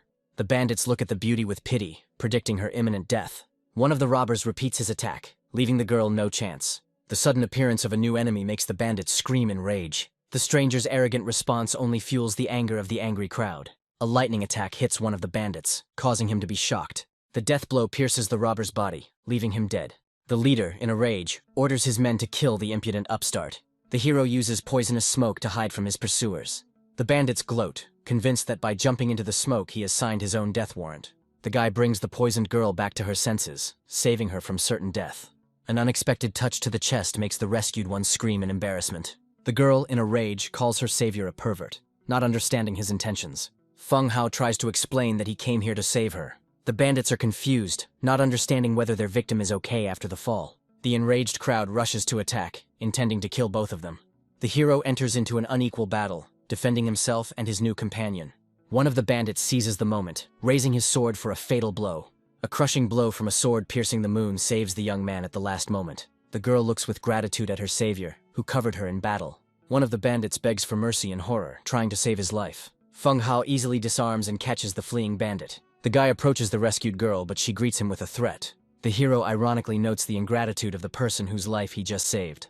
The girl is surprised to realize that in front of her is not just a warrior, but a healer. With parting words, the young lady leaves her savior, promising to meet again. The guy sighs with relief, hoping to never meet this fierce girl again. The little spirit urges his student not to hesitate and collect the trophies. The young man decides to check if there are any hidden passages in the ruins. Touching the stone releases a strange energy that consumes the hero. Suddenly, a majestic palace, hidden from prying eyes, appears in front of the guy. A bright light from the open gates blinds the uninvited guest. Inside the palace, the young man sees projections of powerful warriors of the past. The giant sword thrust into the floor attracts all attention. A mysterious figure of a warrior in a dark cloak appears before the hero. The mysterious palace and its inhabitant disappear as suddenly as they appeared. A yellow pearl appearing out of nowhere dissolves in the guy's hand. The news that 2 days have already passed leaves the young man in shock. The hero rushes to the exit in panic, fearing that all the treasures have already been looted. A huge crowd has gathered at the entrance to the tomb, and Feng Hao realizes that he is not too late. Feng Hao is pleased to note that the Wuwan formation has finally been destroyed. The arrival of the big shots, the Wu Kings, marks the beginning of the real battle. A deafening roar comes from the depths of the tomb, causing everyone to freeze in horror. The appearance of a real fire beast, the mythical Qilin, leaves the crowd in shock. The legendary creature soars into the sky, raining fire down upon the earth. The hero cannot believe his eyes, because in front of him is the son of the legendary Qilin, a mythical beast capable of destroying heaven and earth with a single wave of its paw. The young man understands that now it would be best to turn back. Little Ball begins to squeak, attracting the attention of his puzzled owner. The pet persistently points at the Qilin, as if urging it to be tamed. The guy is horrified by this idea, because it is tantamount to a death sentence. The little spirit explains that it has something to do with the Void's martial arts. The hero has doubts, because he has too little essence to tame the Qilin. The legendary beast flies away, leaving behind a trail of fire and destruction. Powerful masters give chase, determined to capture the beast. Qilin easily pushes back one of his pursuers, demonstrating his power. The warriors understand that they are no match for this ancient beast. The girl notices a familiar figure flying on a sword and doubts her eyes. She doesn't believe that this teenager could be that powerful warrior. Feng Hao admits that he has absorbed 2,000 Wujing and can barely control himself. The little spirit flies straight into the mouth of the fiery beast, causing terror in its owner. The mentor, with parting words, reminds him that now everything depends only on him. The hero cries out in despair, not wanting to lose his faithful companion and teacher. The spirit envelops the Qilin in golden light, completely subjugating it to its will.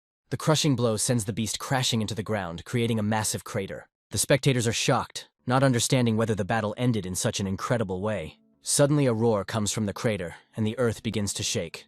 The thought that the fire Qilin is still alive terrifies the warriors. The enraged beast reappears on the battlefield, ready for a new attack. The hero, engulfed in flames, soars into the sky, calling his opponent a fool. The fire Qilin tries to escape, but is trapped in golden flames. The incredible power emanating from the young man makes the beast freeze in horror.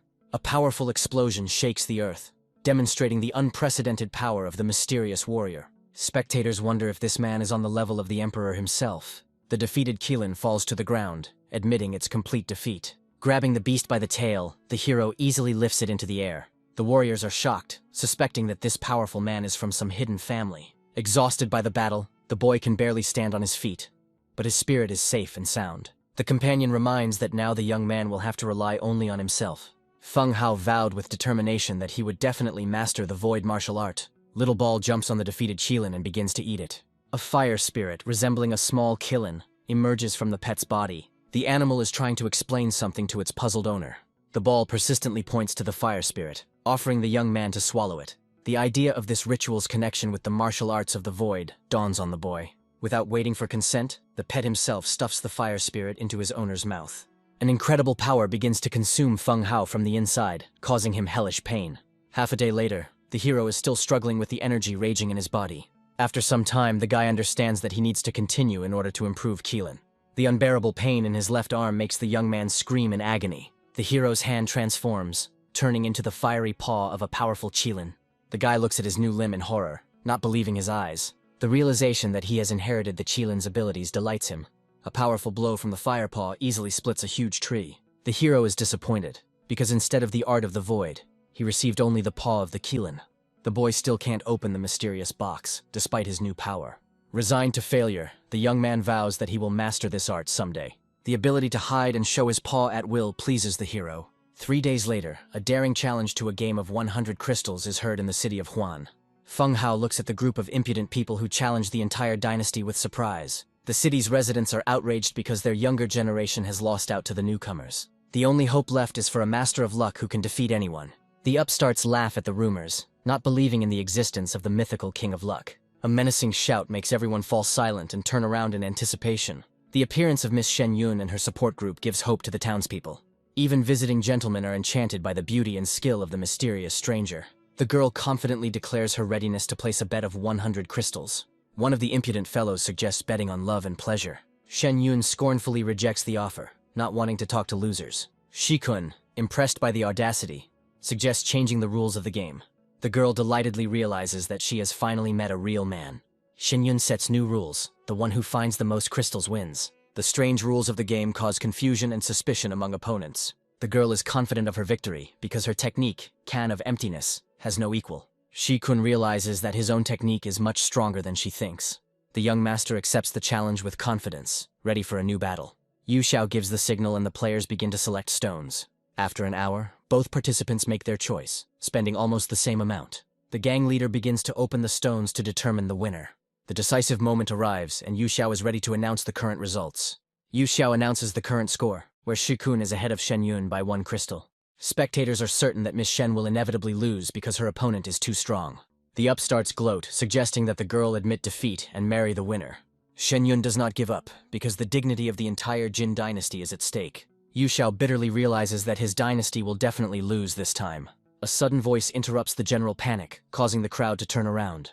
A familiar voice makes gang leader Yu Yue flinch in surprise. Feng Hao's appearance causes a new wave of gossip and surprise. Yu Xiao is glad that the King of Fortune came just in time to save their honor. The townspeople are delighted because now they have a chance to win. The visiting gentlemen look at the newcomer with disdain, not believing in his strength. Shen Yun looks at Master Hao with hope, ready to give up her position to him. The girl is surprised to recognize the Master of Fortune as the same hooligan from the ruins. Memories of their last meeting make her blush with embarrassment and anger. The hero regretfully notes that he was late, otherwise he would never have lost. One of the rivals laughs at the bragging, but the other is more serious. Shikun grins and invites the young man to join the game before it's too late. Feng Hao accepts the offer with a challenge, ready for another battle. The young man offers to exchange the stones, which surprises everyone present. Shikun allows you to exchange as many stones as you want, up to a limit of 1 million. Shikun is eager to see what this arrogant young man is capable of. Feng Hao respectfully apologizes to Miss Shen, but she completely trusts the Master of Fortune. The guy starts choosing stones, doing it carelessly and at random. The hero's strange behavior causes laughter and contempt among his rivals. Having quickly finished his selection, the young man announces that he is ready to open the stones. Feng Hao explains that he took 3 stones from the girl and took 2 of her stones for himself. Shen Yun was at a loss, not understanding where this guy got his confidence from. Yu Xiao announces the current score and the intrigue reaches its climax. Unexpectedly, another crystal is discovered in Mr. Feng Hao's stone. 3 battle crystals in a row make the crowd believe in the master's incredible luck. Shen Yun is shocked, not understanding how such precision can be achieved with such apparent carelessness. The score is 17-17. and everything is decided by Feng Hao's last stone. Shikun realizes with horror that if the last stone contains a crystal, he will lose. Yu Xiao prepares to uncover the final decisive stone in this tense game. The opponent thinks with alarm that he really underestimated this strange guy. The last stone turns out to be empty, and the final score becomes a tie. Shikun breathes a sigh of relief, glad that he managed to avoid defeat. The spectators are disappointed, because they had so much hoped for the victory of their master of luck. The guy understands that it is better to stay in the shadows to avoid constant surveillance. Yu Xiao is surprised to realize that this child deliberately caused a draw. The audience is disappointed, thinking that the master of luck has nothing special. Feng Hao reminds him with a grin that he promised not to lose, not necessarily to win. An enraged Shikun demands another game, unable to accept a draw. The hero tries to leave, citing important matters, but they won't let him go. A new bet of 1,000 battle crystals makes the young man stop. The thought of such wealth shocks the guy and gives him an irresistible desire to play. Shikun's friends support him, also betting 1,000 crystals on victory. His mouth waters at the sight of such a jackpot, and Feng Hao pretends to think about it. 5,000 battle crystals are at stake. It's impossible to refuse. Shen Yun advises to refuse, because a draw is also a good result. The guy reassures the girl, assuring her that he is worried about something completely different. The hero, with tears in his eyes, complains about the lack of crystals for the bet. Yu Xiao decides to support his guest and bets 5,000 crystals for him. Feng Hao tearfully thanks old man Yufang for believing in him. Shikun is furious because he was not taken seriously before, but now he is determined to win. The crowd supports its favorite, confident of his unconditional victory. The guy with a cold grin advises his opponent not to fall flat on his face. Yu Xiao announces the start of the final decisive match. The gang leader congratulates the young master on finding the 18th crystal. With a score of 18-16, Feng Hao achieves a triumphant victory. Shikun can't believe he lost because he tried his best. The loser keeps his word and gives the winner 5,000 crystals. Shikun respectfully admits his defeat in this tense game. Feng Hao points out that his rival's friends are in no hurry to pay. The defeated players desperately beg for their battle crystals to be returned to them. Yu Xiao settles a dispute by taking the crystals from the losers and giving them to the winner. The girl thanks her savior for bringing glory to her city. Shen Yun sheepishly admits that she still hasn't forgiven the guy for his advances. The young man, smiling, assures that he had no ulterior motives. The girl bombards the hero with questions, trying to unravel the mystery of his identity. Feng Hao evades the question with a grin, promising that she will find out everything in the future. A month later, there are only 2 months left until the great competition of the kingdoms. The guy exhales, realizing that it's time to hit the road. The news that Master Hao will represent their country shocks Lu Song. The hero is determined to achieve good results and raise the rank of the kingdom. Master Lu offers to accompany the young man, wishing to go with him. Feng Hao politely declines, explaining that he wants to practice along the way. The blacksmith decides to go to the capital himself and wait there for his new friend. At Yufeng's mansion, the news of Master Hao's departure causes surprise. Yu Xiao doesn't understand why the boy decided to go on a journey alone. Feng Hao smiles and asks to be called by his first name, refusing formalities. Yu Xiao invites the young man to follow him deeper into his mansion. Before the hero appear 2 powerful elders, sitting in meditation. One of the elders opens his eyes, and his aura of a martial admirer fills the hall. The incredible power of the 2 supreme elders almost knocks the guy off his feet. Yu Xiao respectfully asks the elders to look at the guest's golden token. The gang leader orders Feng Hao to follow him into the Holy of Holies. Countless shelves of secret writings amaze the young warrior's imagination. Yu Xiao leads his guest to the top floor, where the main treasures are kept. The empty hall and only a few scrolls on the table leave the guy perplexed. These scrolls contain ancient secret techniques, the greatest treasures. Yu Xiao proudly talks about the relics his team collected. Yu Yu's team had only collected 4 ancient techniques in 10,000 years. The gang leader invites the young man to try to master one of them. The idea of changing life itself with the help of these techniques seems too precious a gift to the hero. The boy touches one of the scrolls with gratitude, hoping for good luck. Success depends not only on talent, but also on the fate of the master himself. The very first scroll repels the young man, preventing him from mastering the technique. Yu Xiao suggests trying the next one without losing hope of success. All 3 attempts fail, and Feng Hao is in despair. Yu Xiao says that there is only 1 scroll left, and if it doesn't work out, then it wasn't meant to be. The boy feels an inexplicable closeness to this scroll, as if it was meant for him. Touching the scroll releases powerful energy that consumes the hero. The elders are shocked to realize that this guy was able to master the secret technique. Feng Hao finds himself in an unfamiliar, deserted place, not knowing where he is. An incredible pressure presses down on the young man, barely allowing him to stand on his feet. The hero decides not to give up and immediately begin learning the new technique. Yu Xiao understands that his guest has entered a special cultivation area. 3 hours later, a golden glow appears over the gambling house, signifying success. Returning, the guy sighs with relief, admiring the power of the ancient technology. Xuanzhang's display of mastery over the gravity field leaves Yu Xiao in shock. Feng Hao understands that with this technique, he can surprise any enemy. The gang leader gives the young man the ancient records of his ancestor, hoping that they will help. The guy gratefully accepts the priceless gift, which promises new knowledge. Studying the records reveals the secrets of the gravitational field and its incredible power. The force of gravity increases with each new kingdom, reaching unimaginable limits.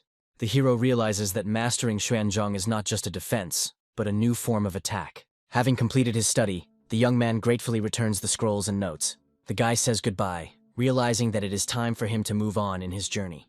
Outside the city of Huan, a group of people is already waiting for the hero, ready for a new meeting.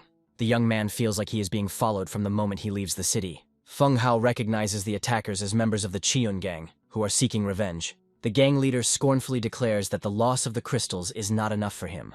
The enraged bandits rush to attack, intending to kill the insolent man. The guy assesses the enemy's strength with a grin, seeing this as an ideal opportunity. The hero tries to bluff, offering to take the ring with thousands of crystals. The gang leader laughs, not believing that the great master could be afraid of them.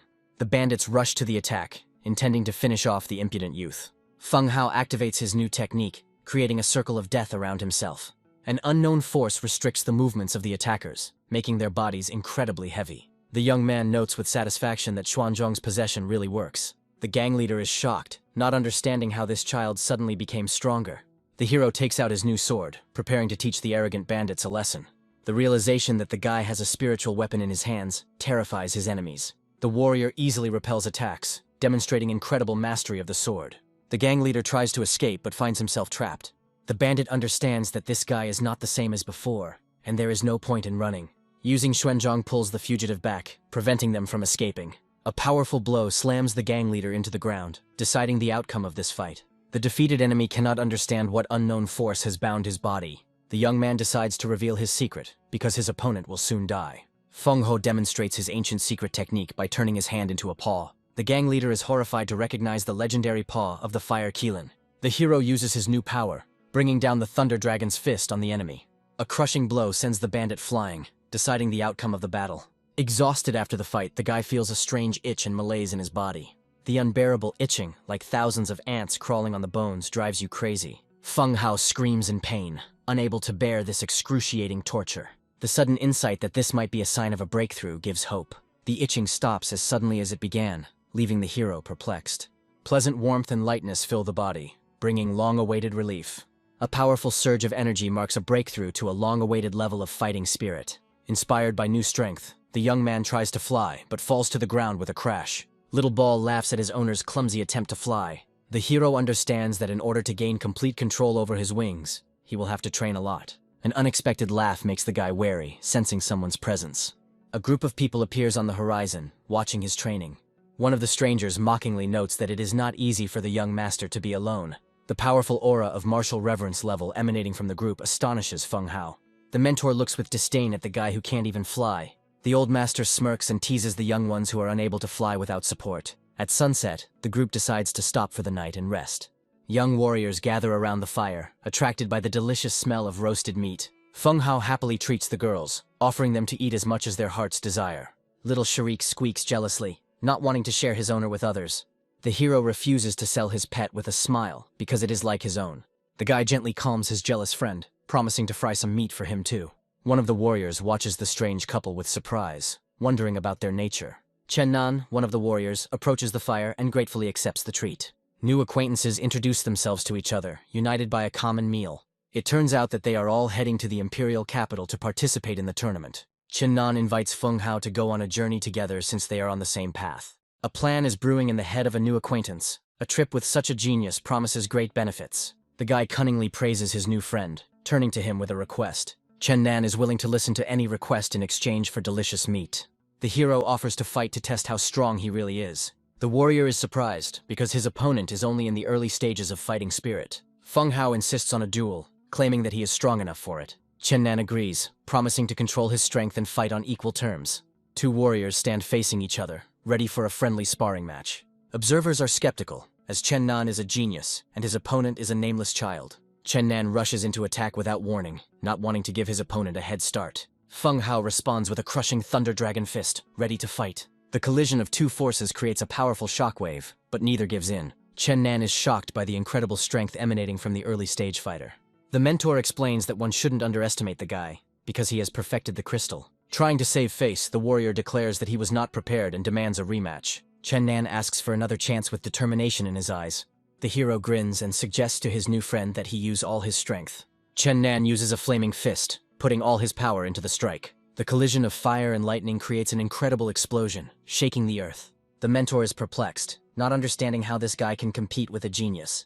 Chen Nan respectfully admits that sparring with Brother Feng was amazing. The hero gratefully accepts the compliment, pleased with the results of the training. Two warriors, overcome with excitement, continue their duel with a cry of, "Let's go!" The fierce battle continues, filling the night with flashes of energy and thunder. The girls watch in amazement as the child who cannot fly fights on equal terms.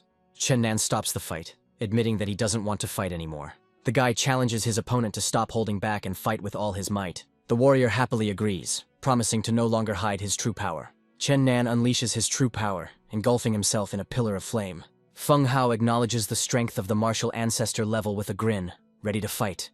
The boy activates his secret technique, turning his hand into a fiery killing paw. The incredible sight shocks everyone present, calling the young man a monster.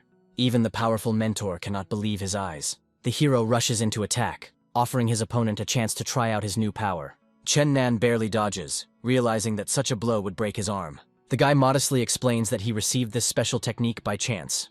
The thought of the existence of a real ancient secret technique shocks the warrior. Exhausted from the battle, Chen Nan admits defeat, unable to compete with the monster. Feng Hao teases his friend with a smirk, accusing him of holding back his strength. Chen Nan suggests fighting tomorrow, hoping for a more equal fight. The warrior asks with a grin if his opponent is afraid of losing again.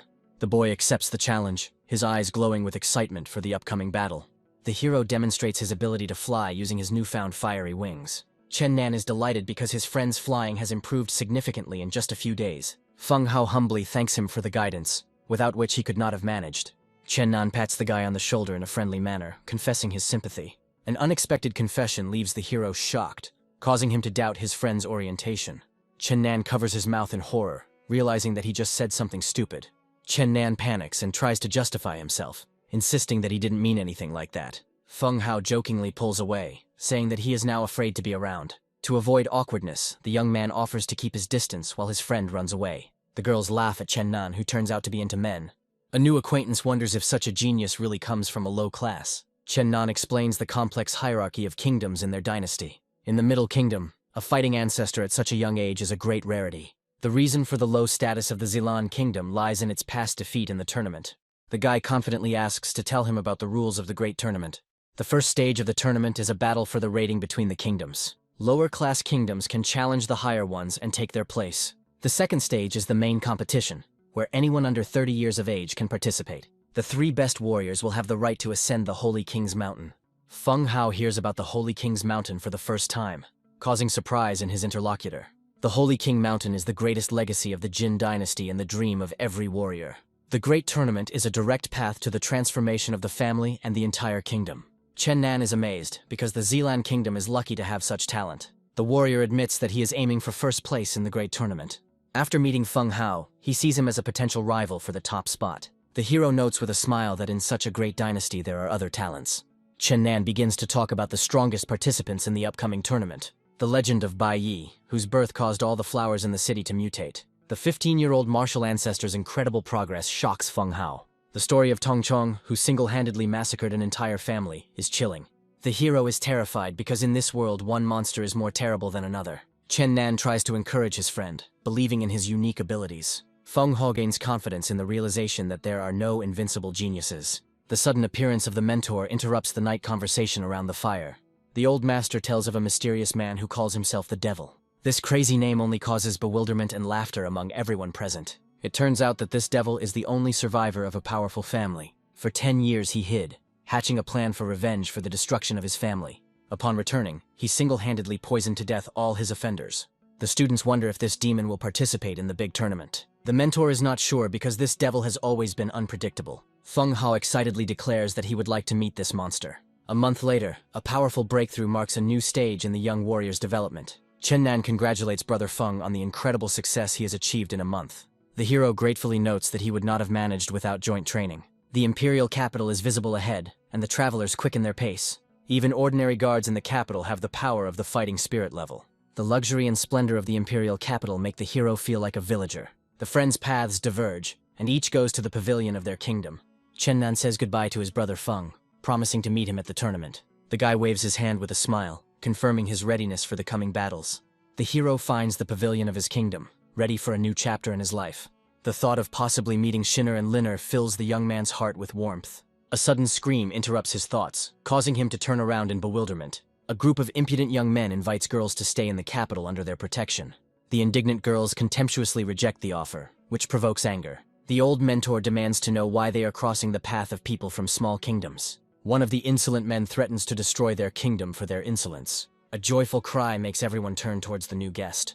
The girls throw themselves into the arms of their friend, complaining about the long wait. The appearance of the hero brings relief and a joyful smile to the mentor. The servants are furious because this bastard dares to embrace the girls that their master could not get. The young master stops his servant, deciding to deal with the impudent man personally. He offers 100 battle crystals as compensation for possible violence. The guy asks ironically if their family runs a gambling house. It turns out that this impudent fellow is the second son of the Ruin family's gambling house, Ruin Peng. Feng Hao stifles a laugh as he notes the surprising name of his new acquaintance. Enraged, Ruin Peng beats his servant, forbidding him to speak his name out loud. The hero grinningly declares that he can simply rob a gambling house instead of accepting handouts. Ruin Peng takes the young man's words as a challenge, noting his self-confidence. The guy asks innocently if the young gentleman would mind his visit. The owner of the gambling house accepts the challenge with disdain, not fearing the child from the insignificant kingdom.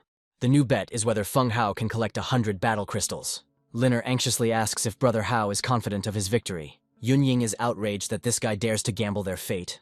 The hero confidently declares that he knows what he is doing, reassuring his companions. Rumors of a new confrontation are spreading throughout the gambling house. The guy asks the girls to choose any stones from the 3 indicated rows. Wanxin asks doubtfully if they can really choose for themselves. Ruan Peng watches with mockery as the ignorant child chooses stones at random. The hero asks to open 12 stones for him, worth a total of 400,000 gold. Unexpectedly, the second young gentleman decides to open the stones himself. The audience is delighted because this child looks cooler than the youngest gentleman. Ruan Peng looks at the stone with disdain, not believing that it could contain a crystal. A powerful blow shatters the stone into dust, revealing a precious treasure to the world. An incredible find, spiritual iron, shocks everyone present. Viewers doubt whether this guy can be a real master. Young Master Feng Hao opens 2 pieces of spiritual iron and 7 crystals. The generosity of the hero, who gave away an entire fortune, brings tears of emotion to the crowd. Ruan Peng doesn't believe that such a young guy can be a master at selecting stones. Feng Hao asks with a grin for permission to continue choosing stones. The opponent agrees with disdain, not wanting to show his weakness. The hero announces to everyone that he has been allowed to continue the game. The guy invites his companions to continue choosing stones with him. 2 hours later, Ruan Peng sits tensely, waiting for the results to be announced. The servant announces that Master Feng Hao has selected 653 stones. 11 pieces of iron and 586 crystals were found in the selected stones. The incredible result plunges everyone present into a state of profound shock. Ruan Peng cannot allow this to continue, otherwise his gambling house will go bankrupt. The opponent hands the hero a ring containing all the treasures he has won. The guy thanks for the win, but wants to remind him of something else. Feng Hao asks that all remaining stones be replaced so as not to damage the house's reputation.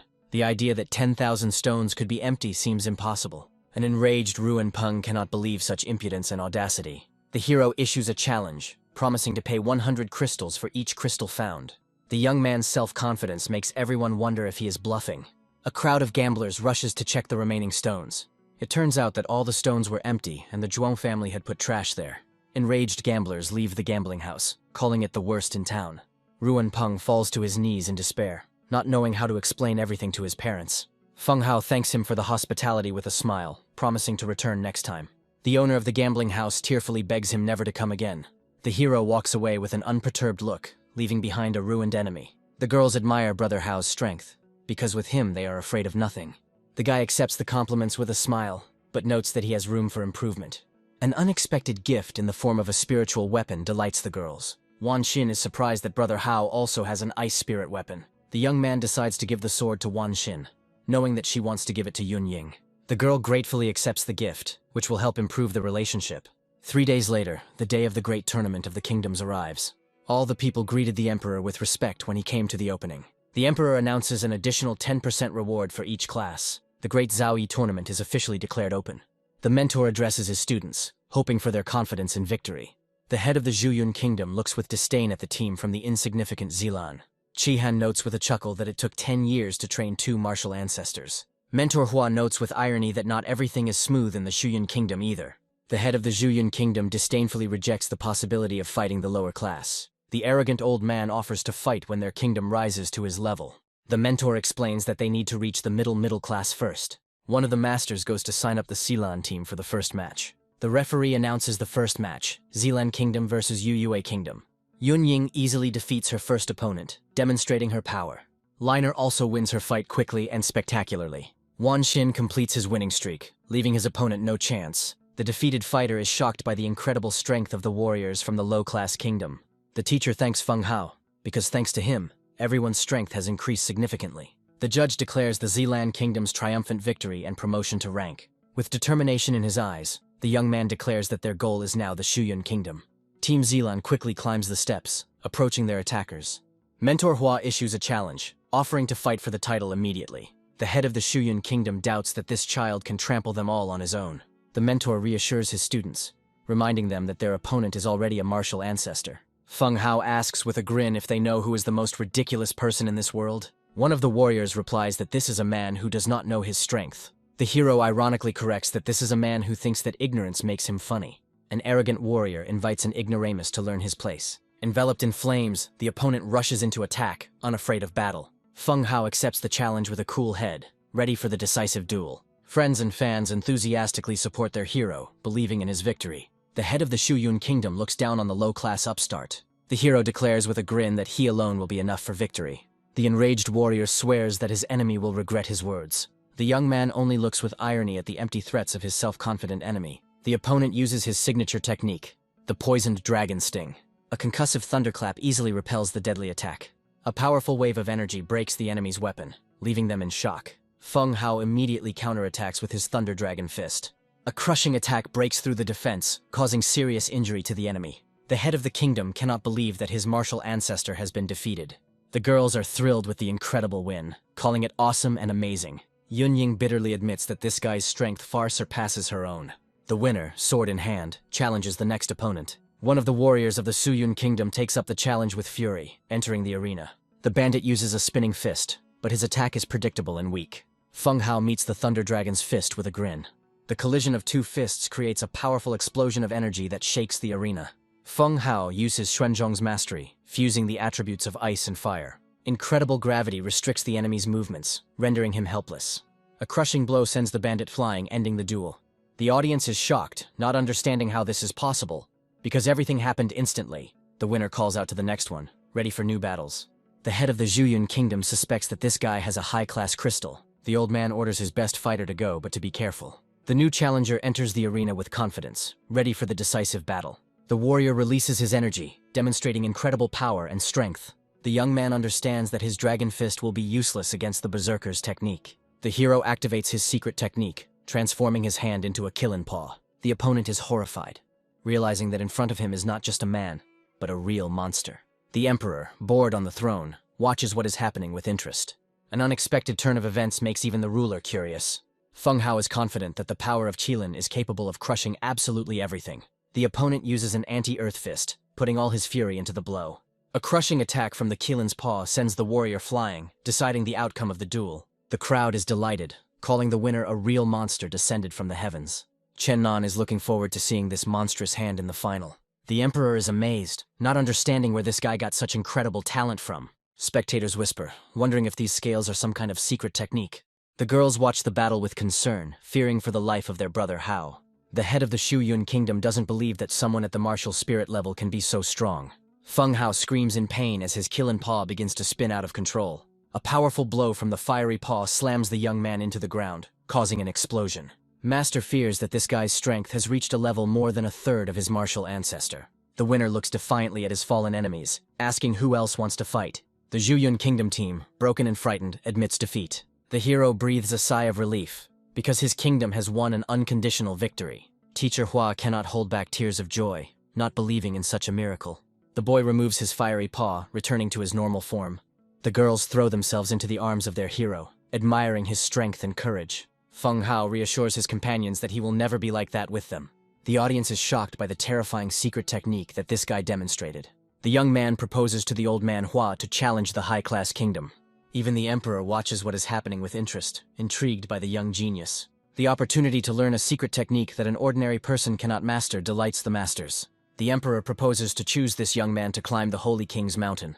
All those present agree, because no one dares to contradict the will of the emperor. The elder suggests that the emperor let the young man fight to the end to find out his limits. Chen Nan happily waves his hand, welcoming his friend into the arena. The warrior is shocked by two stunning beauties standing next to his opponent. Chen Nan cries out in despair about the injustice because he has no luck with girls. Mentor Hua stops the guy, asking him to register for the challenge first. Feng Hao smiles and reassures the elder as he introduces his friend.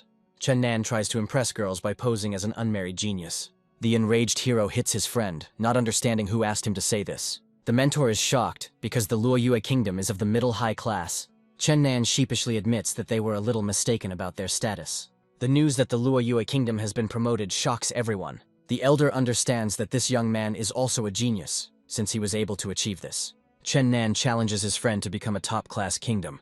The guy understands that this is a great opportunity that cannot be missed. With a heavy heart, Master Hua agrees to the risky adventure. The elder asks the young man if he is confident that he can fight alone. Feng Hao confidently declares his readiness for any challenge. The mentor leads his student to register for the next fight.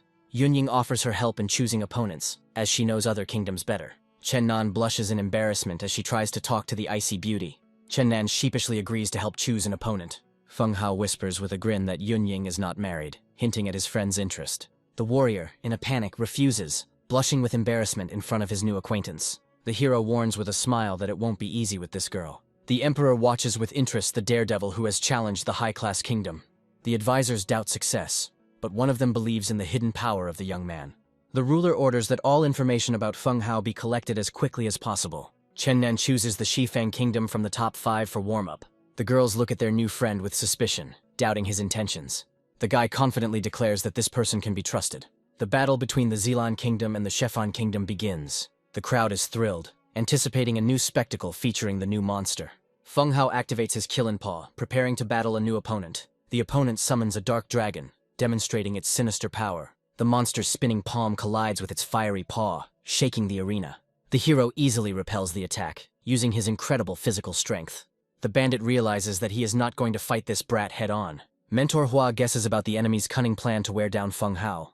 Chen Nan is confident that his opponent is not so simple and this is just a warm-up. Feng Hao is just beginning to get the hang of it, ready for a real battle.